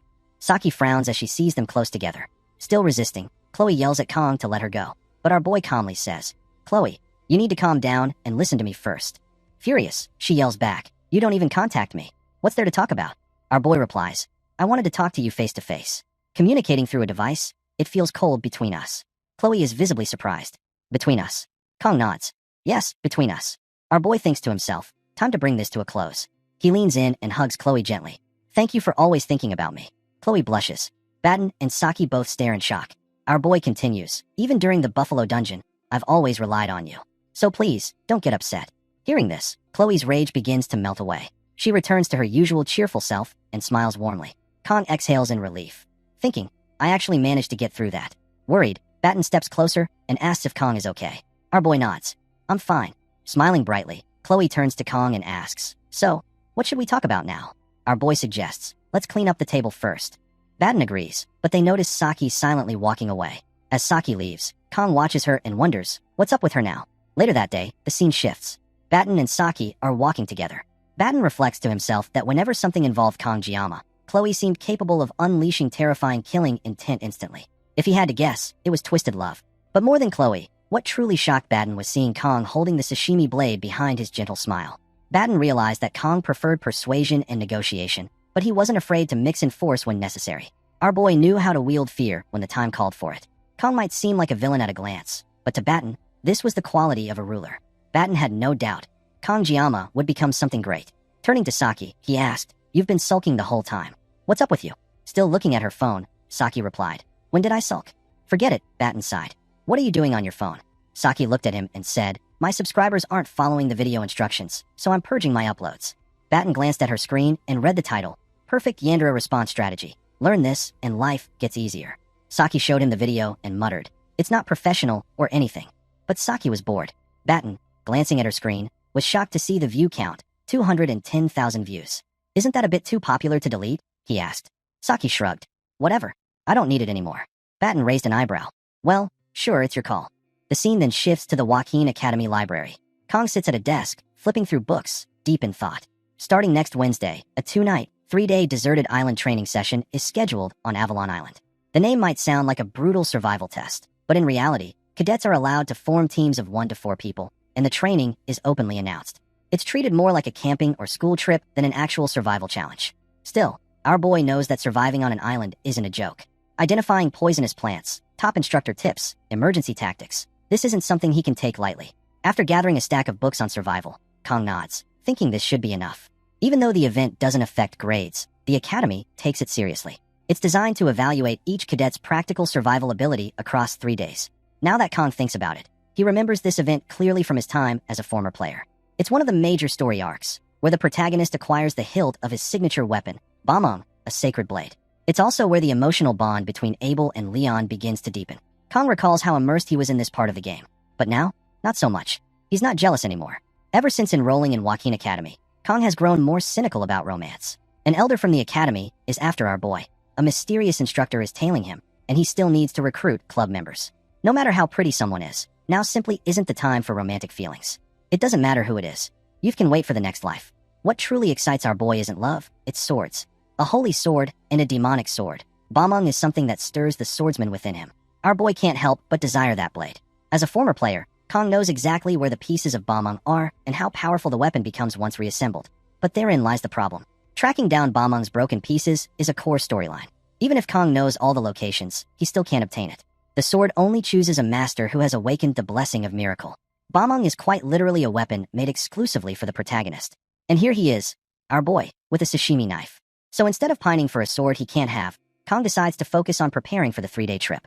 Avalon Island is a deserted island with no known monster activity. Hopefully, there won't be any surprise ambushes like the one on Scopuli Island. That's why, under special order of the headmaster, a temporary instructor has been assigned to the supervision team, none other than the Sword Emperor, Siegfried. Our boy blinks. The strongest hero of mankind is leading a freshman camping trip? This diverges from the original storyline significantly. Still, if it helps him achieve his goals safely, then Kong won't complain. He heads off to look for another book. In an age where the internet overflows with information, our boy didn't come to the library just to learn basic survival tips. Kong also has something else he needs to find on Avalon Island. Ancient knowledge. Details that are more likely hidden in these dusty old books. Kong sits down again and flips through another volume. According to the text, Avalon is an island located far out in the Western Sea. A mysterious land where the terrain constantly shifts. At the heart of the island lies an ancient lake known as the Queen's Lake. A site some cultures call the Land of Beginning or even Paradise. Now, the island is uninhabited. Kong furrows his brows. Everything he's reading, he already knows. Frustrated, our boy wonders, am I going to have to dig through this entire library just to find what I need? Just then, a familiar voice calls out from behind. Long time no see, says Leon, stepping forward. Kong was surprised to see Leon reading a book titled Introduction to Magic. Our boy thought to himself that even Leon was trying to learn from what had happened during the midterms. As the protagonist, Leon shouldn't be in the library studying magic at this point. Staring at him, Kong wondered if he could really believe that. Then, Leon asked Kong what book our boy was reading. Kong replied that he was just going over material on Avalon Island, where next week's training would take place, and that he was researching various aspects of it. As they looked at each other, Leon commented that Kong was extremely diligent. Kong remained silent. Our boy thought to himself that he couldn't deny it. Kong had indeed been very busy with training, exploring dungeons, and studying monsters. Since Kong knew what would happen 3 years from now, our boy had to prepare thoroughly for his own future. Kong then told Leon that our boy had to take care of his own future. Hearing this, Leon replied that Kong was different from him, and he was different from Kong. Confused by the remark, Kong wondered where it had come from. He thought to himself that Leon hadn't deviated much from the path he followed in the game, but something about him felt distinctly different. There was a sadness shadowing Leon's face, along with a strangely conflicted attitude. Leon then told Kong to keep it up, noting that the library was about to close, and Kong should return safely. Kong thanked Leon and replied, "You too." As Leon left, our boy thought to himself, is this the burden of a hero carrying the fate of humanity? It seemed as if light and darkness both weighed down on Leon's shoulders like lead. But Kong quickly turned back to his book, determined to find what he was looking for before the library closed. The scene shifted to the training grounds on the deserted island, where all the students had gathered for survival training. Rachel and Abel spotted Saki, and Rachel commented that it had been hard to catch Saki lately. They hadn't seen each other in a while. Saki, who was with Chloe, greeted them with a simple hi. Standing face to face, Abel asked if Saki was all set for the training. Saki replied that she would just do what she always did and asked Abel the same. Watching them talk, Rachel couldn't help but smile. She then teasingly remarked that Saki had managed to sneak into the advanced class behind her back, and that school life must be quite fun for her. Saki explained that everything had been done through proper procedures and that she didn't feel the need to inform them. Looking at Abel, Rachel murmured whether she really had to sit and watch Kangjiyama be stolen away. Abel told Rachel to stop talking nonsense, but Rachel insisted she was telling the truth. Saki had gone to the Buffalo Dungeon with Kong, did club activities with him, and now she'd be around him for the 3-day training trip as well. Saki clarified that Kong had said he wanted to do this particular training alone. Chloe agreed, adding that Kong mentioned he had things he wanted to try solo, so he would be acting independently. Rachel lit up upon hearing this and pointed out that this meant no one had been officially paired up with Kangjiyama for the trip. Saki raised an eyebrow and asked what Rachel was trying to say now. Abel, too, questioned what she was planning. Rachel responded by saying Kong had said he wanted to go alone, but he never said not to follow him, right? Saki was impressed by Rachel's logic. Rachel continued, saying she believed all 4 of them were thinking the same thing, even if no one had said it aloud. That's why she proposed a fair and square challenge, calling it the Rachel game. The trio was taken aback by the announcement. Rachel explained that, as everyone knew, Avalon Island's terrain and environment constantly shifted. Even with a warp gate, students would arrive at random locations. She, Abel, Saki, and Chloe would each have to find their own way to team up, and simply meeting up would be a challenge, part of the training's intended difficulty. Being herself, Saki told Rachel to get to the point. Rachel declared that during the 3-day survival training, whoever found our boy Kong first would get him. The others would have to back off, meaning that the winner would get exclusive rights to Kangjiyama. The trio was shocked by the idea. Rachel asked excitedly what they thought. Chloe said she liked it and announced that she would win this time. Saki also said it sounded fun and decided to prove it by sending a verification photo. Rachel grinned and told her to show how much she had grown. Meanwhile, Abel blushed at the mention of exclusive rights and then thought about her grandfather. Rachel asked if Abel was in too. Abel apologized and stated she didn't have time for such petty games and would not participate. Rachel nodded and said the rest of them would proceed without her. As Abel walked away, Rachel noted that Abel had been busy with special training lately. Chloe commented on Abel's diligence. On the other hand, we see our boy, who is also there. Kong states that he feels tired, having been holed up in the library all night. Fortunately, our boy had already noted everything Kong needed in his phone, which included a reminder that the headmaster said the island wasn't classified as a monster zone. Those students should still bring light equipment. Among the gear listed were 24 sashimi knives from Deso, our boy's secret weapon. Just then, Kong received a message from Media, asking whether our boy had packed medicine and clothes. Smiling, Kong muttered that Media was like a real mom, or maybe even a grandmother. As the instructor began calling out student names, Kong realized it was time to depart. He suddenly remembered what the academy's security guard had told him about a female instructor, someone with purple hair and eyes, fairly tall, and possibly dangerous. Our boy didn't know the instructor's true intent, but if she were targeting Kong, this deserted island training would be the perfect opportunity. The island's constantly shifting terrain made cleanups easier. Of course, Kong also knew that the same logic could be applied in reverse, for our boy's benefit. While Kong didn't like using his blade on people, he certainly wasn't about to let himself die. Come to think of it, Kong recalled that Batten had drawn a sketch of the mysterious instructor. Our boy examined the drawing, but when he looked around, he noticed that most of the female instructors had purple hair. With a sigh, Kong thought to himself that Batten's drawing didn't help at all. How was Kong supposed to identify anyone with that vague sketch? At that moment, Siegfried entered wearing a vacation shirt, accompanied by Abel. Siegfried commented that Kong hadn't been slacking off in training lately. Abel appeared surprised to see Kong. Siegfried went on to say that when great talent is paired with hard work, the results don't just add up, they multiply. But even then, the body needs rest to endure. So he encouraged Kong to enjoy the training as much as our boy could. Kong thanked him and replied that he hoped Siegfried landed a big catch too. Hearing this, Siegfried chuckled, calling the remark clever, then thanked Kong and left. Watching him go, Kong thought to himself that Siegfried actually seemed kind of cool. But then Abel stared silently at Kong before walking away without a word. Seeing that, Kong thought Abel should lighten up a little, especially since Abel would probably have a boyfriend soon anyway. Suddenly, Saki crept up behind Kong, intending to scare him. Just as she was about to scare him, our boy's instincts kicked in and Kong flicked her forehead, completely shocking her. Angry, Saki complained that she was just trying to joke around because she was bored, and now Kong had hit her. She added that it hurt. Kong smiled and explained that he'd sensed a presence and reacted instinctively. He apologized, but Saki, still irritated, told him her forehead wasn't a punching bag. She had come just to wish Kong good luck on his training. Saddened, she told Kong to forget about it and walked away. Watching her leave, our boy thought to himself that he really couldn't figure Saki out. Lately, she hardly slept and was always hovering around him. If Kong didn't react somehow, she only got more relentless and erratic. Kong didn't even know what part of our boy Saki found so interesting, but she was officially a heroine now. Still, Kong didn't want to build any unnecessary closeness. An announcement interrupted his thoughts. The dimensional gate to Avalon Island was activating. The announcer advised everyone to be cautious and have a pleasant time. Our boy thought to himself that this time, Kong just wanted to find what he came for and get through the training quietly, without any unnecessary trouble. Then, in a flash, Kong was teleported to a random location on Avalon Island.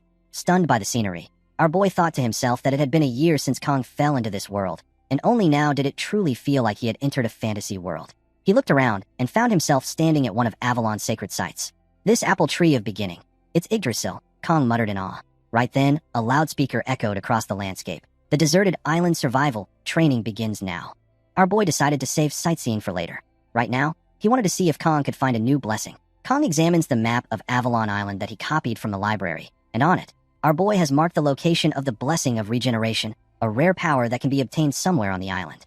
As Kong compares the map with his memories from the game, he recalls that the blessing was near a peculiar rock formation, and its location is close to the central lake of the island, right where the world tree stands. That means Kong needs to head toward the lake, navigating through rocky terrain and dense forest. Fortunately, Kong still has 3 days left. The Academy didn't send students here just for fun. This isn't a picnic.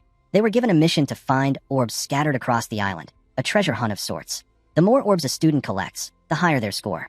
Some orbs can even be used as enhancement materials. So, Kong figures he might as well collect them along the way. According to the instructions in the book he read, Kong decides to first gather some survival gear. Then our boy pulls out his secret weapon, a machete, a clearing tool he bought from a supermarket's hiking section.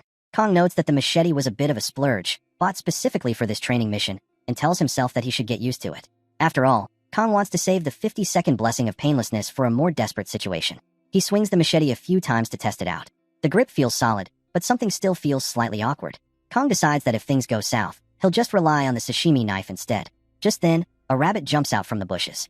Seeing it, Kong thinks it's a good opportunity to get used to the new weapon and maybe secure some food at the same time. But as he looks more closely, Kong is stunned. The rabbit is massive. Still, our boy mutters to himself that he once took down the Cow King, so this rabbit is nothing in comparison. Kong charges forward, attempting to activate his blessing of God, but to his shock, the blessing fails to activate. Meanwhile, the scene shifts to Abel, who is also encountering a rabbit. Unlike Kong, Abel finds the creature incredibly cute and hesitates to attack it. She wonders where its mother is and why the rabbit is alone. As Abel leans down to pet it, the rabbit's demeanor suddenly changes, and it bites her finger before darting off. Furious, Abel dashes after it, yelling, "Get back here." Though she initially intended to let the rabbit go because of its adorable appearance, Abel now refuses to back down. She sees it as a perfect opportunity to test her training results. "A rabbit like this is nothing," she declares, but to her surprise, the rabbit suddenly accelerates, a smirk appearing on its face. Abel realizes she had underestimated it. The rabbit had been hiding its true abilities, much like Kong Jiama. Still, Abel is confident. "No matter how fast you are, before the blade of Nibelung, I will not lose," she says, reminding herself that she is the granddaughter of the Sword Emperor. She strikes at the rabbit, believing this time she's caught it. But once again, the rabbit dodges effortlessly. Suddenly, the ground beneath Abel vanishes, and she falls into the water below. As she sinks into the depths, she catches one last glimpse of the rabbit and finds her thoughts drifting to Kong Jiama. Back on the other side of the forest, our boy is locked in a fierce struggle against the giant rabbit. Exhausted, Kong mutters that despite all his training, without his blessing he's practically useless. He reflects that compared to his past life, he thought his current physique was decent, but clearly, he was wrong. Completely drained, Kong slumps to the ground, deciding it's better to conserve energy than chase a rabbit he can't catch. He gives up and tells the rabbit to just leave. To his surprise, the rabbit smirks and mocks him, saying Kong is too weak. That insult hits a nerve. Enraged, Kong hurls the machete aside, swiftly draws the sashimi knife, and activates his blessing of the sword god. Meanwhile, in another part of the forest, Rachel is sprinting through the woods, using her blessing for agility. She lands after a leap and looks around, realizing that she's been going in circles. "This is bad," she mutters, still calling it the Rachel game, though it's clear she's lost. Unsure of what to do next, she laughs nervously. Then, she spots a bird flying overhead. Its black feathers remind her of Kong Jiama's hair. Inspired, Rachel decides to follow the direction the crow is flying, convinced it's a sign. "If I run that way, I'll definitely meet Kong Jiama," she tells herself. She realizes thinking too much is a waste of time, and that action is better. With renewed determination, Rachel dashes off in the direction the bird was flying, her thoughts focused on reuniting with Kong.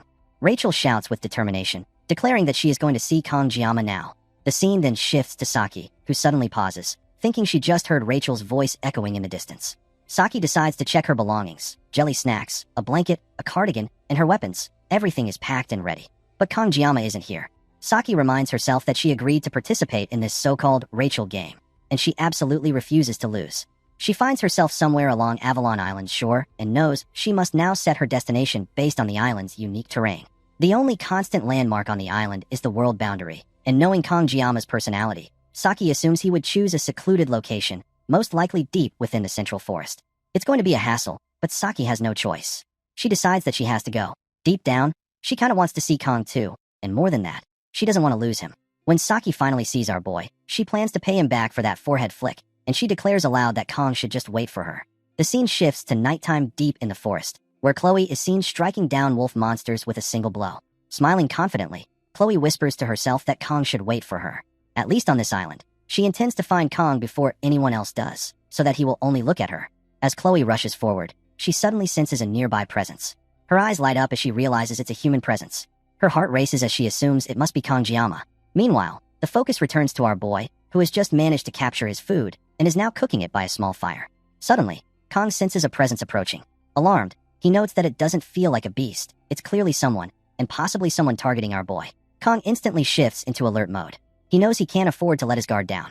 The presence continues moving closer, unrelenting. Kong grips his weapon tightly. He's been saving his blessing for the right moment, and now he's ready to use it. As the presence steps within range, Kong activates his blessing and swings his sword with sharp precision. Then, the scene cuts to Chloe, who leaps out from behind the bushes, shouting Kong. But to her utter surprise, the presence she sensed was actually Rachel's. Both girls freeze in place, equally stunned. Then, at the exact same moment, they shout angrily, "Why is it you again?" Back with our boy, Kong had just been about to strike the approaching figure, only to realize at the last second that it's Saki. Shocked, Kong watches as Saki stumbles and falls to the ground, startled. As she realizes she has found Kong, her cheeks turn bright red. Blushing deeply, Saki begins taking pictures while Kong cooks the food, proudly declaring her victory the moment she landed on the island. As Abel catches sight of the warm-looking fur draped beside Kong and the delicious aroma rising from the food he had just finished cooking, her stomach gives a quiet grumble. She hadn't eaten much all day, but even now, Abel forces herself to suppress the hunger. Yet, a sigh escapes her lips. Even here, in this unfamiliar place, Abel feels like she's losing to our boy once again. The realization brings a flush of embarrassment to her face, and the cold doesn't help. Seeing her shiver slightly, Kong wordlessly offers her the fur coat. "Cover yourself with this," he says softly. "It'll help you feel a bit warmer." Abel hesitates for a moment, then takes it, her cheeks growing redder. She thinks to herself that she must be losing her mind. Why didn't she just turn back when she had the chance? But the smell of the food had been too tempting, and now she feels foolish for coming here. As the warmth of the fur slowly seeps into her chilled body, Abel murmurs a quiet, "Thank you," to Kong. Just then, a sharp pain shoots through her ankle, making her wince. She wonders if she might have twisted it earlier while walking around. Before she can inspect it herself, Kong notices her discomfort and kneels beside her, examining her ankle closely. Blushing and flustered, Abel pulls back slightly. What are you doing?" she stammers. Our boy calmly replies, "If we leave it like this, it might get infected while you're out here." With gentle hands, he removes his tie and uses it to wrap her injury. Abel looks down, both embarrassed and grateful, whispering another thank you as an awkward silence settles between them. After a few moments, Kong breaks the quiet. "Why were you wandering around here alone?" he asks. Abel freezes. Her mind drifts back to Rachel's ridiculous game, the one where Rachel declared that whoever found Kangjiyama first would get to claim our boy. Blushing, Abel replies, "There were things I wanted to do. Being alone made it easier." Kong glances at her and nods slowly. "You're a lot like me," he says. Abel smiles faintly, remembering when she told Rachel that she was sitting this game out. Despite that, she suddenly pulls out her phone and snaps a picture of her and Kong together. Without overthinking, she sends it to the group chat with Rachel and the others. Moments later, her phone buzzes furiously. Both Saki and Rachel fire back with furious texts. "Didn't you say you weren't playing the game?" She stares at the screen for a while, then places it face down without replying. The tension lingers until Kong silently offers her a plate of food. "Eat this," he says. Abel blinks, surprised, then quietly begins eating. For a while, neither of them speaks. Our boy thinks to himself that the silence is getting heavier and more awkward by the second. Eventually, Abel looks at him and asks, "How are you so strong?" Kong stares into the distance for a moment before replying, "If only for a single minute. I've had to survive in this academy, no matter what kind of situation came at me." He pauses, then adds with a faint smirk, "Maybe it's because I had an amazing teacher." Abel's curiosity is piqued. "Your teacher? Who taught you to use a sword?" she asks. She reflects silently, recalling that Abel spent 17 years learning under her grandfather. It was a short life in the grand scheme of things, but one fully dedicated to the blade. Abel used to believe she understood swords better than anyone, but Kang's style was something entirely unfamiliar. "What exactly did you learn?" she asks, her voice quieter now. "And what's your family name?" Our boy leans back and responds thoughtfully. "There's something I realized a long time ago. Being strong doesn't mean you always win. The ones who never give up, who endure and survive to the end, those are the real strong ones. Abel stares at him in silence, then chuckles. You sound like an old man right now, she teases. She laughs a bit more before apologizing. Sorry, that was such a cliche.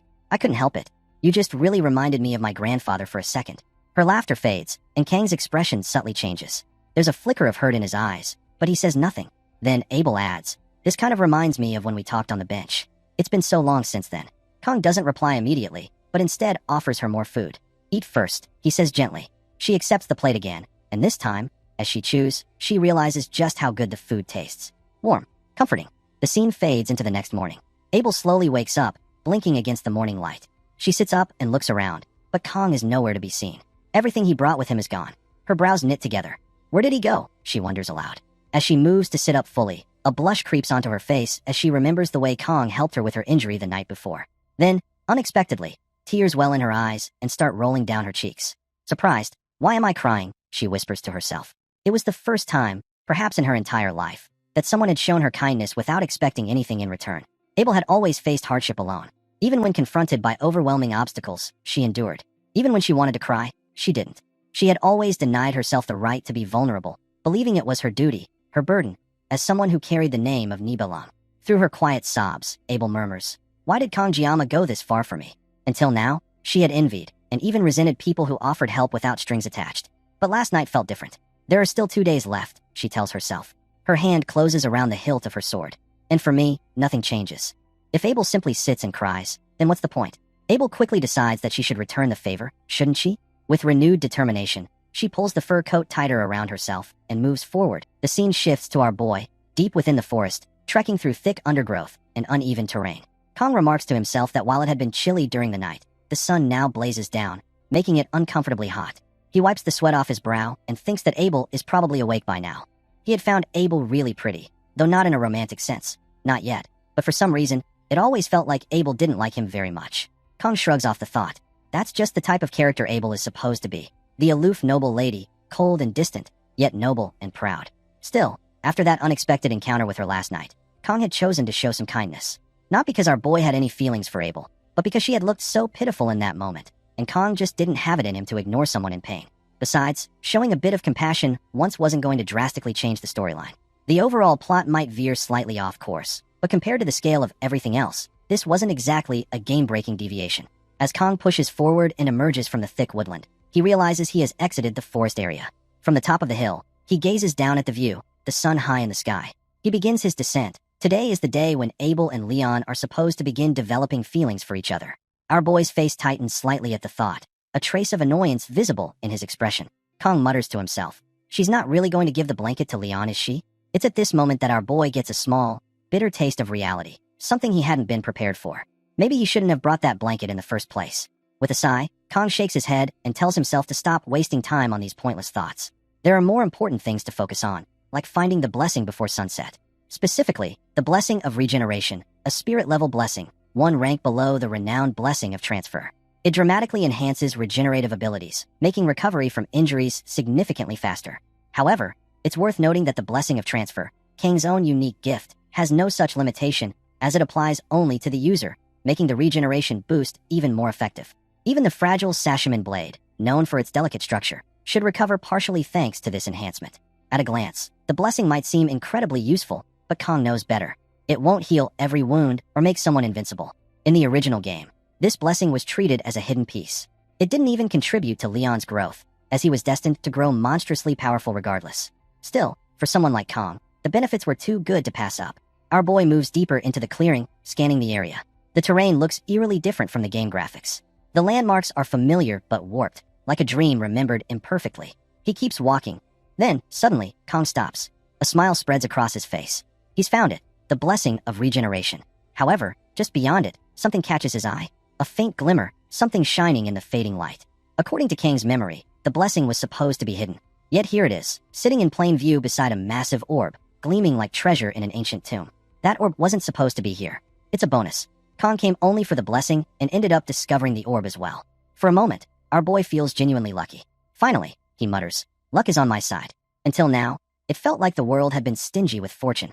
Kang moves closer, deciding to examine the orb first.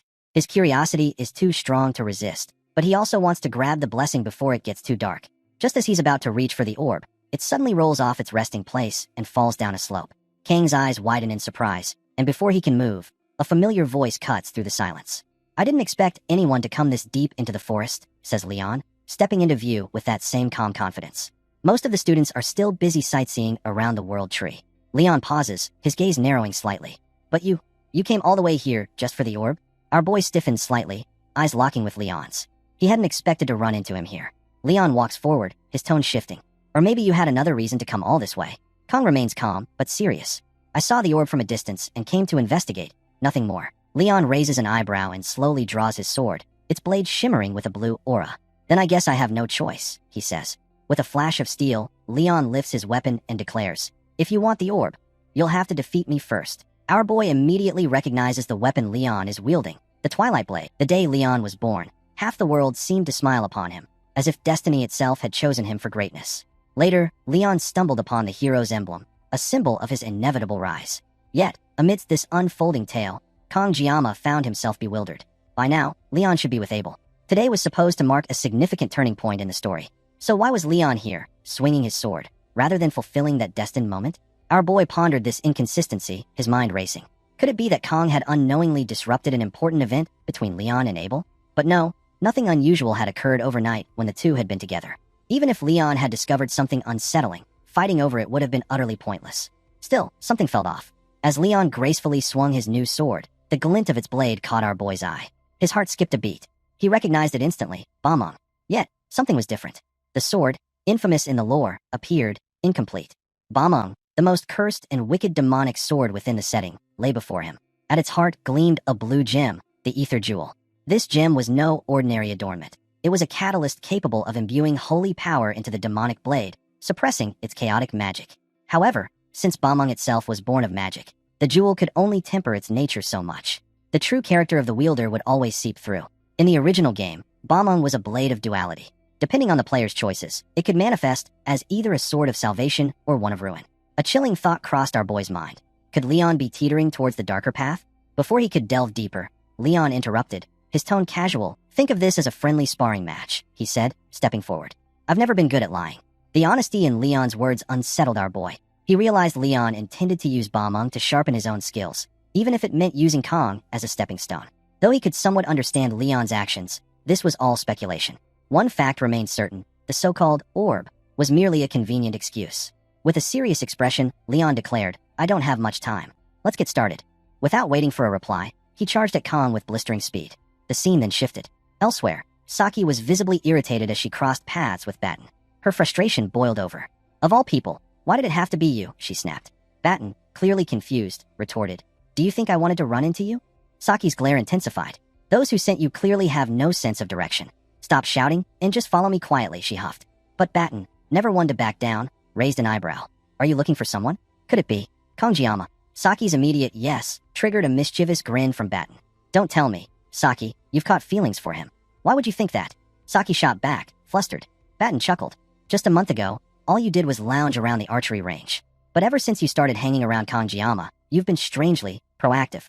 You used to hate hacking, said it was annoying. Yet now, you're taking on tasks nobody even asked you to do.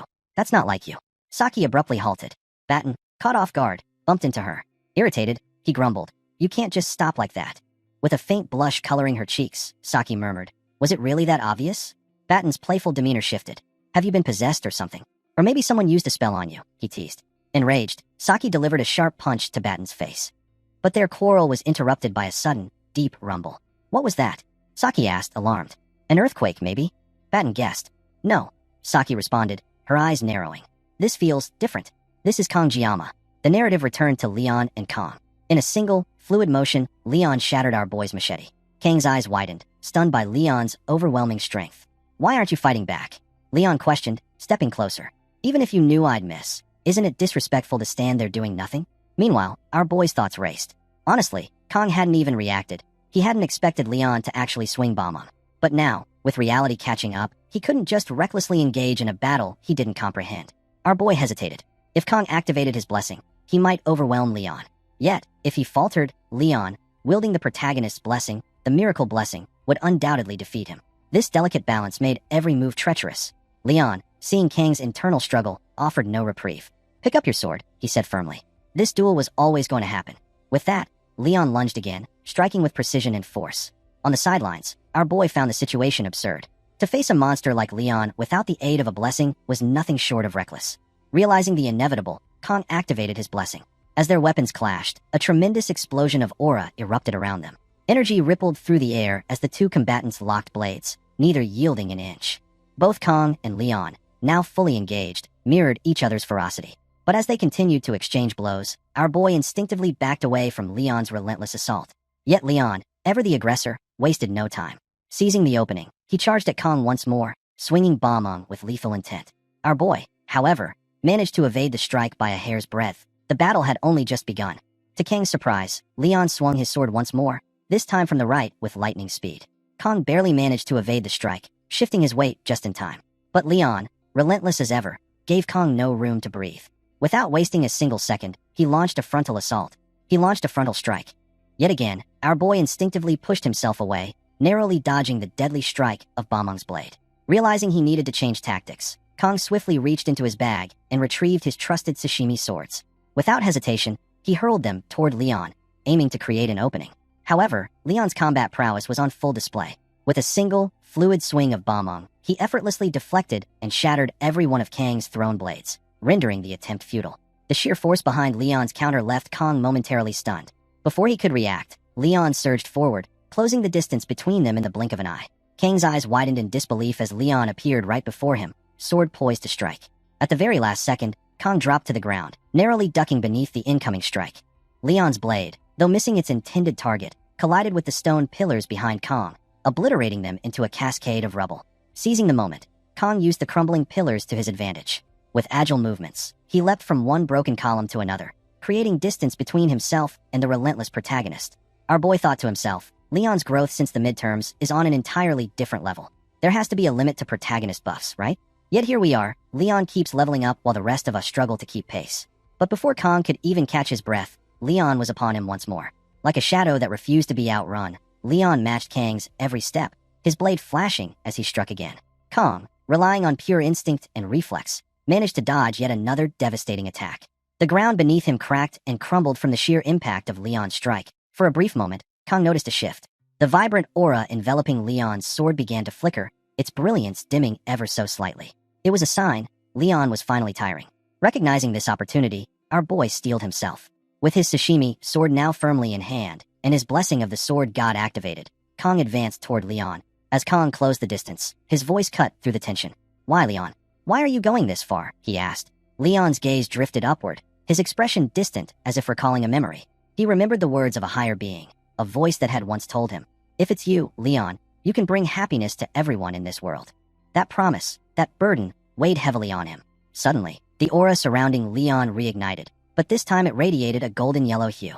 With a faint, almost bittersweet smile, Leon turned to Kang. "You'll understand soon enough, Kang. With this strike, you'll see who is who."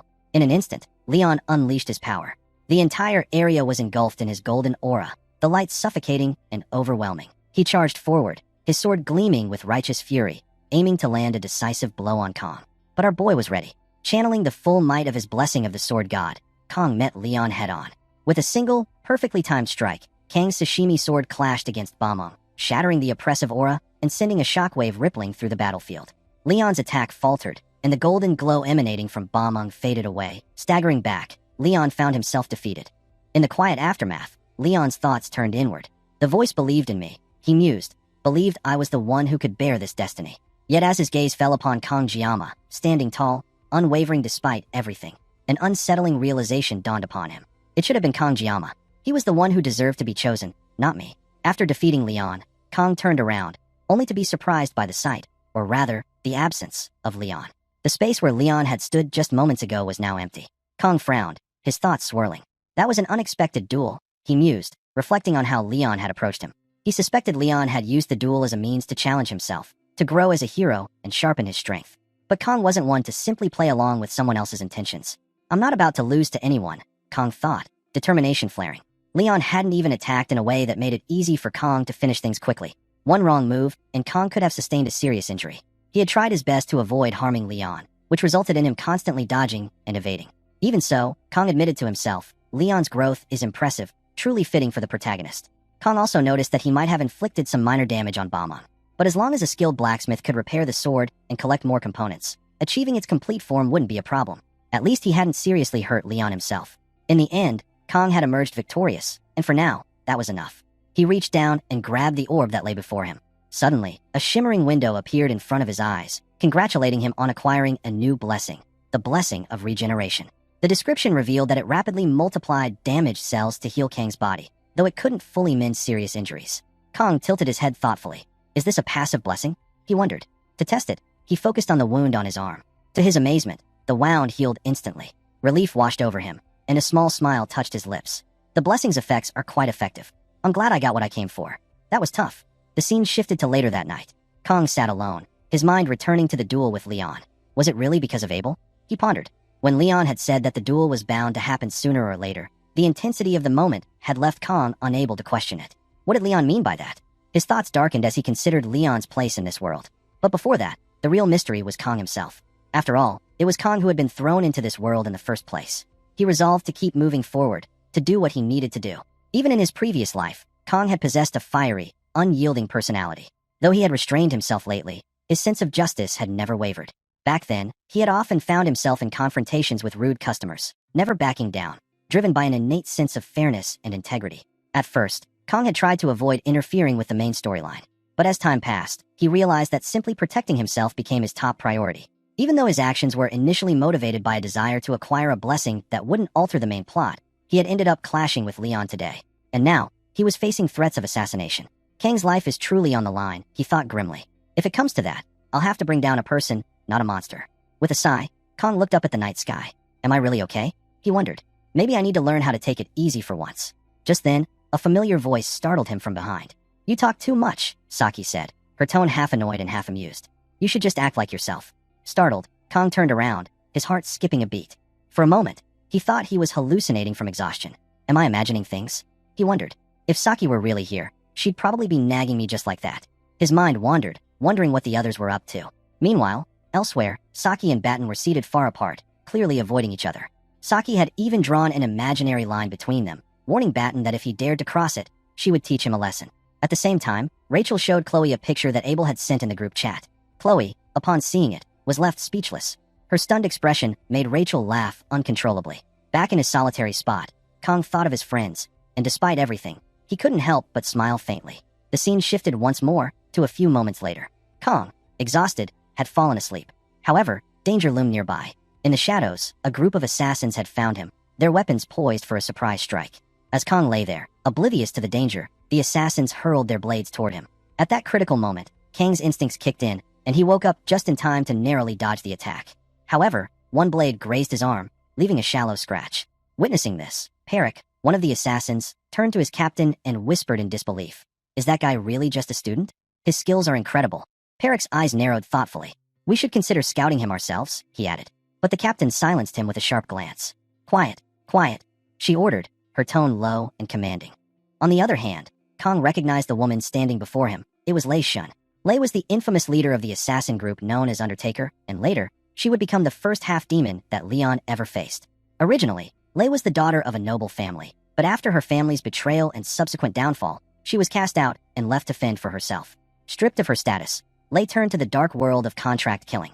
Over time, her hatred and bitterness festered, transforming her into a tragic villain, doomed to fall at Leon's hands. Even now, though Kong understood her past, he couldn't bring himself to feel sympathy for a killer who had willingly abandoned her humanity. Perik's voice cut through the tense atmosphere. Hey, what's your deal, kid? He said, eyeing Kong. I held back a little, but you shouldn't have dodged our attack so easily. Perik inquires, is Kong also a contract killer, too, undercover? Kong met Perik's gaze with an icy glare. His piercing eyes locked onto Perik and the others, causing a wave of unease to ripple through the group. Perik hesitated for a moment before remarking. How does someone so young have that kind of look in a situation like this? He turned to his captain. What do you think, Captain? Should we really consider scouting this kid for real? Before the captain could respond, Lei's voice rang out. Which organization are you from, boy? She inquired, her tone laced with curiosity and suspicion. Kong remained silent, his mind racing. Why are hitmen asking me that? He wondered. Do they not see me as just a cadet? His confusion was quickly interrupted when Perik sneered. You're about to die, kid. But just so you know, you've got guts. It's the first time the captain's ever been this interested in someone. Isn't that right, Vice Captain? The Vice Captain nodded. Yes, he said. Judging by this kid's moves, he's clearly not just an ordinary cadet. I thought being the top freshman meant he was just a go-getter. But, though his skills aren't perfect, they're certainly impressive. As he spoke, the Vice Captain's aura darkened. Kang's eyes narrowed, his mind snapping into focus. So, the people behind this, they must be at least an elder, he declared boldly. His words sent a shockwave through the group, leaving even the hardened assassins momentarily stunned. Frustration etched across his face. Perek stepped forward. Who do you really work for? He demanded. And how dare you investigate us? The Vice Captain turned sharply, his eyes widening in realization. Wait, how does he know about us? He muttered, more to himself than anyone else. At that critical moment, Lei stepped forward, raising her hand to stop her subordinates. Enough, she commanded, her voice sharp and authoritative. The tension in the air seemed to settle slightly under her command. Kong, however, took a step forward, his voice cutting through the silence like a blade. Lei Shen and her group, people who'll kill for money. Isn't that right? His words struck a nerve, especially with the Vice Captain, who clenched his fists in frustration. Kong had just voiced the very thing their captain, Lei, hated the most. Before anyone could react, Kong closed the distance between himself and Lei in a single, fluid movement. Standing mere inches away from her, he challenged. What's wrong, Lei? You don't like being called an assassin by a scholarship cadet like me? Just because you used to be a noble? The sudden display of speed left everyone, including Lei, stunned. Angered by Kang's words, the Vice Captain launched a strike at him. However, at that precise moment, Kong activated his blessing. With a single, decisive strike, he brought the Vice Captain down. The other members of Undertaker, including Perek, were left speechless, shock etched on their faces. Inwardly, our boy reflected on the weight of his actions. I've taken down a person, he thought grimly. Not in a subspace or a simulation, but here, in the real world. The realization hit him hard. Without hesitation, Kong pushed his blessing to its maximum potential. His body radiated an intense, dark energy, and his right eye turned pitch black. Facing Lei and her group, he raised his voice. What are you waiting for? He demanded, his tone resonating with newfound strength and resolve. Lei, stunned by the overwhelming force emanating from Kong, hesitated. Perek and the others froze, uncertain of their next move. Meanwhile, Kong noticed something else. His blessing's duration had also increased. A faint smile played at his lips. This isn't bad at all, he thought, his confidence bolstered. Then the scene shifts to a memory where Kong was rummaging through his fridge, looking for something. However, our boy couldn't quite understand who had organized everything so meticulously inside. As Kong peered closer, he noticed the wording on a juice box, which instructed him to take down everything. This message left Kong bewildered. He couldn't quite grasp what was going on. Perhaps he hadn't gotten enough sleep, as the note seemed unfamiliar and out of place. Suddenly, a brilliant light emanated from the fridge, shocking our boy, and the timer for Kang's blessing of painlessness began.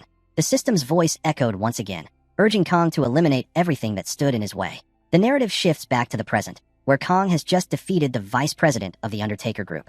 Wasting no time, the remaining members of the group charged at Kong with full force. However, Kong met their advance head-on. With swift, precise movements, he take down all of them with a single strike. Seizing an opportunity, two other assailants lunged at Kong, but he agilely leapt into the air, deftly dodging their attacks. In one decisive motion, he brought them both down with a powerful strike. Perek and Lei stood in shock, unable to comprehend what they were witnessing. Perek shouted at his subordinates to regain their composure, berating them for panicking when their opponent was just a student. He ordered them to launch a coordinated attack against Kong. Meanwhile, Lei struggled to comprehend the situation. Lei had expected this mission to be a routine assignment, simple, with little resistance. Now, faced with Kang's overwhelming strength, Lei was at a loss. Perek turned to Lei, asking what they should do next. Before Lei could respond, Kong closed the distance between him and Perek in an instant. With incredible speed and precision, Kong struck Perek down with a single, decisive blow. Lei stared in disbelief, her thoughts racing. This was supposed to be an easy job, and yet here she stood, facing a force unlike anything she had anticipated. She recalled how the elder had promised 100 million and a bonus if she succeeded. Now, she silently cursed that elder. Before her eyes wasn't a mere cadet, it was something else entirely. Lei couldn't shake the feeling that Kong was more than human, perhaps a being that straddled the line between man and demon, merely disguised as a cadet. After swiftly taking down all of Lei's subordinates, Kong advanced toward Lei herself. However, to Lei's astonishment, he did not strike her. Instead, he pointed his Sashimi sword at her, calmly stating that everything was mostly taken care of. In his mind, Kong noted that only 9 seconds of his blessing of painlessness remained. Nearly all of the allotted time had been consumed dealing with Leon and the Undertaker group. Though it had been self-defense, Kong hoped he wouldn't have to rely on the blessing again. It was an unfamiliar and unsettling sensation, starkly different from the battles he'd faced against demonoids. Yet, his opponents were an assassin group, sent with the sole purpose of eliminating him. There was no reason for Kong to show mercy. He felt no regret about the actions he had taken. Now, the only ones left standing were Lei and our boy. Then Kong inquired who had sent Lei. Lei retorted, asking if Kong truly thought she would reveal that information. Kong mused silently that this might be his chance to finally uncover who was after him, and the most effective way to make Lei confess would be to crush her with overwhelming fear. If he were to take her down without learning the full story, he knew he would regret it. Turning back to Lei, Kong said coldly, "Are you stupid or just brave?" Lei, confused, asked what Kong meant by that. Kong explained, "Look at what happened to your subordinates. Why don't you just start talking while I'm still feeling generous?" Frustrated, Lei called Kong a demon. "Now I understand why that person put a bounty on you. I should have realized when all your personal records were erased. Even your parents and relatives, gone. That elder dared to hire the Undertaker group to take down a villain disguised as a cadet." Kong froze, utterly shocked. He didn't understand what Lei meant by that. All his family records erased? His parents? Desperately, he tried to recall his parents' faces, but to his horror, the memories were gone. His mind was blank. Overwhelmed by anger, Kong demanded, "What did you just say?" Lei hesitated, confused. "What do you mean?" Kong, seething with rage, drew his sashimi sword and stated in a voice trembling with fury, "Did you just say that all my relatives and parents have been erased?" Originally, Kong had intended to extract the name of the person who had hired Lei to kill him, and then let her go peacefully. But now, he had something far more pressing to demand, and this was no longer a negotiation. For the record, Kong said darkly, "This isn't a request. It's a threat." Terrified by the sudden shift in Kang's demeanor, Lei was about to respond when an overwhelming surge of magical pressure descended upon them both. Neither Kong nor Lei could comprehend what was happening. Kong felt his breath catch, wondering, what is this pressure all of a sudden? But just as quickly as it had come, the pressure dissipated. Something strange began to happen to Lei. Kong watched, stunned, as Lei's body started to transform. Before he could react, the scene shifted to Siegfried, who was fishing peacefully by a quiet pond. It had been some time, and Siegfried had yet to catch a single fish. However, after a few moments, he managed to catch several in quick succession. Suddenly, he sensed a surge of magical power and the unmistakable oppressive pressure emanating from the forest nearby. His eyes narrowed. "A demon commander," he muttered, realizing the significance of what he was sensing. The scene returned to Kong, where a massive burst of energy erupted from Lei. As the dust settled, Kong stood frozen, staring in disbelief. Lei had completely transformed. With a twisted smile, she declared, "This is it. 700 years since I last walked the human world." Kang's shock deepened. 700 years. The magnitude of the magical power radiating from her made even the mermaid demonoid he had faced before seem insignificant. Right now, before his eyes, Lei had fully transformed into her true identity, the 5th Legion commander of the Demon King's army. The demon tilted her head and asked, "Is this not how humans greet one another?" It had been over 700 years since she last left the demon realm, and she admitted she no longer understood human customs. She turned to Kong and introduced herself with a faint smile. "My name is Ager," she said. "I am the commander of the Demon King's 5th Legion. It's a pleasure to meet you, Kong." Then, with curiosity gleaming in her eyes, Ager asked for Kang's name. However, our boy remained silent. Seeing his lack of response, Ager gave a soft laugh and remarked, "You're a cold one, aren't you? Not even willing to share your name." On the other hand, Kong was deep in thought, searching his memories for any detail about her. His greatest advantage in this unfamiliar world was his memory from playing the game Miracle Blessing M. He remembered Ager well. Among the Legion commanders, she wasn't known for her physical strength. In fact, her combat prowess was considered unremarkable. However, what made her truly dangerous was her mastery of mental-type magic. Kong recalled reading about her traits back when he still played the game, before he eventually quit. But one thing puzzled him. Why had Ager descended to the human world after 700 years? And more importantly, why had she chosen to possess Rayon as a host? While Kong silently contemplated her motives, Ager casually looked around the battlefield and observed the carnage. "Impressive," she remarked, her tone almost admiring. "You defeated all of them on your own. No wonder you didn't seem like an ordinary human." She studied him more closely. "And even now, standing in front of me so calmly. Judging by your appearance, you're still just a kid. But I suppose you might grow into a fine warrior someday." With a small, unsettling grin, she continued, "So while we're here, why don't we make a contract?" Without warning, Ager released her control magic toward Kong. Shocked, Kong didn't understand what was happening. Ager smiled and said, "Consider this an honor. I'm giving you a special opportunity to become stronger." She stepped closer, her voice turning sharper, yet strangely persuasive. Humans always act noble, pretending to hold themselves to some higher standard while secretly ranking and judging one another for their own gain. Isn't that right? In an instant, she closed the distance between them and whispered, "So why not dream a glorious dream with me, Kong?" It became clear that Kong was falling under Ager's mind spell. His thoughts grew foggy. Her words started to make sense, and he found himself thinking, maybe this isn't such a bad idea. If I accept her offer, I might survive longer. Riding with the Demon King's army would make reaching my goal so much easier. Aeger's voice echoed in his mind. Yes, it would be a glorious dream. But just then, something inside Kong shifted. His divine blessing suddenly activated. A surge of clarity shattered the haze clouding his mind. Kang's eyes widened as he realized the truth. Aeger wasn't just a Legion commander. She was a demon queen, and thanks to his blessing, he had managed to break free from her high-tier enchantment. Aeger's expression twisted in surprise. "You broke the spell?" she muttered, stunned. That was a high-level mental binding. Then she frowned and looked down at her hands. It must be this new host body. I couldn't channel the full extent of my power. Kong chuckled. Aeger's head snapped up, surprised. "Did you just laugh?" she asked. "Yes," Kong replied, "because what you said was nonsense." "Me? Your subordinate? That's hilarious." With that, Kong unsheathed his Sashimi sword, its blade gleaming with sacred energy. "I'll never accept an offer like that." Aeger narrowed her eyes. Such terrible manners. The scene cut to a few moments later. The battle had begun. Kong was locked in a fierce fight with Aeger, but she was clearly overwhelming him. She dodged every strike effortlessly, often without even turning her head. Kong gritted his teeth and intensified the aura of his blessing, channeling it into his Sashimi blade. The sword shimmered with radiant light. Finally, Aeger sees aura covering Kang's blade. Kong moved in with explosive speed, aiming a powerful strike directly at her. Aeger swiftly leaped back, narrowly dodging Kang's strike. A faint smirk played on her face as she thought to herself, "I was only half joking before, but now, this is getting interesting." As the two faced each other, Aeger's demeanor shifted. Her expression turned serious as she raised her hand, chanting the words of her inferno spell. A blazing torrent of fire surged toward Kong, and she called out mockingly, "Give it your best shot." Unfazed, Kong broke through the wall of flames with sheer will and surged forward, charging straight at her with full force. Aeger's eyes widened, genuinely impressed by his resolve. She began to retreat, dodging his relentless pursuit. As she moved, she observed keenly, he's pushed himself beyond human limits. It hadn't been long since Aeger had descended into the human realm, but her body was still adjusting to its new vessel. Even so, she was taken aback when Kong caught up to her once again. Without hesitation, Kong swung his blade at her with all his might. But to his astonishment, Aeger caught the attack with one hand. With a teasing smile, Aeger said, "Why so impatient, Kong? I, for one, have all the time in the world." But Kang's thoughts were focused and resolute. "I can't afford to waste a single second," he told himself. Unleashing the full power of his blessing, a radiant aura surrounds him. He landed several sharp blows against Aeger, his strikes growing faster and heavier.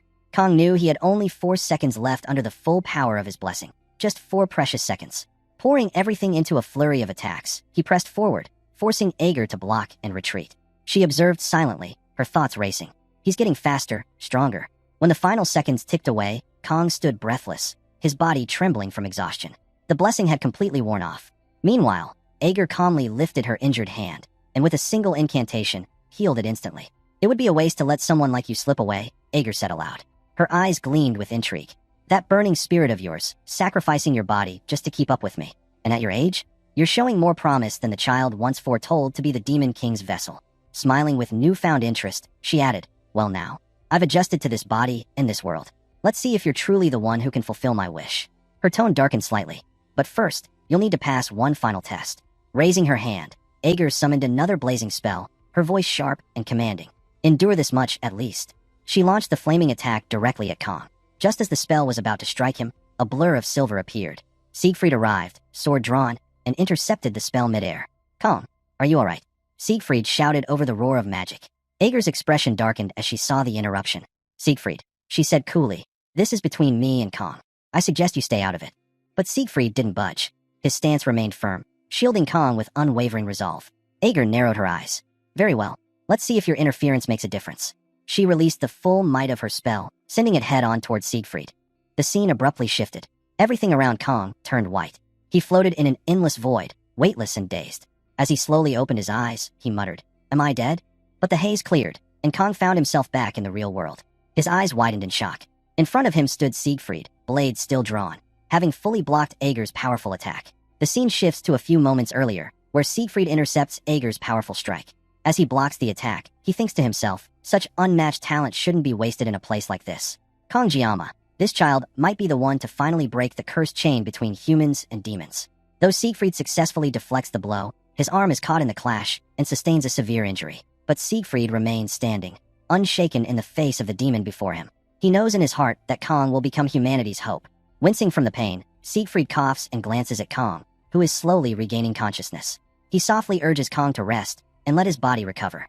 Despite the dire circumstances, Siegfried tries to maintain a calm demeanor, though he knows the situation is grim. Kong notices the injury and expresses concern, but Siegfried reassures him with a small smile. "Don't worry," Siegfried says, tightening his grip on his sword. "I don't need both hands to wield a blade. Focus on your recovery. I'll hold her off." On the other side of the battlefield, Ager looks puzzled. She finds it hard to believe that Siegfried, a mere human, managed to withstand her strike. "How is this old man resisting my magic?" she mutters to herself. This makes no sense. As they face each other, Siegfried evaluates the situation silently. For a demon commander to manifest in this world, a sacrifice must be offered to weaken the boundary between realms, he thinks. They need a human host as a catalyst, which means they can't draw out their full power. Even so, they're still a walking catastrophe. Ager scowls, visibly frustrated. "This is getting annoying. I guess my new body and my demon self aren't syncing properly," she remarks, now understanding why it took her so long to defeat Kong. The fact that she's struggling against someone like Siegfried only adds to her irritation. She steps forward, her tone venomous. "I don't know what trick you pulled, old man, but you won't get away this time." With that, Ager lunges forward, but Siegfried suddenly releases a burst of aura, clashing with her head-on and landing a severe blow to her arm. Ager recoils in pain, shocked. What just happened?" she gasps, staring at her injured arm. Siegfried narrows his eyes. "You're afraid, aren't you, Ager?" she shouts angrily. "Stop talking nonsense." Furious, Ager raises her hand and casts a blazing fire spell aimed directly at him. Siegfried braces himself, his stance solid. "I don't know exactly why a demon commander crossed over into this realm," he says, eyes locked on the oncoming flames. "But I can see it clearly now, your fear." With precision, Siegfried deflects the fire spell effortlessly. Ager is taken aback. "Don't get too full of yourself," she snaps. "Just because you blocked a few of my spells doesn't mean anything." In the blink of an eye, Siegfried closes the distance between them and launches a full-force strike. Ager manages to narrowly dodge by leaping back. Panting, she stares at him with disbelief. Where did this man come from? She wonders. His aura is incredibly dense. Then, she sees it, Siegfried's eyes. Recognition flashes through her mind. He's a descendant of Eren. Realizing the gravity of her situation, Ager clenches her fists. Luck truly isn't on my side today, she thinks. Still, he's just a human, and a worn-out one at that. Preparing for another attack, Ager scoffs. Humans are so pitiful. Let's see if a battered descendant of Eren can dodge this. She raises her arms, and suddenly, countless fireballs begin to form in the sky above. Siegfried and Kong both look up in shock. "What's the matter?" Ager taunts, smirking. "Too much for you." Without wasting a second, Siegfried dashes forward, dodging the incoming fireballs with remarkable agility. Kong watches, his heart pounding, but he knows he's barely conscious. "I want to help, but even staying awake is the best I can do right now. If I lose control of my blessing again, I may never get it back." As fireballs rain from the sky, Siegfried continues weaving through them, taking down those in his path. His speed and grace defy his age. Watching his relentless advance, Ager mutters bitterly, "Not bad for an old man." Now, Siegfried stands right in front of her, unwavering. Siegfried charged forward at Ager, his eyes blazing with determination. "Demons are undeniably stronger than humans," he declared, his voice firm despite the pain in his body. There's no question about that. In his youth, Siegfried had once resented the cruel truth of this world, resented the unscalable wall that no amount of effort seemed capable of overcoming. But only now, in the twilight of his life, had he come to understand something deeper. Watching Siegfried's relentless advance, Ager couldn't help but find his tenacity impressive. Even she, a demon commander, understood the value of experience. It couldn't be ignored, and Siegfried, though injured and aged, was steadily closing the distance between them. She studied his movements carefully, looking for any opening. That's when she noticed his severely injured arm, the weakness she needed. With a sly grin, she readied her magic. "Come on, finish that grand little speech of yours," Ager taunted, unleashing a wave of magic toward him. Infuriated by her mockery, Siegfried pressed on, weaving between her attacks with fierce determination. "Even you know this, Ager," he shouted. "Humans evolve. We grow stronger, even in hopeless situations. That's what you demons truly fear. That's why you keep invading our realm. Because you're terrified of what we might become." Suddenly, Siegfried was right in front of her. He raised his sword, infused with his aura, and brought it down with tremendous force. Ager initially looked surprised, but then a cold smirk spread across her face. With a flick of her wrist, she activated a hidden spell, and jagged spikes of black energy erupted from beneath the ground, halting Siegfried's momentum. He gasped, his movement blocked. Caught off guard and frustrated, Siegfried hesitated. "What now?" he thought. Ager wasted no time. She darted forward and landed a direct magical strike to his abdomen. Siegfried staggered back, severely injured. "Is that the best line you could come up with?" Ager sneered, laughing softly. "Even after 700 years, you humans are still so cliché." Watching the brutal blow, Kang cried out from the distance, "Siegfried, are you all right?" Ager's ears perked at Kang's voice. She turned and, with a teasing tone, addressed him. Ah, I almost forgot about you, Kong. Sorry for the delay. I still owe you the result of that little test we began earlier. Kongjiyama, run. Siegfried screamed, his voice raw and desperate. But Ager ignored him. You passed, Kong, she said calmly, and then extended her hand as she cast a mind control spell. You will now serve the will of the demons, she said coldly. Don't hate me for it. It's just the natural order. Siegfried's eyes widened in horror. Ager, stop this. That boy is just a cadet, he yelled. But Ager remained unmoved and completed the spell. A glowing mark etched itself onto Kang's forehead. At that moment, a notification window suddenly appeared in the air. Error. Unauthorized external intrusion detected. Initiating autonomous defense protocol. Unexpected error. User level too low. Program cannot operate. Wordline tier insufficient. A second window appeared. Override engaged. Yggdrasil identified as catalyst. User level temporarily elevated. Autonomous defense program activated. Initiating wordline synchronization. Time limit extended from 12 seconds to 100 seconds. Suddenly, Kang's body surged with divine energy. His blessing ignited to its maximum potential. Siegfried, still gasping for air, began to stagger toward Ager, trying to stop her before it was too late. But Ager noticed something strange. Siegfried was visibly slowing down, yet he was still pushing forward. How is he even moving? Ager muttered, baffled. Siegfried raised his sword for one last attack, but Ager easily dodged it. His body finally gave in, collapsing to the ground. But even then, Siegfried forced himself up once more, gathering every last ounce of aura into his blade. I'll do everything I can to bring you down. Right here, right now, he said through gritted teeth. Seeing the brilliant golden hue of Siegfried's sword aura, Ager's eyes widened. This aura, it's the same as 700 years ago, the Sword Saint's power. Despite his injuries, he had evolved his aura beyond what even Ager had expected. She narrowed her eyes. I have to end him now. Ager charged at him without hesitation. But just as she closed the distance, a powerful strike came from behind. What? She gasped, spinning around in shock. To her disbelief, it was Kong. But something was different. He wasn't the same boy from earlier. He radiated an overwhelming presence. A dreadful sense of déjà vu washed over Ager. This presence, it's the same as 700 years ago. Another notification window appeared. All user blessings forcibly elevated and manifested. Pain immunity, divine, activated. Regeneration, divine, activated. Blessing of transition, divine. Synchronizing blessings and stabilizing wordline strain. Blessing time extended to 100 seconds. Ager's face contorted in rage. Aaron Hoakin, you're interfering again. Before her stood a transformed Kongjiyama, his body enveloped in divine light. A final window flashed. Blessing of the Sword God, disengaged. What Kong had now was something entirely new. The scene shifts to Abel, who stands quietly beneath the sky, her gaze distant as she reflects on the moment. It's the final day of the test, she thinks to herself. Her eyes wander upward toward the sky, and she can't help but wonder how the others have fared so far. Did they manage to hold on? Elsewhere, Rachel checks the time on her phone, her expression tense. Just then, Batten stirs awake, rubbing his eyes groggily as he notices Rachel standing nearby. It's not even dawn yet, Batten murmurs with a yawn. You haven't slept at all, Rachel? Rachel doesn't look away from her phone. It already is dawn, she replies curtly. Batten blinks, confused. What? That can't be right. With growing irritation, Rachel turns to him. I said the sun rose a while ago. Still disoriented, Batten squints at the sky. Then why is it still pitch black? He mutters, frowning. Is it just me, or are you sure you're really the runner-up in the written exam? Rachel snaps, her patience clearly running thin. She adds, it's almost time to return to the academy. We need to get back to the return point, quickly. Around them, the atmosphere is thick with unease. Other cadets have begun gathering since the day before, each one appearing equally puzzled by the unnatural darkness. Murmurs spread among them as they look around nervously, whispering questions to one another. Hasn't the sun already risen? Why is it still so dark? What's going on? Rachel glances at the horizon once more, and then back at Batten, her voice lower this time, tinged with unease. Either way, this doesn't feel like a good sign. The scene abruptly cuts to the battleground, where chaos brews. Siegfried and Ager stare in stunned disbelief as Kongjiyama completes his transformation before them. Ager's heart races. What she's sensing is impossible. That's Hokin's energy, Ager whispers, her voice trembling. But how? How is this kid radiating Hokin's power? As Kong lands on the ground, the truth strikes her with a jolt.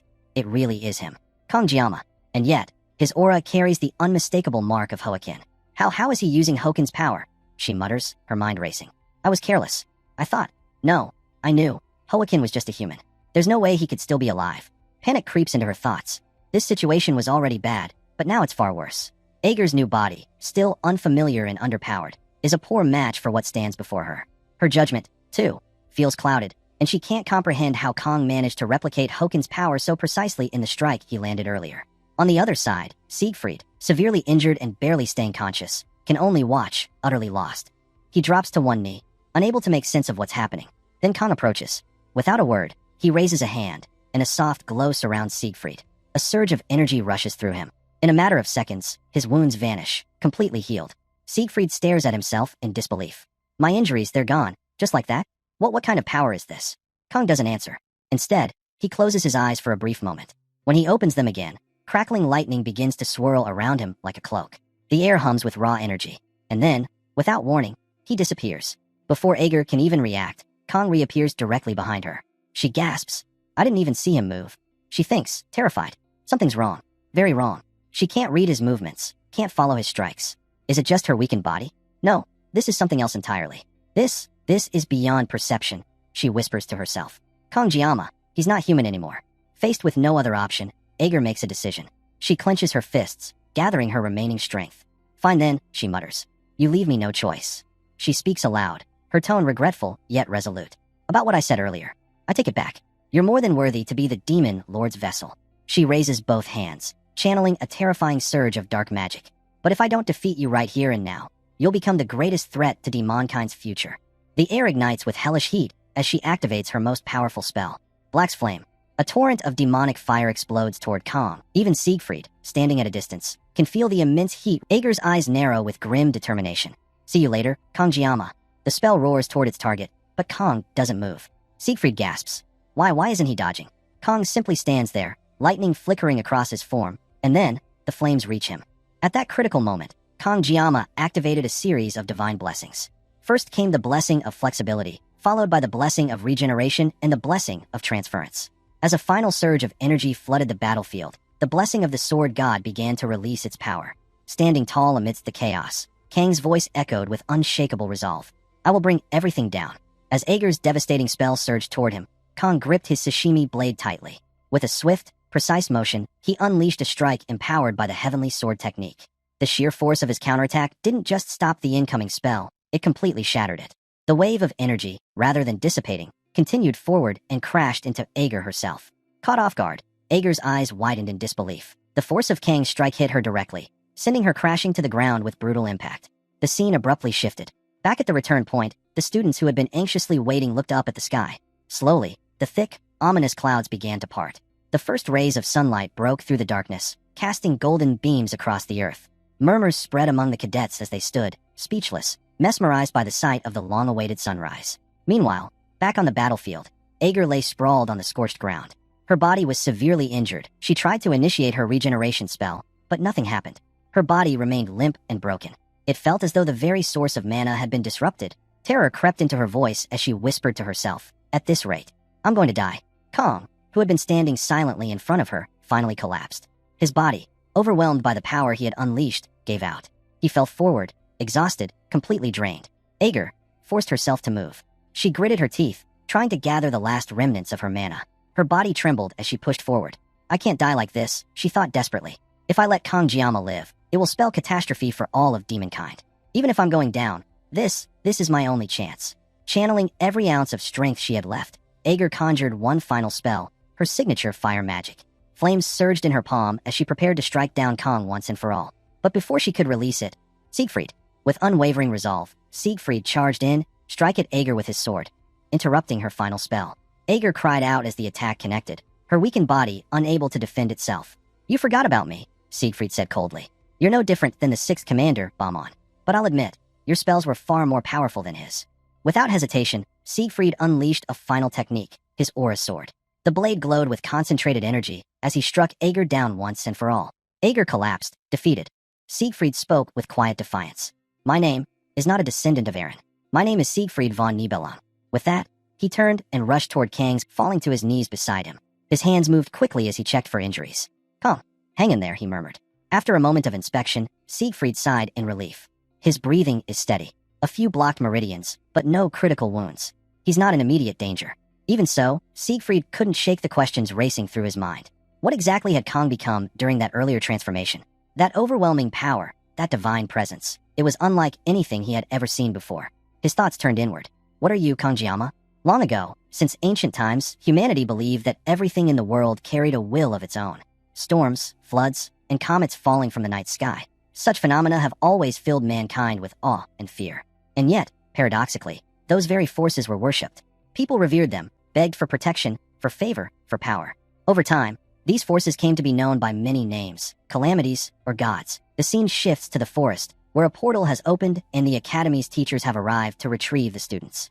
However, to everyone's surprise, the students are told to wait. Saki and Batten notice Siegfried approaching with an injured arm, followed closely by Kong, who also appears wounded. Saki is left stunned by the sight, while Chloe becomes visibly upset upon seeing Kong and attempts to run toward him. Before she can reach him, Rachel and several teachers intercept and hold her back. Meanwhile, Abel is shocked to see her grandfather injured. Tears well up in her eyes, and she begins to cry. Saki gently approaches and tries to console her. The scene then transitions to later that day, inside a classroom. A news report plays, announcing that as humanity continues its fragile ceasefire with the demons, they now face a major blow in strength due to the recent incident involving the Sword Emperor. The report raises concerns across the globe about whether another vacancy will arise among the 7 heroes, of whom only 4 remain active. As Saki listens to the report, she silently hopes for news about Kangjiyama, but there is none. Maybe he's awake by now, she thinks.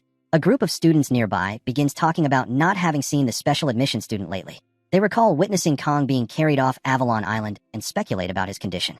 One student mentions hearing that Kong was severely injured. Growing increasingly frustrated by their chatter, Saki turns to them and says, "Sorry, but could you go talk over there? I didn't get much sleep last night." Internally, she grumbles about how noisy they're being. Hearing this, the students quickly leaves from there. Still, despite her confident words, she can't help but worry. There's no way Kangjiyama would die, right? She notices Chloe quietly crying again.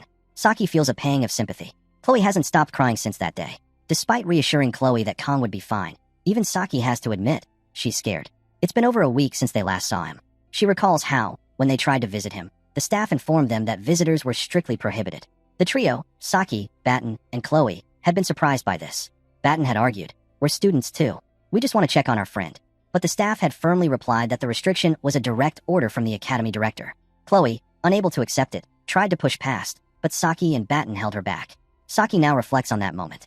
If the restriction is a special directive from the director, then it must be related to the Sword Emperor. She remembers the strange, ominous mana she sensed multiple times on Avalon Island, and how the strongest man in humanity ended up with a wounded arm. The only logical conclusion she can reach is that a demon or demonoid must have invaded, and the Sword Emperor had to personally intervene to stop it. She scoured the academy forums for any information, but found nothing. Making matters worse, the director has announced that all updates will be reviewed and released through official channels only. All external communications have been suspended, and even reporters have been locked out of the loop. Feeling helpless, Saki opens her messaging app and begins to type a message to Kong, but deletes it before sending. The uncertainty is maddening. Her thoughts drift back to the last moment they shared, when Kong flicked her forehead teasingly. Now, she can only wonder anxiously when she'll see him again. The scene shifts once more, this time to the Star Class classroom. Rachel gently asks Abel if she's okay, but Abel doesn't respond. Rachel taps her on the shoulder and repeats the question. Snapping out of her thoughts, Abel apologizes and says she was just lost in thought.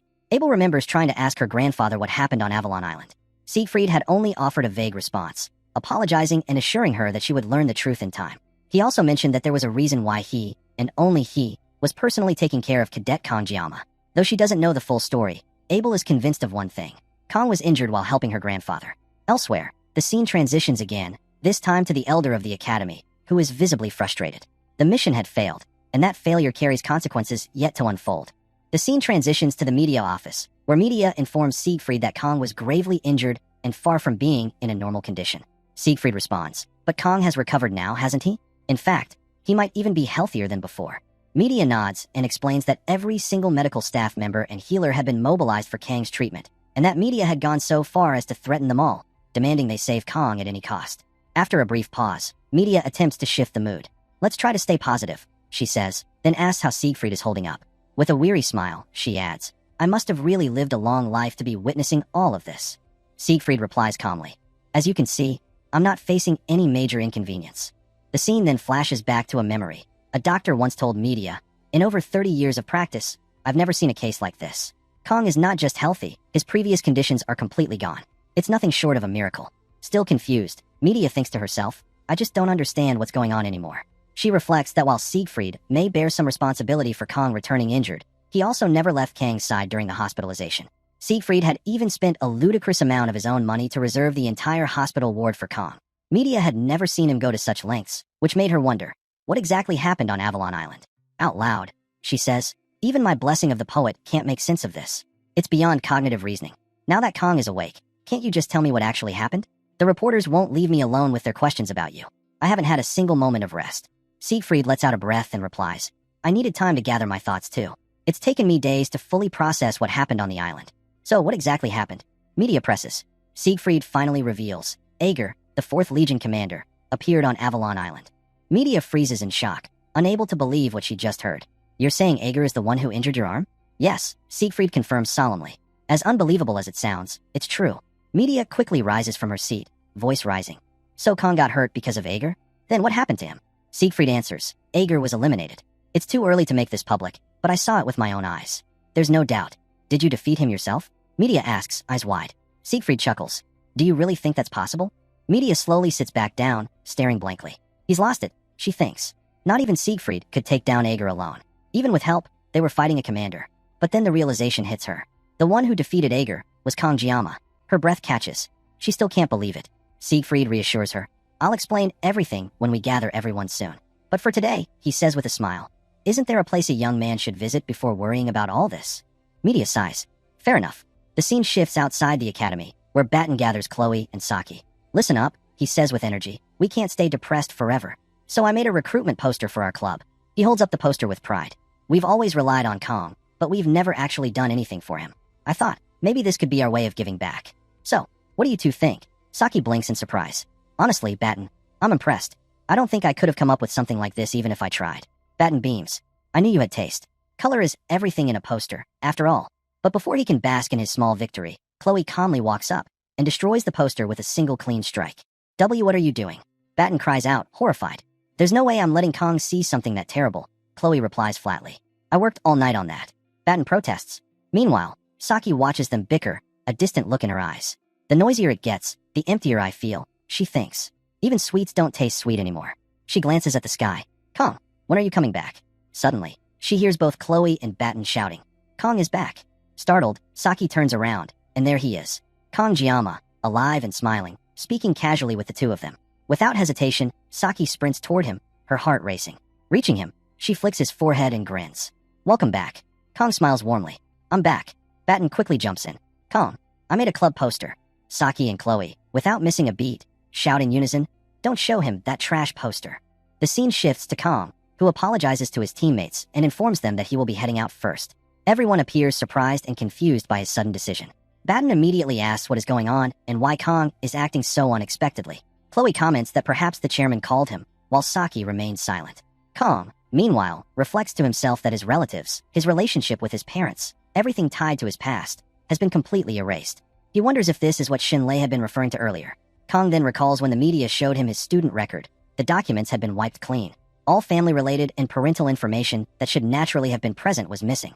The only details left were those recorded after Kang's admission to the academy. Even when he searches his own memories, he cannot recall the faces of his parents.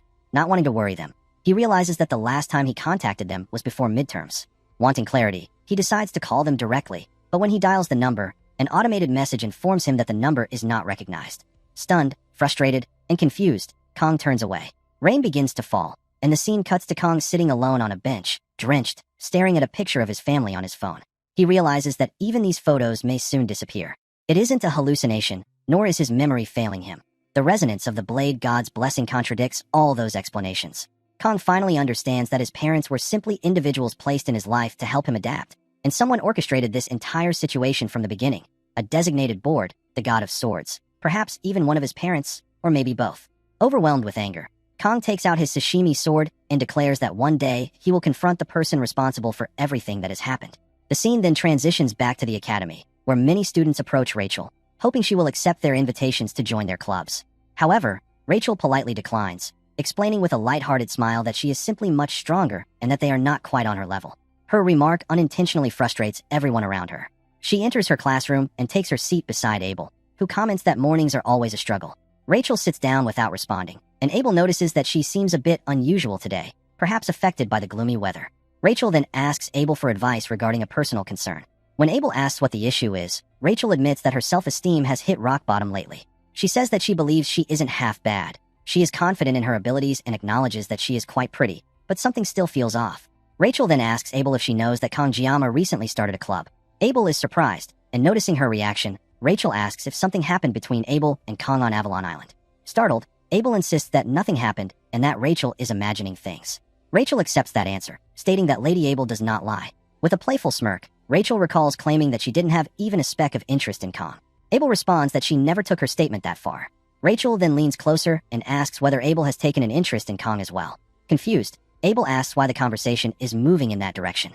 Rachel continues teasing, saying that feelings can change at any time and that there are no absolutes in relationships. She goes on, reminding Abel that she had mentioned when Kong created his club. Rachel then reveals that she had wanted to join Kang's club, but Kong rejected her outright. Abel asks why, and Rachel explains that Kong said he would not accept anyone from the same class because it would be too burdensome. Abel then wonders what this has to do with Rachel's drop in self-esteem. Rachel explains that yesterday, in the cafeteria, she saw Kong and Saki interviewing someone else as a potential member for their club. Rachel explains that Kong must have been conducting interviews, and she still cannot forget the expression on his face at the time.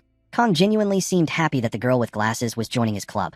Rachel wonders what is so special about that girl, but when she looks at Abel, she notices that Abel is filled with anger, her aura flaring with visible intensity. The scene then shifts to a restaurant, where Kong waits outside for the others to arrive. Batten and the rest of the group call out to him, and Kong greets them. He asks if Senior Hannah is not coming along. Batten replies that Hannah does not like fish, so she said she wouldn't be attending today. Kong looks surprised upon hearing this. As they step inside, Kong glances around the restaurant and thinks that it almost feels like he has returned to his hometown. Chloe is stunned when she spots Knox, her older brother, working there. Kong also becomes surprised when he looks forward and sees Knox standing in the restaurant uniform. Confused, Saki asks what is going on and whether something is wrong. Kong asks what Knox is doing there. Knox calmly replies that he is working part-time. This confuses Kong, as he recalls that Knox is a member of the prestigious Auditora family, a wealthy clan even within the broader worldview. Kong then realizes that Knox may be hiding his identity and working undercover, and he wonders whether Knox might have received some sort of mission. At that moment, the restaurant owner becomes irritated and tells Knox to hurry up and take care of the customers. Knox immediately apologizes. Seeing the situation, Saki steps forward and tells Kong that they shouldn't disturb Knox and should take their seats instead. After sitting down, they look through the menu. Batten comments that the menu looks impressive and says he now understands why the restaurant is so crowded. Meanwhile, Kong notices that Chloe still looks worried. He gently tells her that Knox probably has his own circumstances and that since they came here together, they should just focus on enjoying their meal. Chloe replies softly, agreeing. Kong thinks to himself that the relationship between the siblings is indeed quite strained, and that Chloe had seemed to be looking forward to this gathering more than anyone else. Saki then points out the restaurant's special sushi dish and comments that it looks amazing. However, when Kong looks at the price, he expresses concern, saying that 400,000 won for a single set doesn't really seem like a reasonable price. Saki responds by reminding him that this is a rare get-together and asks whether Kong came just to pinch pennies, or if he wants to go to another place instead. Kong shakes his head and tells Rachel to forget it and stop talking about the price. He tells Rachel to order whatever she wants since they are paying anyway. Hearing this, Saki immediately calls for the waiter so she can place her order. As Kong watches Saki, he thinks to himself that Saki comes from a completely different class background than he does, and he still cannot get used to the class disparity between them. When the food arrives, Saki becomes excited because the ingredients look incredibly fresh, and the dishes appear very delicious. But then she notices that Kong does not look pleased. She asks him why his expression seems so off, and if he is not feeling well. Kong explains calmly that he feels a little awkward saying this, especially as the one eating. But although the ingredients are high quality, the chef's skills have diminished the dish. Everyone is surprised by his blunt assessment. Meanwhile, Knox internally panics, thinking that Kong has just said the one thing his boss hates to hear. At that moment, the restaurant owner approaches Kong and asks what he just said. Everyone becomes worried at the tension. Kong does not back down and repeats exactly what the owner heard. He clarifies that the owner's technique isn't necessarily bad, but it is not skilled enough to justify the high price point. Frustrated but still composed, the owner replies that if Kong says so, then he would like to learn something from him. If Kong is so confident in his abilities, the owner would like to see Kang's skills demonstrated personally. The people in the restaurant begin to whisper among themselves, wondering if a conflict is about to break out. Meanwhile, Kong thinks to himself that the owner has surprisingly sharp hearing. Considering how shaky the owner's Korean pronunciation is, Kong is impressed that he understood the comment so clearly. Kong then stands up, prompting a startled Saki to ask what he plans to do.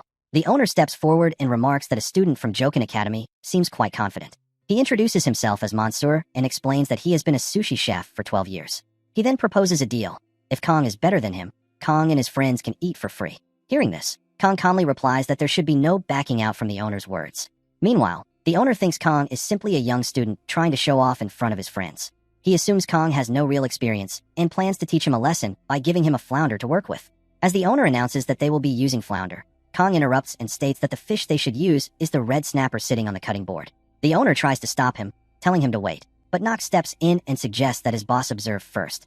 The owner argues that allowing outsiders into the kitchen can cause serious problems, and he reminds Nox how expensive red snapper is.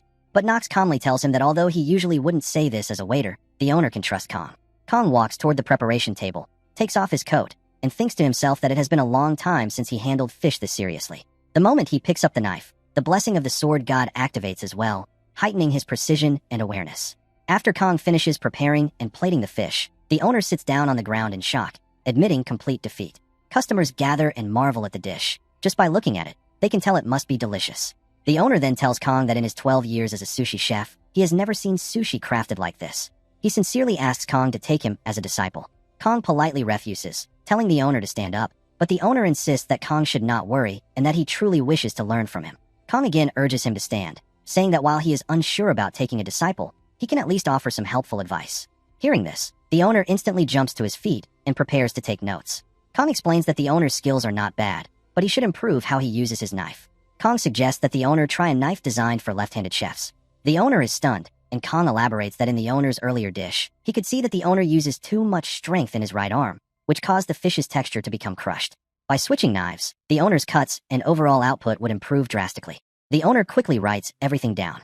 Kong adds that the rest is something the owner will understand naturally after a few more years of experience, so there is no need for Kong to say more. Hearing the detailed advice, the owner declares that Kong truly is a master.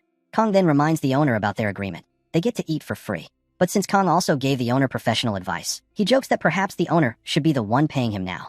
The owner, now fully convinced, addresses Kong as master and tells him that whatever he needs, he should simply ask. Kong picks up the knife and tells the nearby customers that, with the owner's permission, he will serve them in the owner's place for free. The customers cheer and thank Kong enthusiastically. As Kong prepares the fish for the customers, he cannot help but smile. Seeing his expression, Chloe comments that she never knew Kong could make faces like that. Saki agrees, saying Kong seems genuinely happy. Batten suddenly stands up, and Saki quickly asks where he is going. Batten replies that they should help Kong too. After all, with the club president this excited, how can they just sit and watch? Saki joins in immediately and calls for Chloe as well. Chloe agrees, but before she can move, Nox approaches her and offers to teach her. Chloe smiles warmly and thanks him. After some time, Kong stands near a window to catch his breath.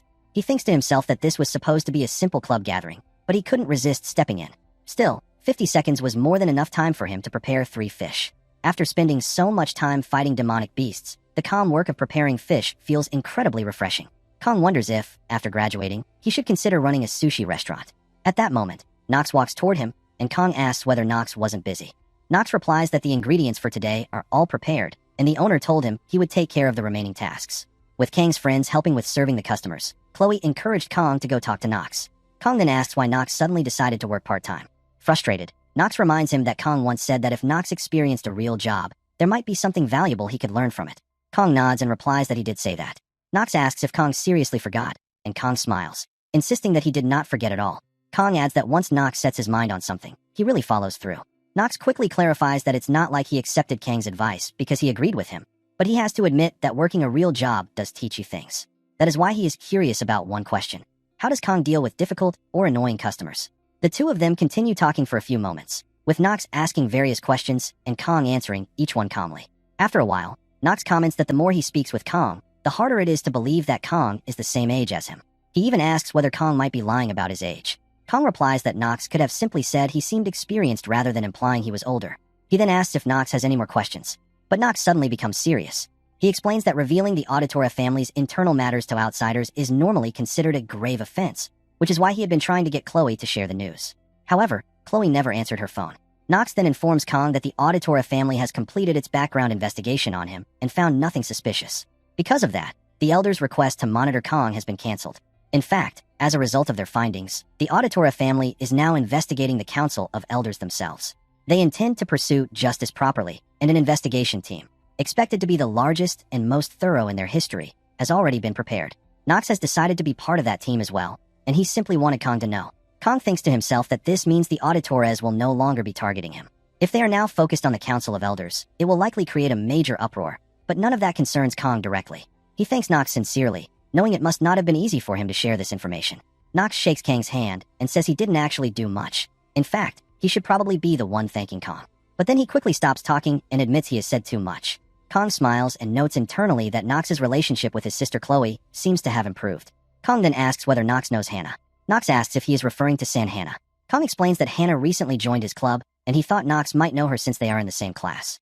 Nox replies that yes, he does know her. He explains that Hannah usually sits alone and reads quietly, and there isn't much else to say, though there is one unusual detail. She always ranks exactly in the middle of the class. Hearing this, Kong asks what he means. Nox clarifies that whether it is theory or real combat, Hannah's performance is always perfectly average, positioned right in the middle, and it is incredibly difficult to maintain such consistency unless it is intentional. At that moment, the restaurant owner comes outside searching for Nox and notices that Master Kong is there as well.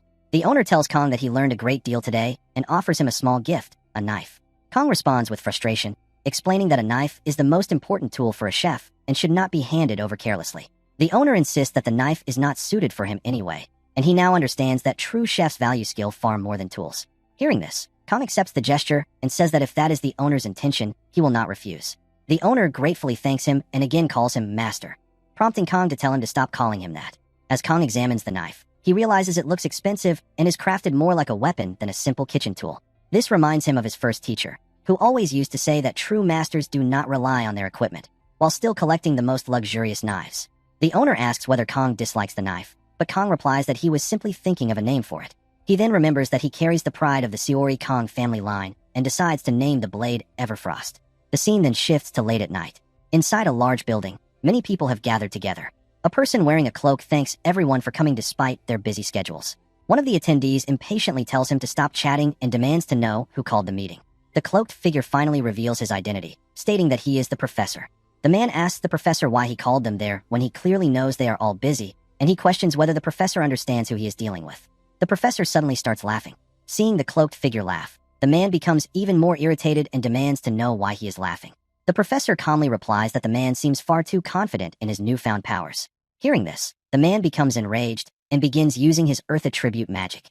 Observing this, the professor realizes that the man serves the fourth general, Permersh, since Earth attribute magic is not very common. However, the man refuses to listen to anyone and shifts into his true form before charging in to strike the professor with full force. The others present attempt to stop him, but he ignores them completely. Just as he is about to land his attack, the professor smiles, and with a single precise strike, he takes the man down instantly. Everyone is left stunned by the overwhelming difference in ability. The professor then addresses the group, stating that this demonstration should be enough to prove his capability, and that this will suffice as his introduction. He asks if everyone is ready to move on, but the room remains silent. Meanwhile, Instructor Kim thinks to herself that this must be the second general, Quarn's, true strength. Then the professor calls for student Kim to step forward, but quickly corrects himself and calls her Instructor Kim instead, explaining that after teaching for so long, he still has the habit of calling people student. The professor tells the group that Instructor Kim will explain the details. Kim steps forward and says she will get straight to the point. Contrary to the rumors, her master did not die to the Sword Emperor. Kim glances toward the professor and then reveals that Agor was killed by a single student, and that student is Leon van Reinhardt, the next hero. The scene then shifts to Kong, who is writing in his notebook. Kong reflects on how things are becoming more serious. The Council of Elders, the embodiment of noble greed, even treated the Auditora family as simple pawns, since they ordered the elimination of a student without any proper justification. But because of the Elders' mistakes, Kong has unexpectedly gained the Auditora as an ally. Kong remembers that this was one of the reasons groups trying to weaken Leon disappeared later in the game. The Council of Elders was caught scheming by the Auditora. Kong realizes he might be in a similar situation now, but then Kong wonders about himself. He is even more troublesome than Leon. Yet with the Auditora now investigating the council, he should learn the truth soon. His remaining concern is the mysterious female instructor. Kong recalls the information he obtained from speaking with Agor. She had formed a contract with that instructor because of her constant complaints. Kong wonders if the instructor might be two-faced. He also remembers that the instructor has purple hair. In the game, villains could change their appearance easily, so Kong knows he cannot rely on that detail alone. However, one thing they could never change was their eye color. Kong becomes confused, wondering how he will find her at this rate.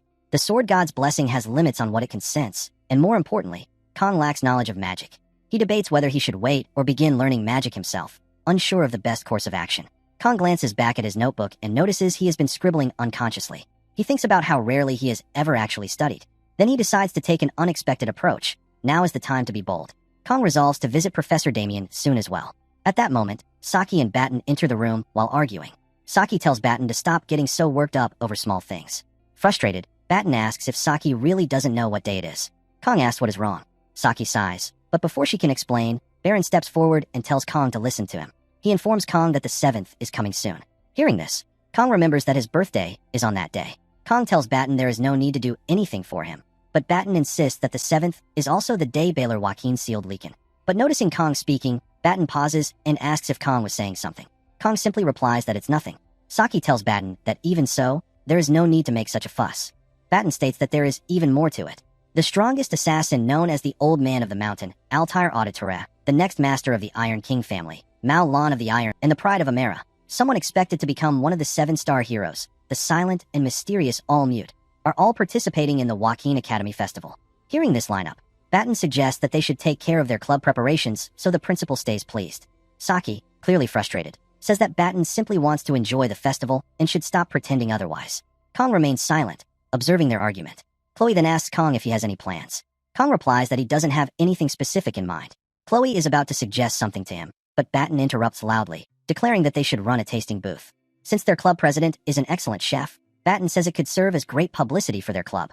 Hearing this, Chloe becomes extremely annoyed and starts releasing her aura, which worries Kong. He realizes that Batten might be in trouble and feels he needs to step in. Kong quickly says that Batten's idea is actually a good one. Both Saki and Chloe freeze in shock after hearing Kang's support. Batten gratefully thanks Kong for backing him up. Saki, now irritated, says she didn't expect Kong to be interested in flashy displays of power or trying to impress higher-ups. Kong thinks to himself that Saki is actually the closest to the higher-ups out of all of them. He calmly explains that he doesn't really have a particular goal with the festival, but during breaks they usually end up clearing dungeons. So this might be one of the few opportunities they have to enjoy something fun. More importantly, Kong says they might not have many chances to enjoy festivals in the future. Saki becomes serious and asks Kong what he means by not having much time. Kong is startled and realizes he had unconsciously thought about what would happen in 3 years with the second human demon war. He can't believe he slipped up like that. He has grown too comfortable around them. Saki steps closer and asks Kong whether he knows something, just like the last time he acted suspiciously. Seeing this, Chloe also becomes tense, realizing the situation is turning dangerous. Meanwhile, Batten notices that Kong is in trouble and suddenly interrupts by showing a poster he made, asking everyone how it looks. The group doesn't seem impressed at all, but Hannah laughs and says she supports the idea entirely, since she originally joined after seeing one of Batten's posters. Batten smiles proudly and thinks that Kong owes him for this. Saki, however, angrily tells Batten to stop interfering. She says she has been thinking for a while, and that now is the time to set everything straight. Batten, confused, asks what she is talking about. Saki declares that their club has too many conflicting leaders pulling in different directions, and that it's time to clearly establish the hierarchy within the club. The scene shifts to a few moments later, where Saki and Batten are now preparing to spar. Batten says he is looking forward to it, and warns Saki not to regret it when she loses. Saki responds that if Batten wins, she will never go against him again and will follow his entire plan for the festival without complaint. The rest of the members gather to watch. Kong, surprised, wonders how things escalated so quickly. As Batten and Saki faced each other, Batten confidently told Saki that he would clearly show who was more helpful to the club president. Saki replied that it was hard to let such a comment slide. Batten thought to himself that Saki's main weapon was a longbow, and since they were not in subspace, she couldn't even shoot her arrows. All he needed to do was maintain his distance and stack debuffs. As Hannah signaled the start of the duel, both Batten and Saki readied themselves to strike. Suddenly, Saki grabbed her bow and ran in the opposite direction. Shocked, Batten couldn't believe she had drawn her bow, but he knew Saki wouldn't aim at him directly. For Batten, nothing changed. He just needed to manage the debuffs correctly. In an instant, however, Saki appeared directly in front of him. Before Batten could react, she struck his back with her bow, sending him flying into the air and breaking a door. Everyone watching was stunned. Smiling, Saki turned to Kong and said, "You're done judging, right?" Kong remained silent while Batten healed himself after being defeated by Saki in a single strike. The scene then shifted to 4 days before the festival. Kong and everyone had gathered and were busy preparing. Kong observed that everyone was working diligently, even better than he had expected. Chloe was assigned as the kitchen assistant and was busy learning to cook. Hannah was handling management and ingredient purchases, assuring Kong that she had ordered everything he had listed, enough for 3 days, scheduled to arrive the day after tomorrow. Batten, acting as operations manager and general manager, was worried. He had already finished renting the booth, but now the tables, chairs, and other setup remained. He wondered how he could complete everything on time. Angered, Saki told Batten to be quiet, insisting that since he had lost, he should just follow instructions. As the admin and designer, she reminded him that she had won the duel. Kong intervened, telling Saki that it was his judgment and that she should help him. Saki seemed irritated by this, but Kong thought to himself that if it were sushi, they would work well together. However, this might turn into a one-person show. More importantly, the festival was long, and using the blessing of the god of 50 seconds wouldn't be enough. Kong realized that he had never properly enjoyed a festival, having worked non-stop since he was 17, never experiencing such leisure.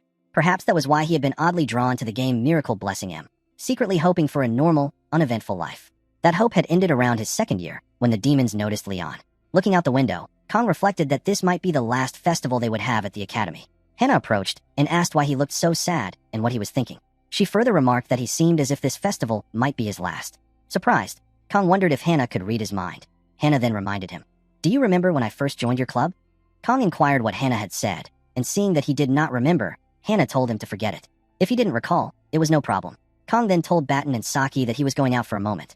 Saki asked where he was going, and Kong replied that he would explain later, instructing her to handle things in his absence. The scene then shifted to Professor Damien's classroom. Upon seeing Kong, Professor Damien remarked that he had just been making some tea and offered Kong a cup, explaining that it was black tea imported directly from Russia with an exquisite aroma. Kong thanked the professor but replied that he had a black tea allergy. Hearing this, Professor Damien simply said that it couldn't be helped. Kong noticed a stone on the professor's desk and asked about it. Professor Damien explained that it was a sample he had obtained by chance recently. While it looked like an ordinary stone, traces of mana flowed through it. He offered to give Kong a piece, but Kong politely declined. Professor Damien then expressed his gladness that Kong had come to see him and encouraged him to ask any questions. He promised to answer sincerely to the extent of his knowledge. Kong mentioned that his question was about what he had asked previously. "May the blessing of God be with you." Professor Damien nodded and admitted that the topic had also troubled him. He had conducted his own research and had found some relevant information. As he searched through a book, he told Kong that he had even traveled all the way to Russia to obtain it. Kong asked if it was because of him, and Professor Damien explained that Kong had given him the lead, but his own curiosity as a scholar had driven him as well. Scholars were naturally like that. In the end, it was thanks to Kong, but there was something even more important. Professor Damien reminded Kong that in class he had explained how academia classifies blessings into 4 tiers: archspirits, guardian spirits, elemental spirits, and soul spirits. This classification is based on the entity that grants the blessing. These spirits are transcendental, yet inevitable beings. Professor Damien then asked Kong if he remembered the last thing he had said in a previous discussion. Kong replied that the professor had stated there were no gods left in the world. Professor Damien praised Kang's excellent memory and then asked if he would be interested in becoming his disciple. Kong thanked him, but said he had no intention of pursuing academia. Professor Damien expressed that it was a shame, but continued, pointing out a weakness in that earlier statement. He led Kong on a conceptual journey back to the mythic age. In the distant past of unknown origin, countless gods existed, an era now called the mythic age. Professor Damien clarified that these gods were not spirits or transcendental beings like those known today. They had no emotions, no mind, no physical body, existing more as pure concepts. Kong asked what he meant by that, and the professor explained further. The tier difference was vast. Spirits, in comparison, were like fireflies before the sun when measured against these absolute gods. They were free of mortal limitations, yet even they could not escape death. Kong listened intently, trying to process the complexity of what he was learning, feeling increasingly confused but deeply intrigued. Professor Damien continued, explaining that even these gods, as powerful as they were ultimately subject to one higher god who brought that age to an end, the god of the sword. Kong was stunned by this revelation.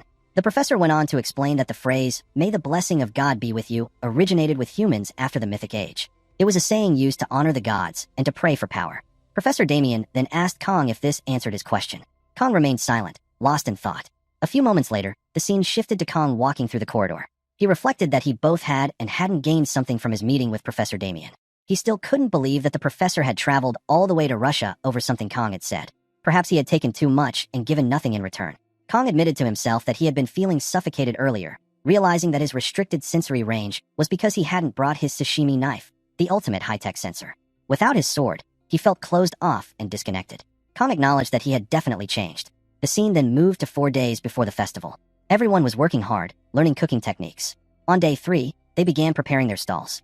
On day 2, they tried on outfits for the festival. By day 1, everyone was impressed by how Kong had helped them improve their cooking skills. Finally, the day of the festival arrived. Kong stood in front of the stall, reflecting on his roughly 20 years of experience as a chef. He had revived countless struggling restaurants, always refusing payment and seeking out shops that were on the brink of collapse. It had always been for his own satisfaction. Now, however, he felt a wave of embarrassment. Chloe and the others called for him. It was just 10 minutes until the festival opening. Kong thought to himself that this might be their last festival. Since they were doing it anyway, they might as well enjoy it fully. As the festival begins, all the students gather to enjoy the lively atmosphere. Among the crowd, Abel and Rachel can be seen as well. Rachel reassures Abel not to worry, explaining that no one will recognize her because everyone is too busy enjoying the festival. As they move forward together, Rachel comments on how beautiful and charming the festival looks, adding that it was a good decision for them to come. Abel agrees and quietly thinks to herself that it might actually be nice to relax and enjoy moments like this once in a while. Rachel then jokes that at a festival like this, there should be something dramatic, such as a sword master appearing to give a speech. Abel replies that her grandfather has already retired and never liked these kinds of public events in the first place. Rachel responds by saying that her uncle also dislikes such occasions, but for her, it works out just fine. The scene then shifts to the main event, where the announcer proudly declares that he will introduce the heroes who once again defended humanity from the demons this year. 2 rising star heroes are invited onto the stage, appearing one after the other and facing the audience. Meanwhile, reporters comment excitedly that this year's festival is on an entirely different scale compared to previous years. Soon, a few reporters notice the hero Almute, rush toward her, and begin asking questions while taking photos. In the audience, Batten cheers enthusiastically as he finally gets to see his favorite hero in person, showing how much he truly admires Almute.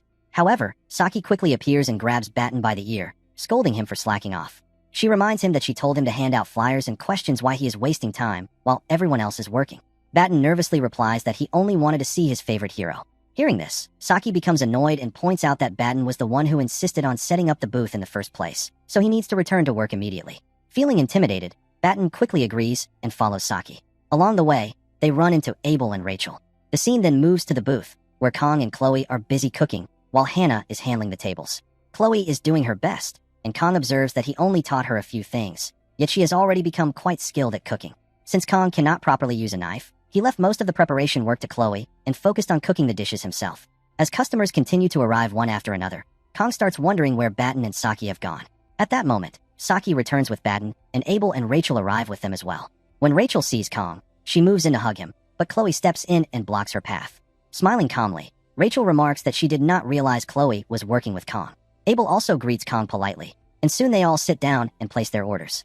Kong thinks to himself that although he personally promoted the booth, he never expected Abel and Rachel to show up. Wanting to manage the growing crowd, he decides to prepare their food first and send them off before even more customers arrive. Soon after, another customer places an order. Rachel then tells Abel that the girl they just saw is the newest member of Kang's club. Noticing Abel's reaction, Rachel smirks and teasingly asks why Abel is acting like she does not care. Blushing slightly, Abel quickly denies it. Rachel then asks what they should do next, reminding her that a festival is meant to be enjoyed. Abel replies that exams are coming up soon, so they have a lot to prepare for and do not have much time to relax. At that moment, Saki approaches their table and overhears the conversation. She begins staring at Abel intently, leaving Abel surprised and confused by the sudden attention. Shortly after, Batten comes over to Kong with a new order. Seeing Batten's expression, Kong asks if he is feeling alright. Batten excitedly explains that he wanted to see Almute, the hero of his country and a potential next 7-star candidate, and that he finally saw her in person. Hearing this, Kong comments that Batten really loves heroes, to which Batten confidently replies that of course he does. Kong then thinks to himself about Almute. Her real name is Elizabeth, a hero from the United States who has been mentioned as a potential 7-star candidate. Even here, the United States stands as a top-ranked superpower alongside Korea. With that level of influence, they have established an independent system within the hero world, referring to their protectors simply as heroes and treating the profession as a structured business. So, while the world respects heroes, it also cheers for them as celebrities. However, neither traditional heroes nor celebrity-style heroes truly align with Kang's personal ideals. Even so, Kong feels relieved that he did not reincarnate as an American hero. Additionally, Siegfried and Kong may cross paths in the future, even if only unofficially, since the Swordmaster once named Kong as a successor. That said, Kong fully plans to avoid meeting Almute. His goal is simple: stay inside the booth for 3 days, quietly making food. Someone like Almute, surrounded by overwhelming attention, would never come to a small place like this anyway. The scene then shifts to Abel and Saki. Abel explains that she did not mean things the way they sounded. She says that she had only seen Saki before, knew that Saki skipped grades, and noticed that Saki often slept during class. Saki responds by asking whether those things cannot be separated from club activities, adding that she did not expect Abel to sound so biased. Abel replies that it is not about the club activities at all, but rather about the outfit. Hearing this, Saki becomes irritated, while Rachel cannot help but laugh at the situation. At that moment, someone enters the booth and casually comments that it looks quite small. Everyone is startled, and the customer herself seems surprised, exclaiming that she cannot believe Mao Rang is actually here. Mao Rang is known as one of the top 2 heroes alongside Almute. She approaches Kong and asks if he is the one who defeated her brothers. Kong immediately recognizes her as the sister of the notorious Mao twins, Mao Rang, known as the Iron-Legged. Rang mentions that her brothers told her Kong looked like a beast, but she adds that he is far more handsome than Jun and Shun described. After placing an order, Mao Rang sits down and reveals her special grade weapon. Kong recognizes it instantly as the S-rank weapon, Storm Kick, Ramgak. Seeing Mao Rang arrive fully equipped with combat gear, it becomes clear that she might be here seeking payback. Angered, Chloe tries to confront Mao Rang, but Kong quickly stops her and tells Saki and Hannah not to get involved either. Mao Rang then tells Kong that things are not what he thinks. She asks what the point would be in arguing over something that happened months ago. Kong questions why she came here at all, pointing out that with her status, she should not have the freedom to wander around like Allmute does. Mao Rang sharply tells him not to compare her to Allmute from the beginning. She then explains that she has no special reason for coming. She was simply curious about what kind of person Kong is. Her brothers may have terrible personalities, but they are undeniably skilled, yet they became terrified just hearing Kang's name. That alone made her curious. Hearing this, Kong thinks to himself that the entire family seems to share the same traits. Mao Rang then adds that she is actually grateful to Kong. Thanks to him, her family's reputation declined, and although she tried to straighten out her brothers, they were hopeless. However, after Kong defeated them, the two stopped causing trouble altogether. From the family's perspective, this was a relief, so Mao Rang genuinely thanks him. Kong reflects that, in essence, Mao Rang is thanking him for removing obstacles from her future. She is clearly aiming for a 7-star position.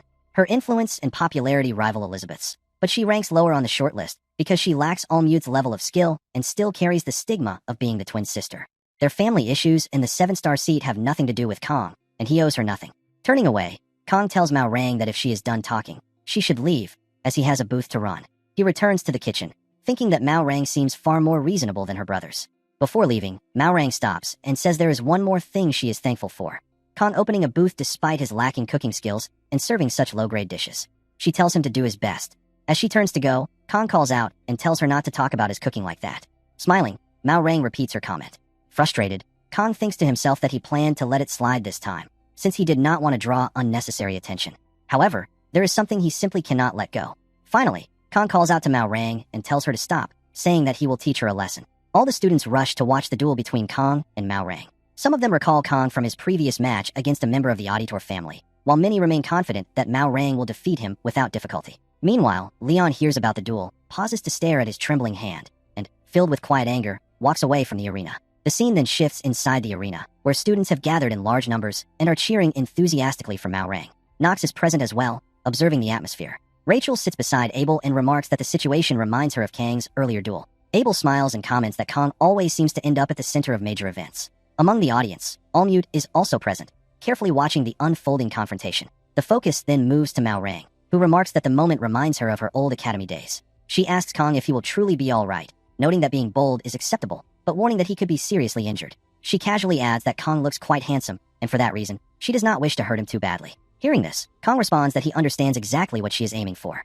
Mao Rang appears confused, prompting Kong to explain that she deliberately provoked him, exploiting what she believes to be the final weakness of the Iron King family in order to subdue him and gain proper justification. That, Kong says, is the real reason she approached him. Mao Rang admits that Kong is far sharper than she expected, but adds that he still fell for such a shallow provocation. At that moment, the subspace barrier is deployed. Kong draws his sword and calmly tells Mao Rang that she will not become a 7-star hero. Mao Rang responds by asking whether people have ever told Kong that he is truly clueless. Kong replies that, occasionally, they have. Both then charge forward simultaneously, their swords colliding and filling the arena with dust. As the dust settles, it becomes clear that Kong has defeated Mao Rang with a single, decisive strike. The scene shifts to Kang's booth, where operations continue smoothly. Hannah asks whether anyone is worried about Kong, considering that he is dueling a 7-star hero candidate. Batten responds that their concern should be for the guests, not for Kong. Saki adds that Kong will return shortly, so they simply need to hold their positions. Hearing this, Hannah smirks with quiet confidence. Back in the arena, the students are left in shock as they see Mao Rang staggering. Neither Kong nor Mao Rang appears to have caused any visible damage, leaving the audience confused. Allmute, along with everyone else, struggles to believe what they have witnessed. Mao Rang, now clearly exhausted, realizes that Kong is capable of using the realm of the mind, an advanced martial domain that only 7-star level heroes, or Altair, the head of the Auditor family, can freely control. It is a realm typically reached only by supreme masters. Yet, as Mao Rang reflects, there are always exceptions, and sometimes raw talent can overwhelm years of experience. She recalls her rivalry with Allmute and feels an unsettling discomfort. Mao Rang wonders why Kong chose to deploy such a domain in a subspace duel that does not affect reality. She then considers the possibility that Kong was sparing her dignity, demonstrating the overwhelming gap in talent through a domain, while carefully avoiding unnecessary international complications. Mao Rang realizes that King's knowledge of magic exists on an entirely different level from her own. She recalls that there had been occasional rumors about Kong circulating among the higher-ups, whispers that never seemed to gain public attention. In that moment, Mao Rang comes to a startling conclusion. Kong is the one officially chosen as the successor by the Sword Emperor. If that is true, then Kong may one day become one of the 7-star heroes. Filled with anger at this realization, Mao Rang releases her aura and warns Kong not to grow overconfident, declaring that she did not come here without purpose. Mao Rang charges forward and launches a gale wind kick at Kong, but he calmly dodges the attack. Without wasting a moment, she follows up with her storm kick wheel, striking from another direction. Kong once again evades the blow with ease, and Mao Rang's attack crashes into the wall instead. Kong is briefly surprised by the force behind it, but Mao Rang does not stop there. She attacks again with another storm kick. Kong narrowly avoids it, and the strike hits the ground, sending a powerful shock through the arena. Seeing that Kong can dodge and withstand her techniques, Mao Rang remarks that it is no wonder he was able to defeat her brothers. She then kicks loose rocks toward Kong, sending them flying at high speed. Kong cuts through them cleanly with his sword. In the next instant, Mao Rang appears directly in front of him and delivers her powerful heavenly kick. Kong manages to block the attack with his sword, shocking Mao Rang. She believes that this must be Kang's limit, but before she can reposition herself, Kong releases his aura and moves to strike back. His speed is overwhelming. Although stunned by how fast he is, Mao Rang is still able to predict his movement and counters with a kick. However, to her disbelief, Kong lands a precise strike first, seriously injuring her arm. Enraged, Mao Rang shouts in frustration. Kong looks at her calmly and remarks that her momentum is not bad. He then takes a specific stance that Abel and Nox immediately recognize. Panic sets in for Mao Rang as frustration clouds her thoughts. She tells herself that she cannot lose, not after coming this far. Fueled by anger, she releases her aura once more, preparing to strike Kong with everything she has. Before she can act, however, Kong charges forward and delivers a powerful, decisive blow, bringing Mao Rang down with a single strike. The entire audience, including Abel, Rachel, and Almute, is left stunned by what they have just witnessed. The announcer then declares that the winner of the subspace duel is Kong Jiama of Jaikin Academy, and that the star of the continent, Mao Rang, has been defeated. The scene shifts to Saki, who hears the cheers echoing from the arena. She smiles and tells everyone that the duel is over. Hearing the crowd celebrate, she confidently reminds them that she said Kong would be back soon.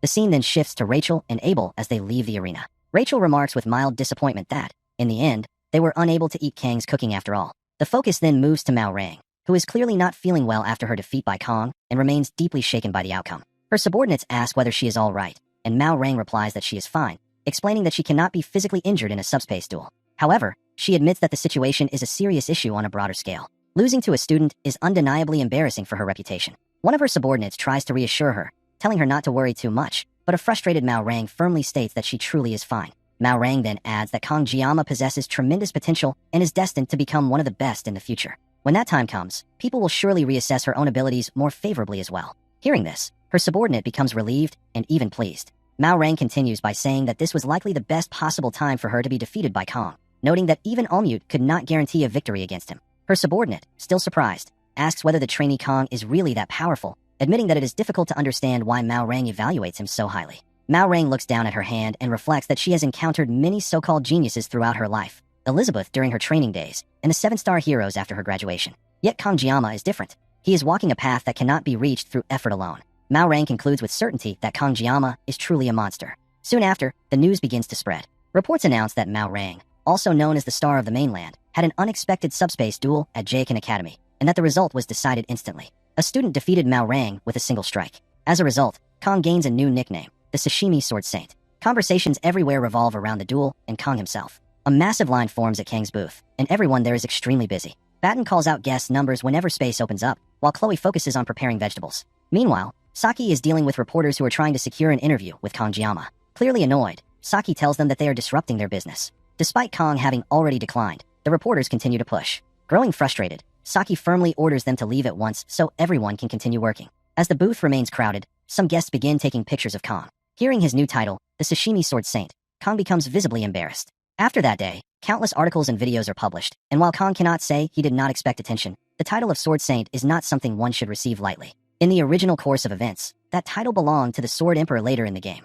Since the Sword Emperor retired in this world, the title should have disappeared altogether, or at least, that is how it was supposed to be. Kong grows increasingly frustrated, especially because after cleaning up the previous day, Saki and the others teased him non-stop about the name. While Sword Saint is meant to be an honorable title, pairing it with Sashimi makes it sound almost like a joke. At that moment, Batten approaches and asks whether the orders are ready, pointing out that the guests are still waiting. Kong calmly asks how many people are in line. Batten replies that they have reached number 674, but they have already run out of paper, meaning he will need to buy more later. In total, Batten estimates that more than 1,000 people may be waiting if they include those without numbers yet. Hearing this, Kong thinks to himself that this is far too much. Even in his previous life, he had never experienced this level of business or attention.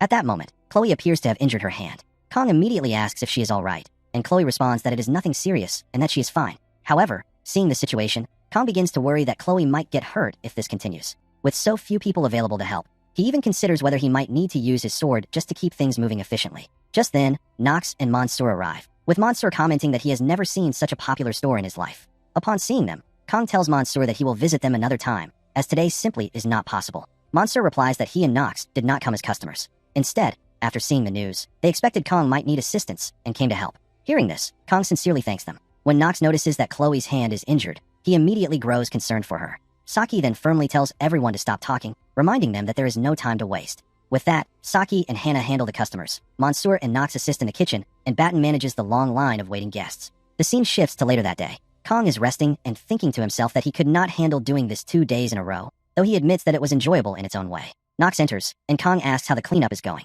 Nox replies that they are mostly finished, and adds that Mansoor said he would bring the missing ingredients for the next day. Kong thanks Nox for his help, but Nox tells him not to thank him, and instead to thank the restaurant owner. Kong responds by telling Nox not to be modest, emphasizing that both he and Mansoor helped a great deal today. Nox then asks whether Kong has time later. Kong asks why, and Nox explains that the head of the Auditor family wishes to meet him. Hearing this, Kong realizes that Altair Auditor, the head of the family, the man who maintains order from the shadows, and the so-called Old Man of the Mountain, wants to see him. Kong suspects this must be related to the elders who previously sought to eliminate him, and he is certain that Altair Auditor must have witnessed his battle against Maorang. Those who understand the use of domains can sense such events even from afar. Nox adds that this is the first time Altair Auditor has ever shown interest in an outsider. For him to reveal himself, even a 7-star hero would normally not be considered worthy. Nox admits that asking Kong was merely a matter of courtesy, since it is obvious that Kong would have many questions of his own.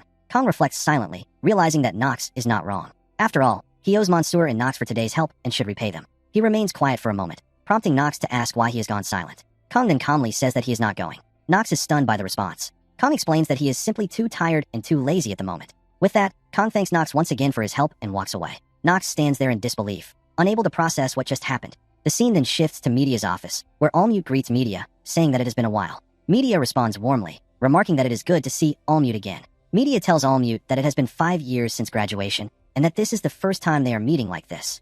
Media then warmly welcomes Allmute, and asks whether she is enjoying the festival. Allmute replies that she is. Media then tells Allmute that she came here because she is curious about Kongjiyama. Allmute remains silent for a moment, then asks who exactly Kongjiyama is. Media asks in what sense Allmute is asking. Allmute replies that Kong uses the realm of mental imagery, doesn't he? As Media sits down, she states that Allmute can naturally handle that as well, so she asks what the problem is with what Kong uses. Angered, Allmute slams her hand against the wall and tells Media that she did not come here to play games. Seeing this reaction, Media releases her aura and states that it seems Allmute has lost quite a bit of her manners. Allmute is shocked by the pressure of Media's aura, and then realizes that this is the headmaster's power that even Chengxiang, Jiaogong, and even the elders cannot oppose.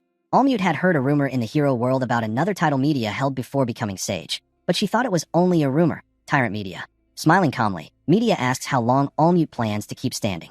Allmute quickly apologizes and sits down.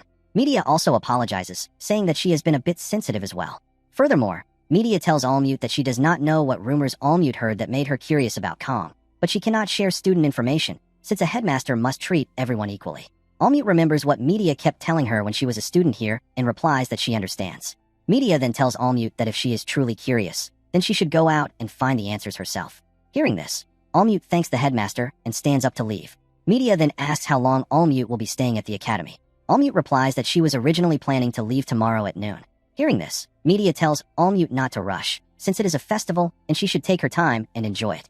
As Allmute is about to leave, she asks Media whether, when Media says she treats everyone equally, that also applies to Kongjiyama.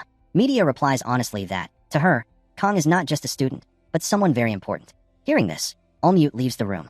Outside, Allmute wonders about Kongjiyama's true identity. Then the scene shifts to the last day of the festival, where Batten is not feeling well and tells everyone that he seems to have caught a cold. Seeing this, Kong suggests that they should work only until morning and take the afternoon off. Hearing this, Batten becomes happy, but Saki reminds Batten that he was the one who suggested the food booth in the first place.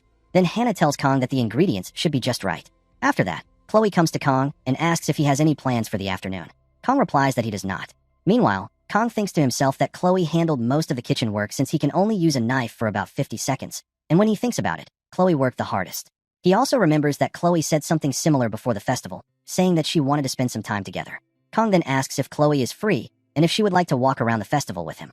Chloe becomes happy after hearing this and replies that she would love to. Kong then thinks to himself that Chloe's potential with a blade is outstanding, and that reaching this level of skill in just 2.5 days is incredible. Thanks to Chloe, the booth ran smoothly, and he feels that it is good to repay someone like her once in a while. Then Kong notices Saki staring at him, but Saki quickly turns around and walks away. An upset Saki tells Batten to stop looking around and to get ready to deal with customers. Confused, Kong does not understand what just happened. Then the scene shifts to later that afternoon, where Kong is sitting on a bench, thinking that as soon as the booth ended, everyone scattered excitedly, but only Saki looked upset.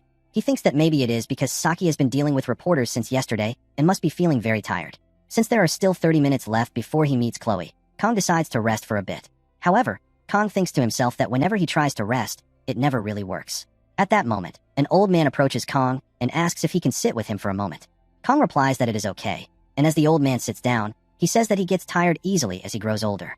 Kong then asks the old man what he wants to say and why he came to speak with him. The old man asks what Kong means by that. Kong then states that the old man came from far away, and that he is the head of the Auditor family, Lord Altair. Hearing this, Altair smiles and says that Kong has sharp instincts, and he asks when Kong noticed. Kong thinks to himself that he saw that staff in his past life, but that is not something he can say out loud.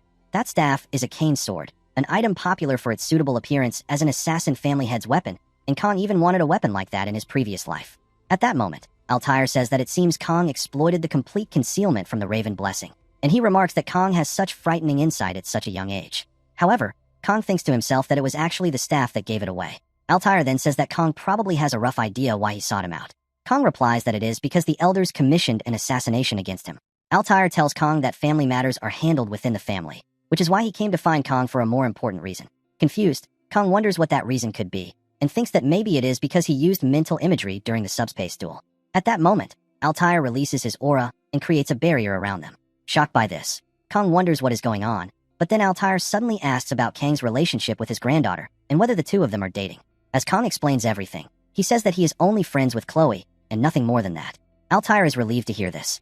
Kong thinks to himself that he never expected Altair to care so much about his granddaughter, but he also knows that Altair is definitely not an ordinary person.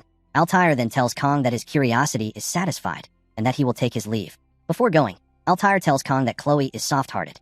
Kong then asks Altair whether he truly believes that Chloe must become an assassin. Hearing this, Altair says that Kong seems to have seen another side of Chloe and asks if that is not true. Kong remains silent. Altair explains that this is Chloe's true nature, like that of a beast, and asks Kong that if it were him, would he let someone like that walk freely in the light? Kong tells Altair that this is simply the result of the Auditor-style upbringing.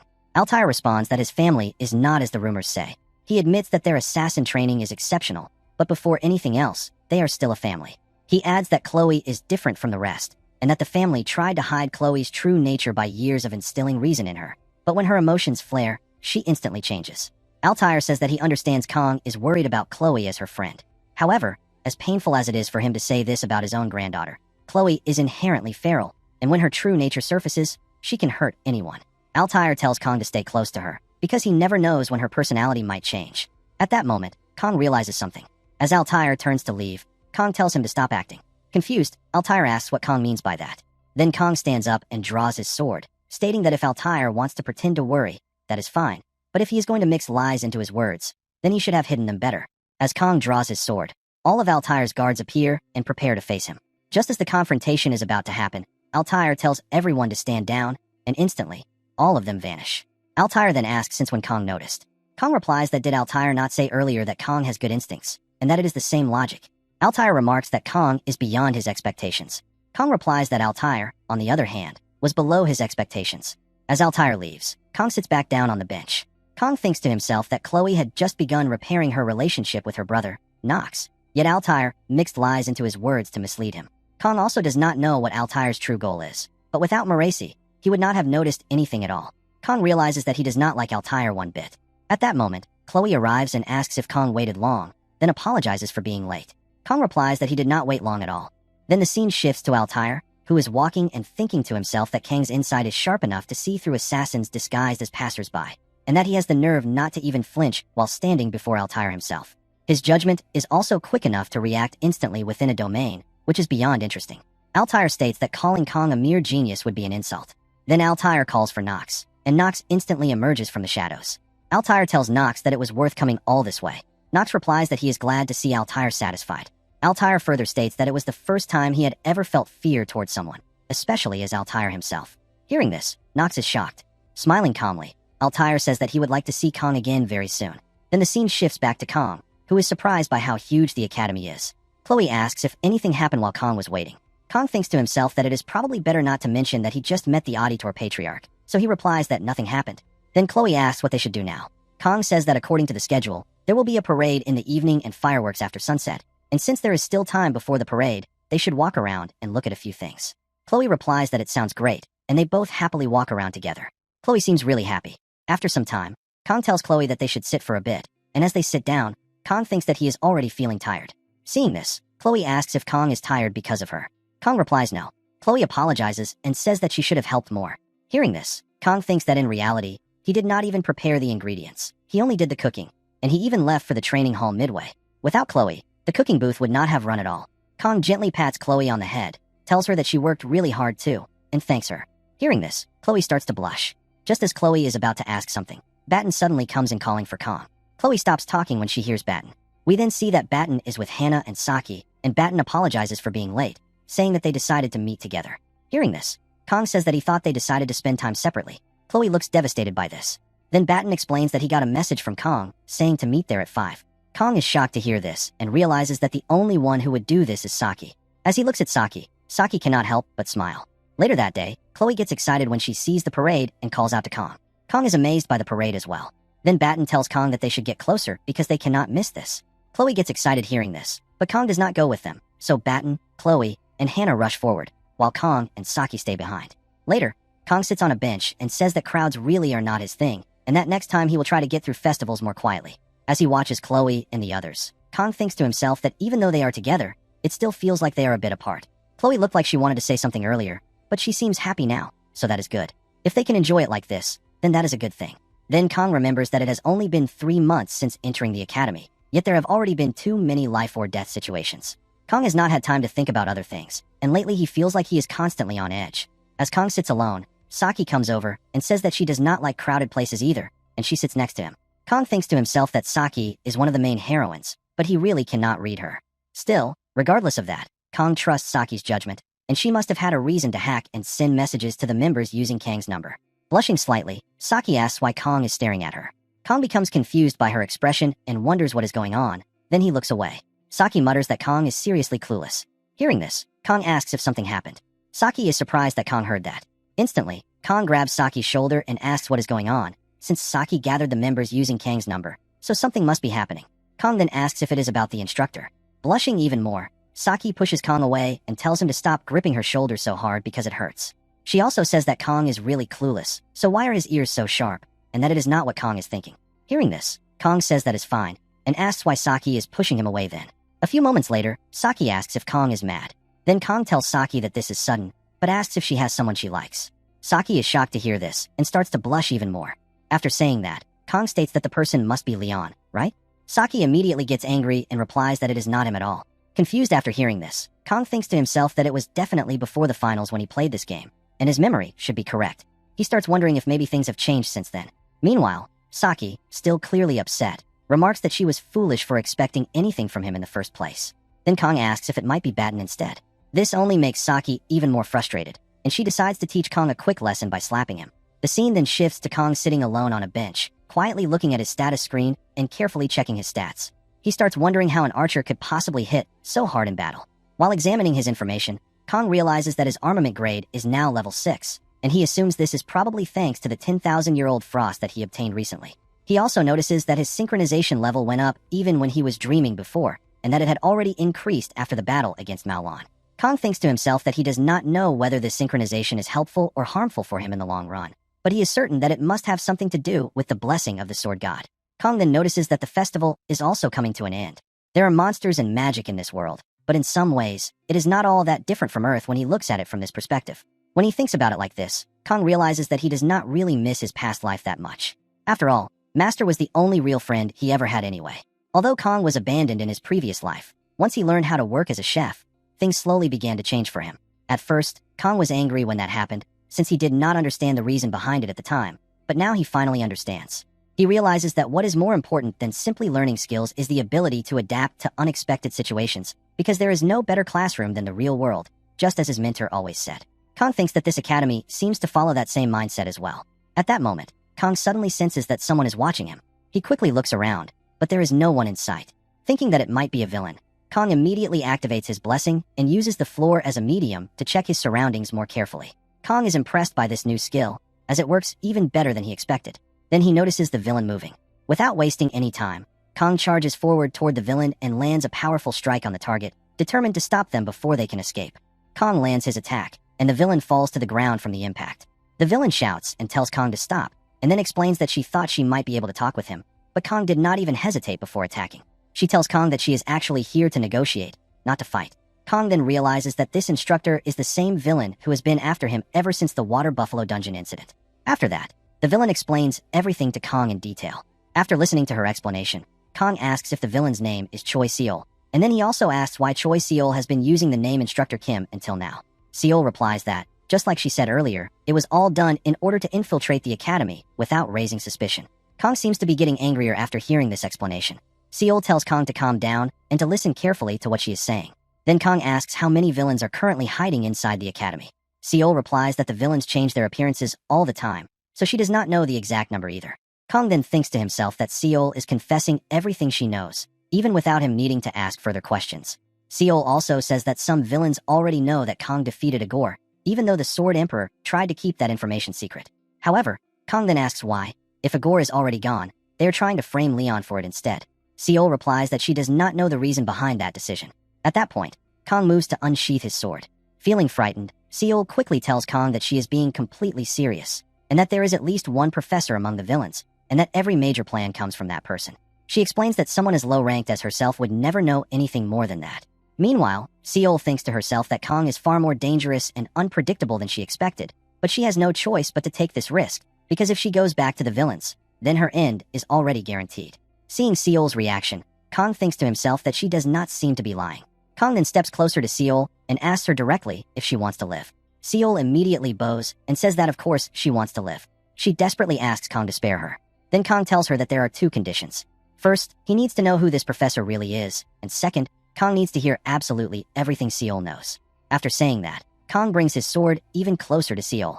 Terrified, Seol tells Kong that the professor is a subordinate of the villain Korn, and that is all she knows for sure. After hearing this, Kong thinks to himself that General Korn is not the name he expected to hear at all.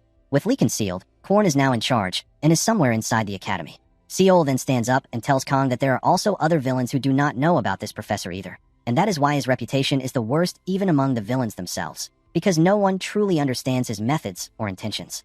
Kong realizes that the man Seol mentioned is only pretending to be a professor. After hearing this, Seol quickly straightens up and stands tall. Kong thinks to himself that Seol used to be Agor's subordinate, and it seems like she lost her position after Agor's defeat. Kong can also sense that Seol has only a tiny amount of mana left, which means she is not a serious threat anymore. It really does seem like Seol is here to negotiate rather than to fight. Kong then tells Seol that choosing to come here and talk to him is a huge risk for her. However, Seol has already tried to take Kong down multiple times before, and Kong does not simply assume that this alone is enough to save her now. Seol, surprised, replies that she never truly wanted to go after Kong in the first place, and that it was all because of that Professor Demon who was forcing her to act. Then Kong brings up the second condition and tells her to hand it over to him. Confused, Seol asks what Kong is talking about. At that moment, Kong suddenly strikes at Seol, and a stone flies into the air and falls to the ground beside them. It is actually one of a pair of stones that are formed when signing a contract with a demon general, known as the Seal of Subordination. The general receives the 1 mint for giving mana, and the villain receives the 1 mint for receiving mana. This seal should be useless now that Agor is gone, but Kong knows about this system because he used to play this game in his past life. This seal contains the mana of the villain and acts as one of the most efficient tracking tools used by villains. Seeing Seol's reaction, Kong is able to confirm that this is true as well. Then Kong tells Seol that if she wants to live, she will have to work as a villain informant from now on. Surprised by this demand, Seol still agrees to it without hesitation. After Seol leaves, Kong thinks to himself that she is the type of person who will do anything to survive, which makes her not a bad choice for an informant. At that moment, Kong receives a message from Saki asking where he is. After reading it, Kong replies that he went to the bathroom for a moment. Then Kong asks what Saki wanted to talk about. Saki starts typing, clearly referring to what happened earlier, but then she deletes the message before sending it. Just then, the fireworks marking the end of the festival begin to light up the sky, and everyone around is happy and excited to see them. Then Saki messages Kong again and asks if he can see the fireworks. Kong replies that he cannot see them clearly from where he is standing. However, right after that, Kong also notices the fireworks lighting up the sky in the distance. Then Saki sends another message telling Kong to come back quickly, and she tells Kong to bring her ice cream as well, but Kong refuses. Kong thinks to himself that their last festival before the war against demons wasn't too bad. The scene shifts to a room where everyone is seated together in a relaxed yet noisy atmosphere. Batten remarks that the festival was fun, but now it is exam time once again, sounding far too cheerful for the situation. He then pulls out a thick stack of notes for the upcoming exam, instantly dampening the mood. A clearly frustrated Saki wakes up and tells Batten to stop talking nonsense, as if her patience ran out before she even fully opened her eyes. Batten responds by saying that he is not the only one taking the test, and then complains about how he is supposed to memorize all of that material. Saki calmly replies that she already finished memorizing it, as if it were no big deal. Hearing this, Batten becomes even more frustrated and embarrassed. Just then, a fly lands on Batten's face, and in an instant, Chloe slaps him without hesitation. She quickly realizes what just happened and immediately apologizes, explaining that she was only trying to get rid of the fly. Seeing this, Saki cannot help but burst into laughter. At that moment, everyone receives a message from the academy announcing that the final field exam has been changed. Confused, Batten loudly questions what kind of exam gets changed just 3 days before its testing date. Meanwhile, Kong thinks to himself that the original test was supposed to involve clearing the goblin dungeon in Gaepyeong, something he was actually looking forward to because of the valuable materials he could obtain there. Kong then realizes that the course of the story is beginning to change, which is natural considering everything he has done so far. However, he wonders if he may have thrown away his greatest advantage, being a player who knows the future. Saki notices that Kong seems unusually worried and asks what happened, as it is unlike him to look so troubled. Kong replies that it is nothing, trying to brush it off. Saki then admits that she is also surprised by the sudden change, but she understands why it happened. She explains that during their last exam, a demonoid appeared and the Sword Emperor was injured in Avalon. With something dangerous happening every time the Academy hosts an event outside, there is no safer place than within the Academy itself. Hearing this, Kong looks both surprised and confused, but then agrees with Saki, telling her that she is right. He adds that she has helped clear his mind, and that he has managed to sort things out in his head, thanking her sincerely. An embarrassed Saki tells him to stop being weird, and further explains that if Kong is confused, then she is confused as well. Kong asks why she would be confused, and Saki explains that if the president of the travel club is confused, then all the other members are bound to be confused too. Hearing this, Kong thinks to himself that this is exactly how Saki is, while Saki privately thinks that Kong can be surprisingly slow at times. Kong then tells Saki that he has a favor to ask regarding the Academy faculty list she hacked earlier and asks if she still has it saved. Saki replies that she deleted the data to prevent tracking but kept a printed copy instead. Hearing this, Kong says that is good and that it should make things easier. Kong then asks Saki to hack the Academy network again, shocking her instantly. He proceeds to explain everything, and everyone is surprised to hear that villains may have already infiltrated the Academy. Kong clarifies that he cannot confirm it for certain, but the villains constantly change their disguises. Saki then realizes that this is why Kong wants a new list, so he can compare it side by side with the old one. Kong further explains that the travel club was created for their protection, and knowing about any potential threats would be extremely useful. Everyone agrees with Kong, and he thanks them for their support, thinking to himself that this explanation should suffice for now. Saki then mentions that she is not sure why the system is designed this way, but the Academy faculty data automatically updates every month, and she suspects that subspace is being used for data storage. Batten, clearly overwhelmed, asks why everything has to be so complicated. Meanwhile, Kong thinks to himself that as a resident of this world, it is no wonder Saki does not fully understand the system. It is part of an optimization process designed to reduce storage usage by deleting unused data. That is simply how it is implemented in this world, but it is also what allows him to uncover the perpetrators. Even though many things have changed, being a player is still a valuable advantage. Kong then asks Saki when she can get it done, and she replies that it will not take long.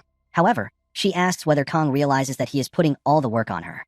Hearing this, Kong realizes that she is completely right, as he has been relying on her too much under the excuse of being in the same club, and he does not have anything to offer her in return. Kong wonders what he could even offer to the daughter of the permanent Prime Minister of Japan. He then asks Saki if there is anything she wants. Saki starts to blush upon hearing this, and after thinking for a moment, she tells Kong that it is simple. Kong will owe her a favor in the future. Kong inquires what kind of favor Saki has in mind. Saki tells Kong not to worry, explaining that it is not about money, and that she will tell him what it is when the time comes. The scene then shifts to the next day, where everyone is shocked to see that Saki has already gathered all the documents Kong asked for. Saki explains that she printed out all the faculty details along with records of any suspicious movements, although she admits that she has not gone through all of them yet. Kong is clearly impressed by Saki's efficiency and dedication after seeing the sheer volume of documents she prepared. Batten, however, looks uneasy and asks whether this is really okay, pointing out that Saki even gathered information about how many times certain people eat. Batten remarks that he understands they are doing this to identify villains, but to him, this feels like crossing into criminal territory. Saki casually responds that it became a crime the moment she started hacking in the first place. Batten raises his voice, asking Saki if she understands what he means, insisting that this is taking things too far. However, Saki does not really listen to him, which only frustrates Batten even more. At that moment, Kong steps in and tells Batten that any piece of information can go a long way when it comes to uncovering the truth. Hearing this, Batten reluctantly agrees, saying that if Kong says so, then he will go along with it. Hannah then asks whether they plan to destroy the evidence after reviewing it. Saki immediately replies that of course they will. Kong thinks to himself that Chloe is an assassin and that Saki has a tendency to do whatever it takes to achieve her goals, meaning neither of them has very clear boundaries. Kong is unsure about Hannah, but he realizes that it is thanks to Batten that the group is able to restrain themselves from going too far. Kong then states that they have 1 week until the exams, and during that time, the travel club will attempt to identify the villain during the final exams. Kong asks if anyone has any questions. Hannah replies that she does. She explains that she overheard a bit of the situation before she arrived, but asks if Kong could explain more, particularly where Saki obtained this information. Batten adds that he wanted to ask the same question ever since yesterday. Saki then jokingly states that no one should ever question the travel club president in the first place. Meanwhile, Kong thinks to himself that they have touched on something he wanted to avoid. He cannot reveal his connection with Choi Seol or the fact that they are targeting Leon, as it would only create more confusion and take too long to explain. More importantly, if Chloe were to find out, she would definitely take down Choi Seol without hesitation. Kong then states that he cannot explain everything right now and that all he can say is that the informant is trustworthy. That is all he is willing to reveal for the moment. Hearing this, Hannah simply smiles. Kong adds that when the time comes, he will explain everything, but now is not the right moment. Hannah responds that she understands. Kong thinks to himself that he cannot read Hannah at all, and that she strangely reminds him of someone he cannot quite remember. Soon after, they begin their first official meeting of the travel club. A few moments later, Kong is seen sitting on a sofa, completely exhausted. Chloe brings him some water, and Kong thanks her before drinking it, clearly thirsty from all the discussions. Kong notices that Batten and Saki are still busy working through the documents. He tells Chloe that there is no need to worry so much, as Batten and Saki actually enjoy this kind of work. He adds that Chloe can do things that neither of them can, just like what she did in the Buffalo Dungeon and during the festival. Hearing this praise, Chloe becomes visibly happy and quietly hopes that she will be placed in the same group as Kong. At that moment, Kong receives a message from the academy informing him of the group assignments. Kong finds out that he has been grouped with Rachel and Hannah. Upon seeing this, Kong feels even more exhausted, while the others continue reviewing the documents. Hearing about Kang's group, Batten reassures Chloe, saying that Kong will be fine since Hannah is in his group, and asks what could possibly go wrong. Hannah then tells Chloe not to worry, promising that she will make sure Kong does not get distracted. Chloe thanks Hannah sincerely. Hannah then asks about Saki's group, and Saki replies that she had been grouped with Leon and a second-year student named Ariel. The scene shifts a few moments later, where everyone has left the room to prepare for the exam. However, Saki and Hannah remain behind. As Hannah is about to leave, Saki stops her and points something out, asking why Hannah's name appears on the academy faculty list. Saki then inquires about the true identity of Hannah. Hannah gently tells Saki that she understands why Saki feels tense after their recent discussion, but she also asks if Saki might be overthinking things. Saki, momentarily confused, listens as Hannah continues, smiling lightly. Hannah explains that she just found it amusing that Saki had confused her with someone else simply because they share the same name.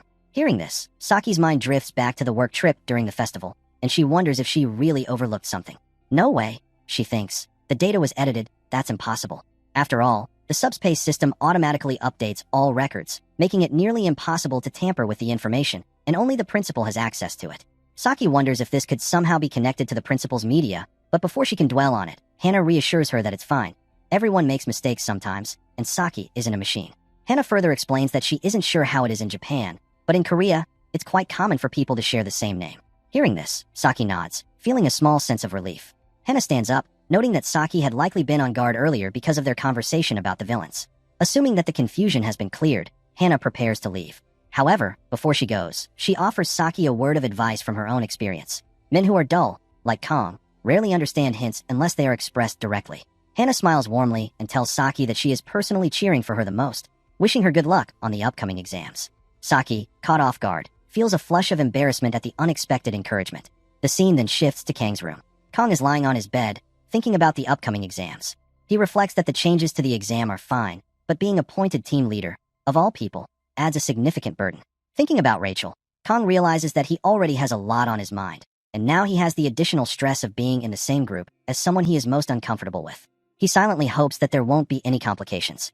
Just then, his phone rings. Kong frowns, wondering why Saki would call so late. He answers the call, asking, "What's going on?" Saki responds that she doesn't sleep much, and Kong remarks that he just woke up earlier than expected. Curious, Kong asks why Saki is calling so late. Did she find something unusual? Saki replies that she doesn't always call him just for urgent matters, which makes Kong think to himself that calling instead of texting usually implies something important. Then Saki wishes Kong good luck on his exams. Hearing this, Kong smiles and returns the sentiment. After a brief pause, Saki thanks him and ends the call. Kong looks out the window and notices that the sun is rising, reminding himself that he should get ready for the day. The scene shifts to the school building. Kong enters the academy's special hall, a space that immediately feels different from a normal classroom. To him, it looks like an ordinary building at first glance, but the atmosphere is unique and charged with expectation. This hall is designed to replicate the experiences of Baylor Joaquin over 20 years, complete with rocks, carefully planted vegetation, and detailed environmental elements. Fortunately, there are no monsters present, but Kong knows that the academy prioritizes field experiences. Holding an exam in such a realistic and immersive setting feels strange, making him reflect on how different this experience is compared to his previous encounters as a player.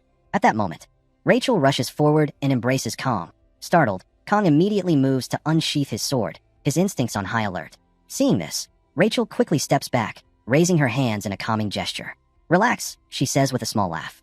"It's just me. You seem even more dangerous than before." Kong exhales slowly, lowering his weapon, while Rachel smiles reassuringly. At that moment, Hannah enters, weapon in hand, a sturdy B-rank crowbar. Kong eyes the weapon curiously and asks about it, but before Hannah can respond, Rachel steps forward and recognizes her. Hannah smiles warmly and explains that they met briefly during the festival. She greets Rachel respectfully, addressing her as team leader, which brings a bright smile to Rachel's face. The two shake hands firmly, and Kong observes quietly, thinking to himself that Hannah seems exceptionally skilled at managing Rachel's energy and emotions. Suddenly, a teacher's voice rings through the hall, commanding all the students to gather. The teachers are there to explain how the final exam will proceed. The instructor begins by announcing that the first-year final exam will take place in the academy's special hall and will be conducted as a team versus team event. However, it will differ slightly from what the students might expect. The exam itself is simple, the teacher explains. Each team will pass through the gate and reach the designated checkpoint within 1 hour. Teams that complete the course within the time limit will advance to the next level. Teams that fail to make it on time will fail the exam. Some students murmur, whispering that it sounds almost too easy. Rachel, always confident, remarks, "Then all we need to do is go fast, right?" Kong, however, thinks quietly to himself that a simple race wouldn't be enough to test their true abilities for a final exam. The teacher continues, adding a crucial detail. The students will enter an artificial replication of Gehenna, the demonic realm, known as the artificial Gehenna. Unlike the real realm, it will contain no demonic beasts, but students will not have the protection of the subspace system. First years are advised to pay special attention to their surroundings. Several students whisper amongst themselves, noting that there aren't any monsters and wondering what there is to worry about. The teacher sternly instructs them to remain calm and explains that although there are no demonic beasts, students will be carrying weapons and accidents could happen. Therefore, the use of weapons will be strictly banned for this exam. Kong silently thinks to himself that a timed event in an artificial demonic realm, without the aid of subspace, is far more challenging and fair than the midterm exams. He wonders how the students' performance will be assessed under these conditions. The teacher elaborates that each team will have one instructor assigned. Their role is to both assess the students' progress and prevent potential accidents.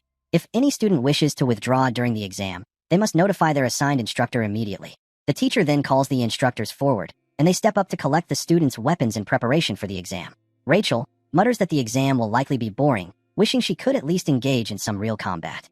Meanwhile, Seol notices Kong standing among the students, and her eyes widen in surprise. Frustrated, Rachel asks if Kong knows her, but Kong remains silent, observing quietly. Seol, smiling, explains to Rachel that no instructor could be unaware of Kong Jiama feats during the subspace duel.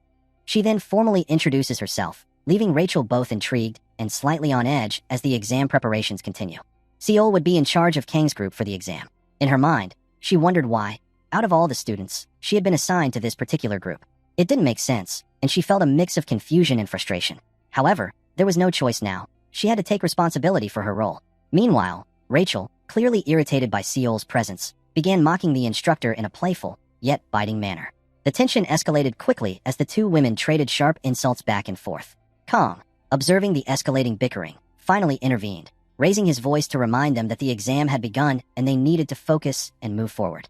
Hearing this, Seol immediately composed herself, her expression softening. I had no clue, she admitted, giving Kang a respectful nod. That's why you're the leader. Rachel, still frowning slightly, though she followed Kang's command without further protest. The scene then shifted into the artificial demonic realm, where the first trial awaited. The air was thick with mana, and the students' anxiety spiked as they stepped forward. Even experienced students found the initial sensation unnerving.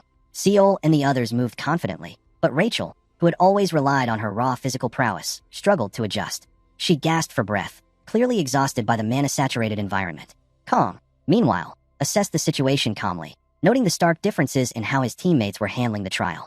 While he felt fine and composed, Rachel's sensitivity to mana was putting her at a disadvantage. He anticipated that the upcoming trials would only increase in difficulty. Seol, on the other hand, moved almost effortlessly.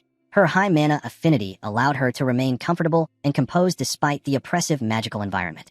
Kang observed her carefully, suspecting that she might be plotting something, though he detected nothing out of the ordinary.